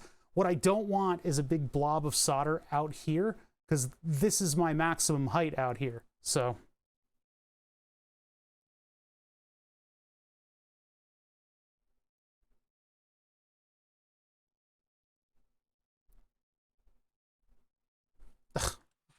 what even happened there? What is that? I put like 1,000 pounds of solder in it, and it didn't even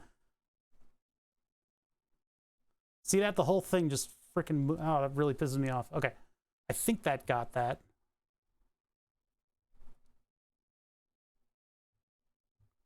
I got that. We'll do another fit test before I start soldering it again, because it looks like it's off by a little bit, but it doesn't need to be perfectly centered. It can be near enough as makes no difference, just as long as it's strong, which we've seen evidence of it not being. But I think by the time I get around to all the other pins, it will be. And I think it's off center a little bit, but I'm not gonna try to center it again. I could use hot air to center it, but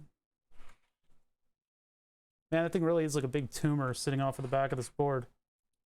Beep, beep, beep, beep, beep, beep, beep. This means when I flip this thing over, it's going to be resting on that button. But I guess when I troubleshoot the board, I'm not necessarily going to be, you know, typing on it like this. So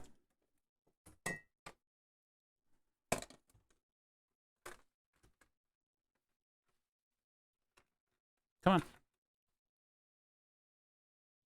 Oh, I know what I'm doing. Oh Jesus, that's even with the ground, huh? Yeah, a result of our lifting it made it exactly even with everything. Huh, what do I want to do about that? I don't want it to stick all the way up like that. I'm gonna have to use one of the other ones. Shit. All right. New button, who dis?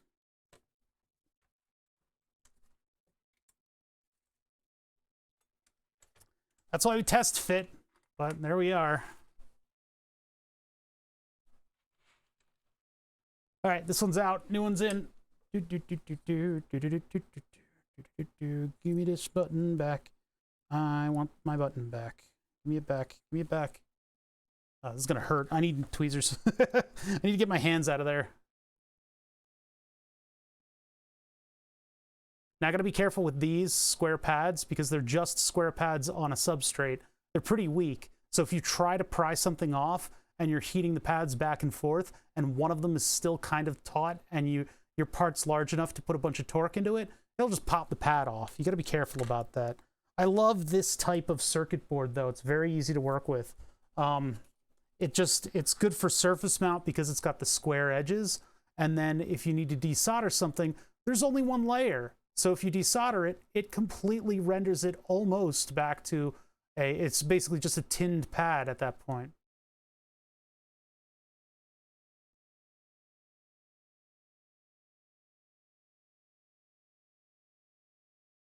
And I don't even know what you're trying to communicate. What? What is it, huh? Okay, new button, again. Which one do we use? Well, since the button sticks like all the way in there, it could be any of these. These are like indecipherably different heights. Like this one versus the bin next to it is like 1 versus 2 millimeter. That's a Pussycat Dolls song. I don't know, man, I don't know music stuff. So these are like barely, they both press, they hit the same. You can see the height difference even in this view. I don't know, let's use the tiniest one because it really is just right there. It's super easy to hit. Yeah, we'll just use this. So what I'm gonna do again is bend the pins up against the body of this thing. Flatten them out. Actually, let me flatten them out first. Oh no, wait, I can't. I cannot. Actually, I could just do it like this. Okay, so grab them. Actually, yeah, what I could do is grab them down here, flatten them, and then bend this 90 degrees. Oh, that's going to push it out and away from the button body, though. If I push it down like this. Nope, that didn't do it. That's going to break it. I'm going to end up breaking it that way. All right, new button. Get out of here. The reason this is so clunky is what I'm doing is I'm converting the button from being through hole to being surface mount. And as a surface mount button, I have a little bit more flexibility in what I do with the pins. I can solder them at the very edge of the pad, and that allows me to center the button. So I'm just straightening these pins out, and I got to be careful not to bend them too much. See, I'll put it in the vise vertically, and that will flatten them to the body of the button. And then I can bend them out from there. Or I could just work with them like that, but... Rhythm dancer, set me free. I've had that stuck in my head since I made the reference to it. It's rhythm dancer, y'all. Anyway. I think I should just do it with this. I can't really get in there with the vise. You guys can barely see. It's all out of focus.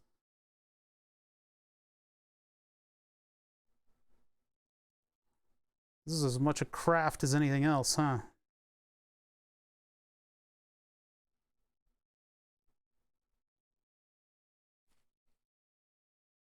What are you making?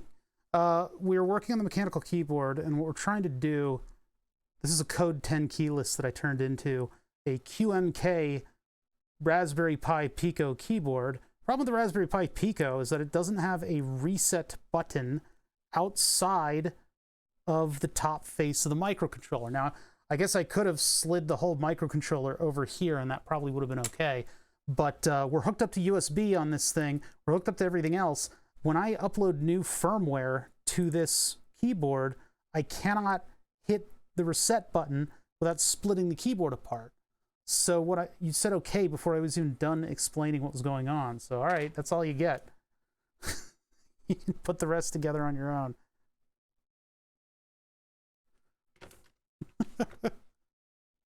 I want the rest. No, you don't get anything. That one leg is all fucked up. I guess I fixed it. Sort of. Okay, now these need to be super short. Flip it around. There we go. All right. No, this is still going to be too long, aren't they? Oh, getting the height right for this thing was tough. But this is where the dip switches used to mount for the code 10 keyless. We're turning them into our own pins that we're going to be able to... Oh, your dog barking. That we're going to be able to run ground to. And I'm going to be able to run one wire all the way back to the controller. But I can't connect out here because this gets connected to like power and it'll short stuff out. So like if that gets connected, it'll go over to here and I don't know. Where'd you get the equipment? I bought it. There's a lot of different places. You don't just buy stuff. It's like really hard to source like an entire shop worth of equipment. That's a complicated question. A lot of stuff I buy on Amazon, to be honest. I buy a lot of stuff on Amazon.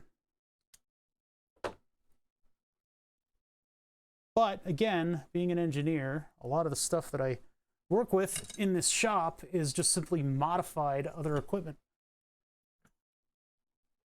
I bought this. Well, the soldering iron was actually sent to me by a viewer. But the soldering iron that I had, that was pretty much the same model, again, was bought on Amazon. So...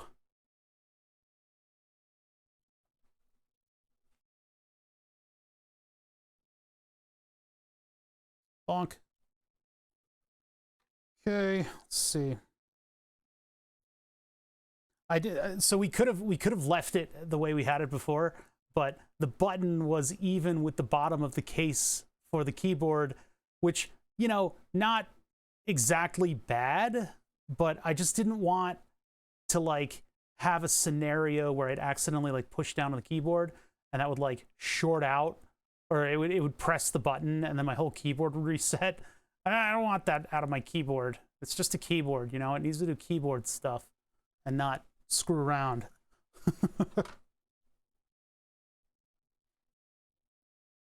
So many of these these high-speed, low-drag, these tactile buttons, so many of them have died today. Just through noodling around and figuring out what works and what doesn't.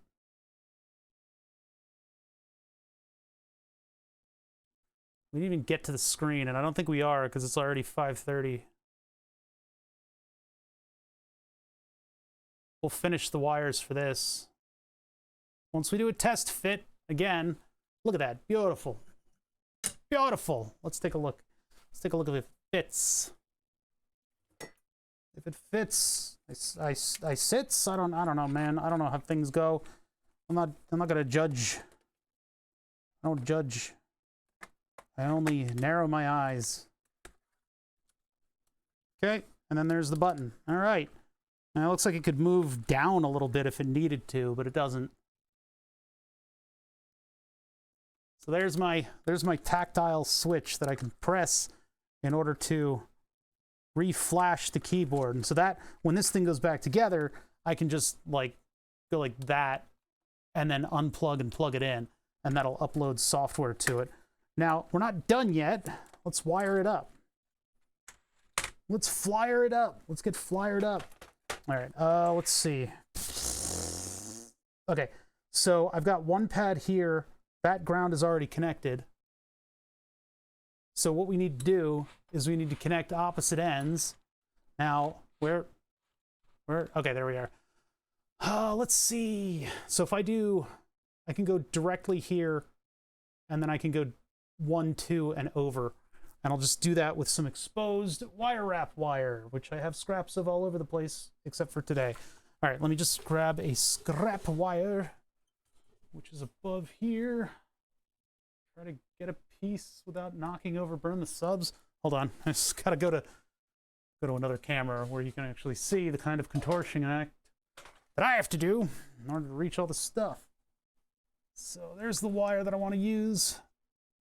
Oh, Jesus, what the fuck is that? No, that's like a big bundle of wire. What is that? Why is that in my reel? I've got these reels of wire wrap wire that I use for this kind of stuff, for building these little, it's a little 30 gauge wire. It's very, very small. Very small. Oh, I'm actually going to need more than that, aren't I? I'm going to need a little more than just that. Make it a red wire since it's a reset. Yep. I got all the wire I need. We can save on wire because I don't need two. I already have ground over there. So, starting off, number one, the larch. Ah! Dropped my wire. Okay, so, wire wrap wire. I'm not going to use it jacketed. Don't need it to be. We can just have it exposed. And then I have to do basically opposite corners of the button in order to wire it up. So I'll take, hello? There we are. Okay. Take this one here, and then this one, or no, this one right here will be a nice short one, but then this one's the long one. So, all right. Pre-tin the end, which just means putting a little bit of solder on the wire.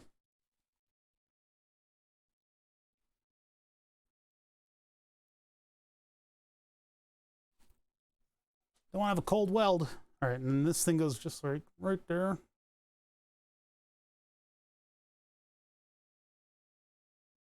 And then to make it clean, get my tweezers right in here, grab that right to the middle of those, and just like that.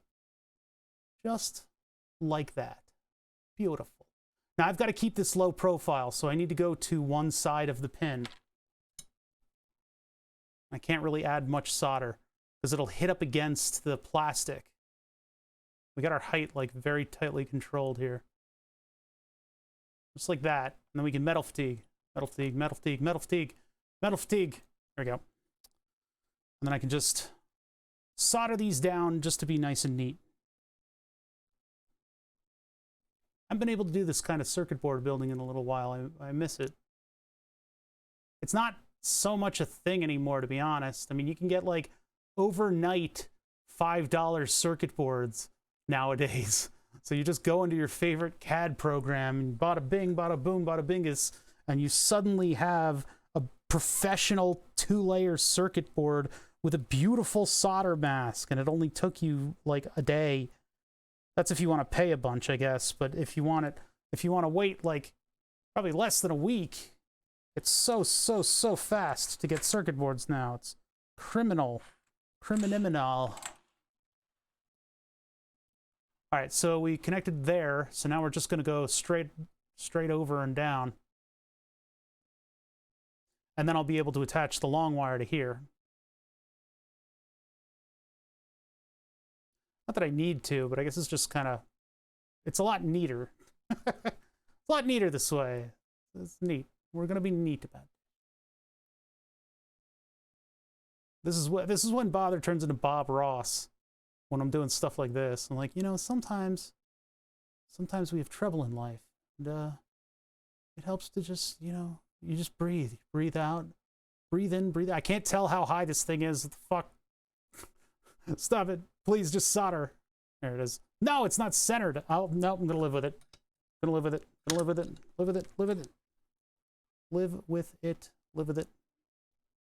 Oh, that's why, because it was all soldered at an angle. Yeah, happy little solder trees.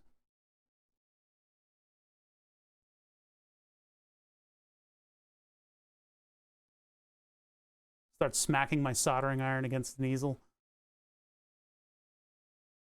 That needs to like get to the side of the pin, not, yeah, like that.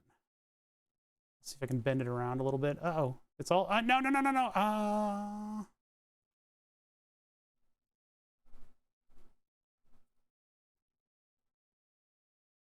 Yeah, people had me looking at the Bob Ross's son apparently is on Twitch. Or was. I don't know what the status is these days.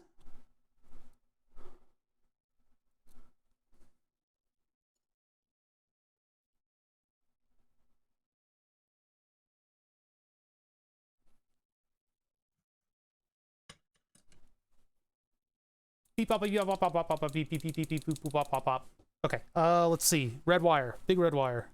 Right here. And then grab the wire. Nope. Grab the wire. There we go. And trim it really close. Close trim.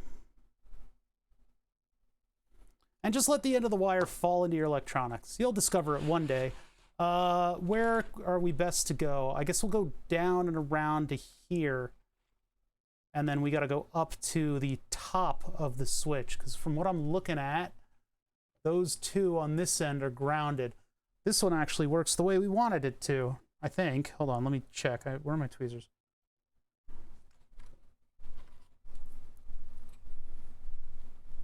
Yeah, he's got a really calm voice. He's a good guy. We gotta watch.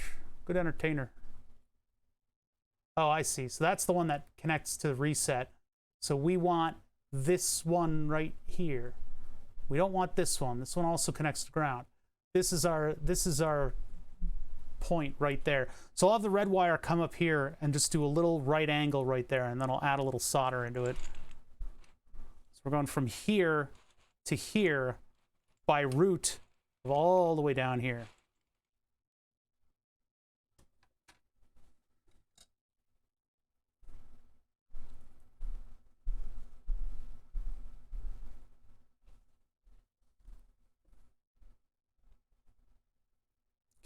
Like that. Okay. Actually, I don't want to get in the way of this. I'm going to come all the way down. That's a really clunky path. Really clunky path. But I can at least work it into these other ones. And we'll have to put a little bit of extra UV glue on everything. Just to kind of shore it up. Cinch it up, shore it up. Actually, I could go under this. Yeah, I'll go under this. Okay. Sorry, I'm trying to plan the route. Ah, it's a cold weld. Shirt half buttoned. I've already got too many buttons undone on my shirt. I need to have the BMI of fucking Bob Ross. Jesus Christ, that guy's like, I'm giant. I'm a giant fat ass. I need to lose weight, chat. Really do. It's not easy. If you take a look at a picture of me with my two cousins, not the ones that have been on stream, the ones that are, for some reason, they've never seen my stream, but the cousins on the other side of the family, man, we're like carbon copies of one another, and we're big guys. I don't like it. I don't want to be here.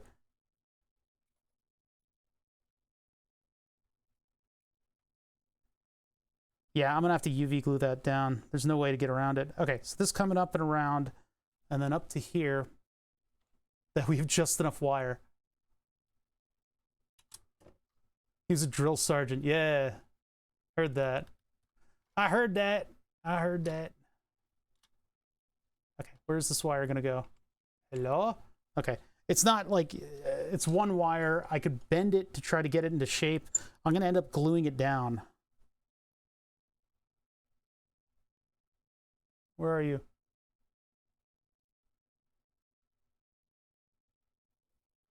Okay.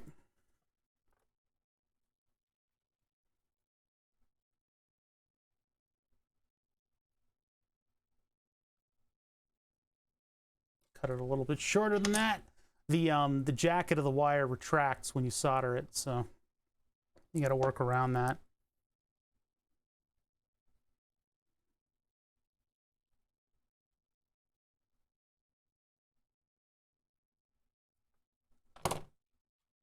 All right, I'm going to add solder to the button first. Try not to ruin the button. We'll have two functional reset buttons. Probably need the other soldering iron tip for this. Come on. Damn it. I don't want to have to do that. Let me touch a little bit of flux to it.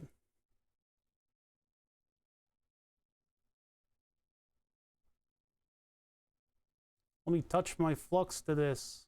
Oh, yeah, there you go.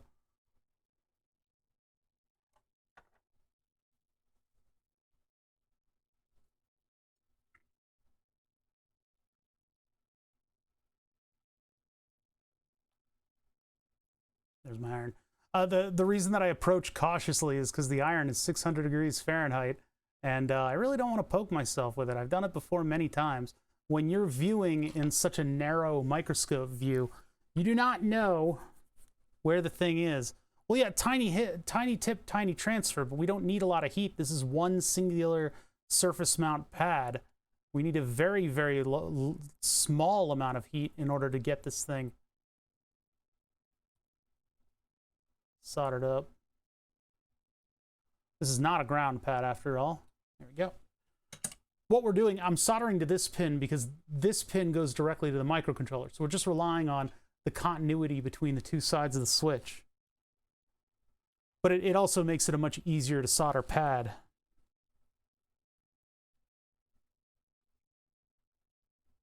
Solder.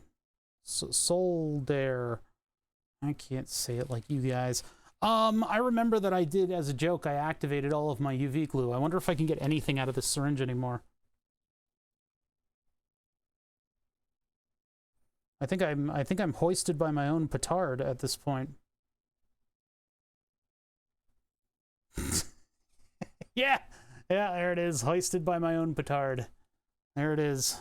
This is all activated completely. There's nothing. Garbage.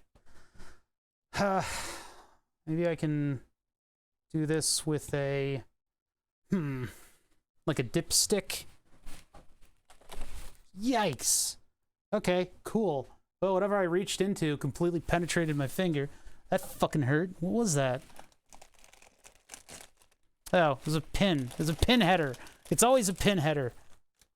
Always these pin headers freaking going all the way down to the bone. Ow. It really hurt. Okay. I'm gonna dip into this.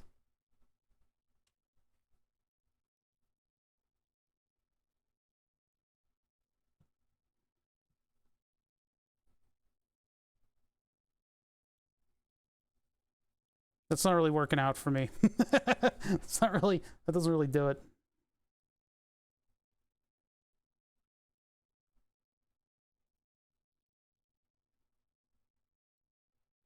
I'm letting my impatience win.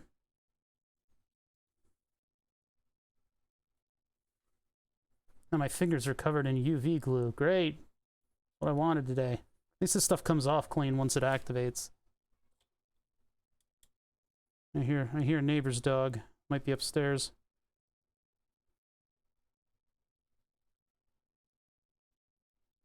Yeah, my fingertip fucking hurts right now. I got it good. Like, yeah, that's real bad. Ouch. I got that thing good. I'm no stranger to finger pricks, though, as a diabetic. The ultimate diabetes Halloween costume is to dress up as the lancet that they use in the hospital to get a blood sample.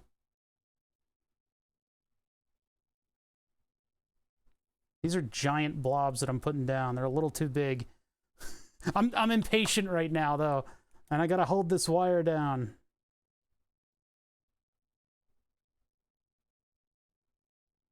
So I guess it's gonna be a little sloppy.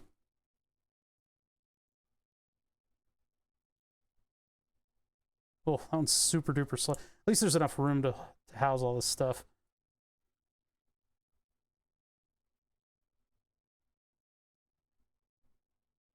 Here, our little dog shuffling about too. I'm just trying to finish this up so I can button it up and show you guys. And I don't know if I can test it right now because I don't know how to reflash. I don't have the stuff to reflash at the moment worked out. So I'm gonna let all this stuff solidify Put the glue away. Like, activate the stuff that's on my hand. See if we can get a little heat out of my hand. Oh my god, bother, but ultraviolet glue will turn you into a ghost. Oh my god. Yeah, it's really easy to work with.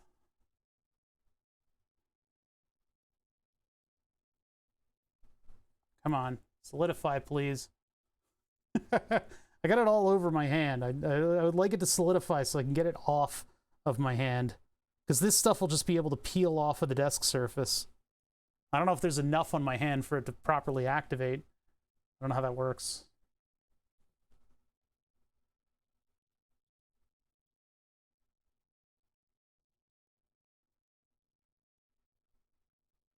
Same stuff they use in the resin printers, I think. Should I, like, drop my hand in alcohol or something? Yeah, it's not really, I thought it would solidify and, like, flake off, but I don't think that's happening. I don't know. I'll just wash my hands when I'm done. Okay, so now we have the reset button there, very sloppily sort of attached to everything else. Who did that? That was disgusting. They must have been in a rush because they're trying to get on with their day. Oh, this thing's covered too. God damn it. I got UV glue everywhere. I shouldn't have done that. I should have done it properly and gone and gotten a syringe. But now this thing will fit on.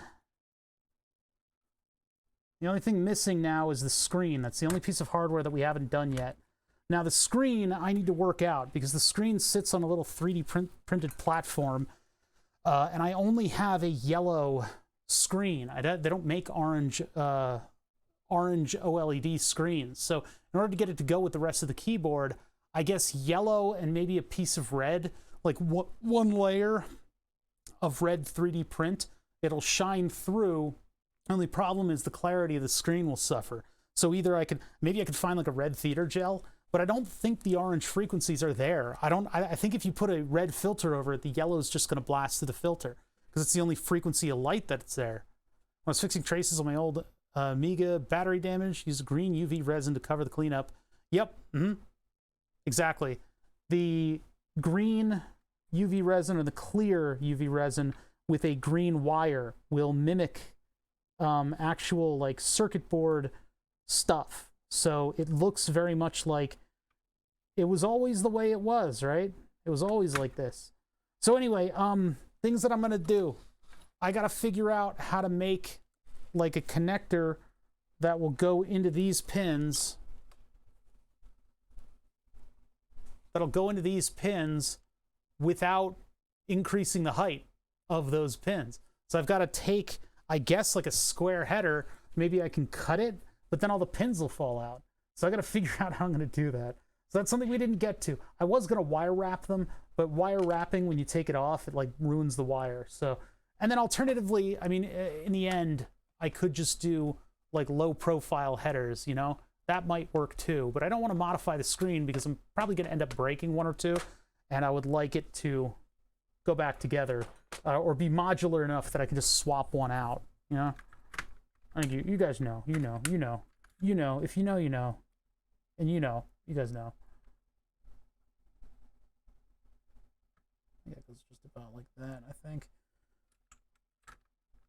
Yeah, because when everything's snapped together, I can actually replace the screen from the front. Mil-max connectors. What?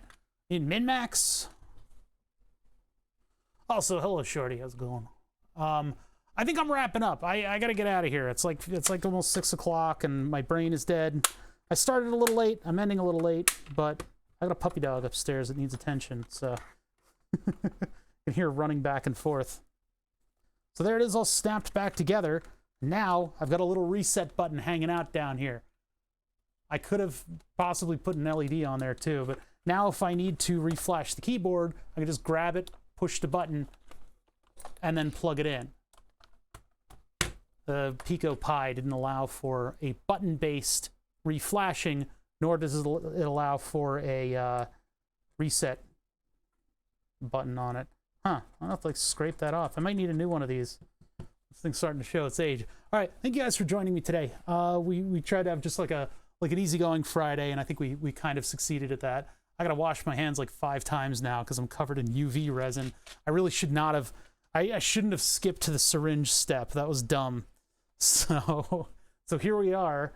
I might not stream tomorrow. I have to figure out what's going on. Might be a little busy. I would very much like to hook up the full steering wheel and do more My Summer Car. I gotta win that rally, but that may have to wait for another day. And then I'd like to play games other than My Summer Car on Saturday, you know? But it might not happen tomorrow. There might be some stuff getting in the way. We have family visiting and stuff like that. So let's play it by ear. I do mean to be back on my regular schedule, but stuff's happening. Stuff always seems to be happening. We will work on Burn the Subs next week. I will order those parts that I need to order for the fluid connectors on this thing. I want it to be able to be removable. And then we will see what kind of wiring needs to be done. So we're going to be doing, yeah, life finds a way to get in the way. Be the way you want to see in the world. What? What is that even? What? What'd you say? We need to finish designing the side panels for the power supply, and I'm going to put a circuit breaker in there, which should make it nice and safe, unlike the other versions of Burn the Subs that were just directly connected to the power supply and relied on the flammable nature of wiring in order to fuse everything. So we'll have a slightly safer setup this time. Anyway, take care. I will be working on stuff in the background, and so by the time we get together next week, hopefully I will have a lot of good stuff to show you, or I will neglect to do my homework and absolutely nothing will get done. Who is what? Let me just quickly look at what is who. What is who? It's not showing me. Show me the people that are on right now. Yeah, okay. Let's see. I have to check to be sure because he's always streaming like right after. Okay. Confirmed, Flatulent Gonad is not streaming at all. So I'm going to end my stream and I will not feel bad about not rating Flatulent Gonad. Don Graffiti, first message, bye. Damn, what a first message. Well, I hope to see you next time, and I'll see you guys later. I will be back.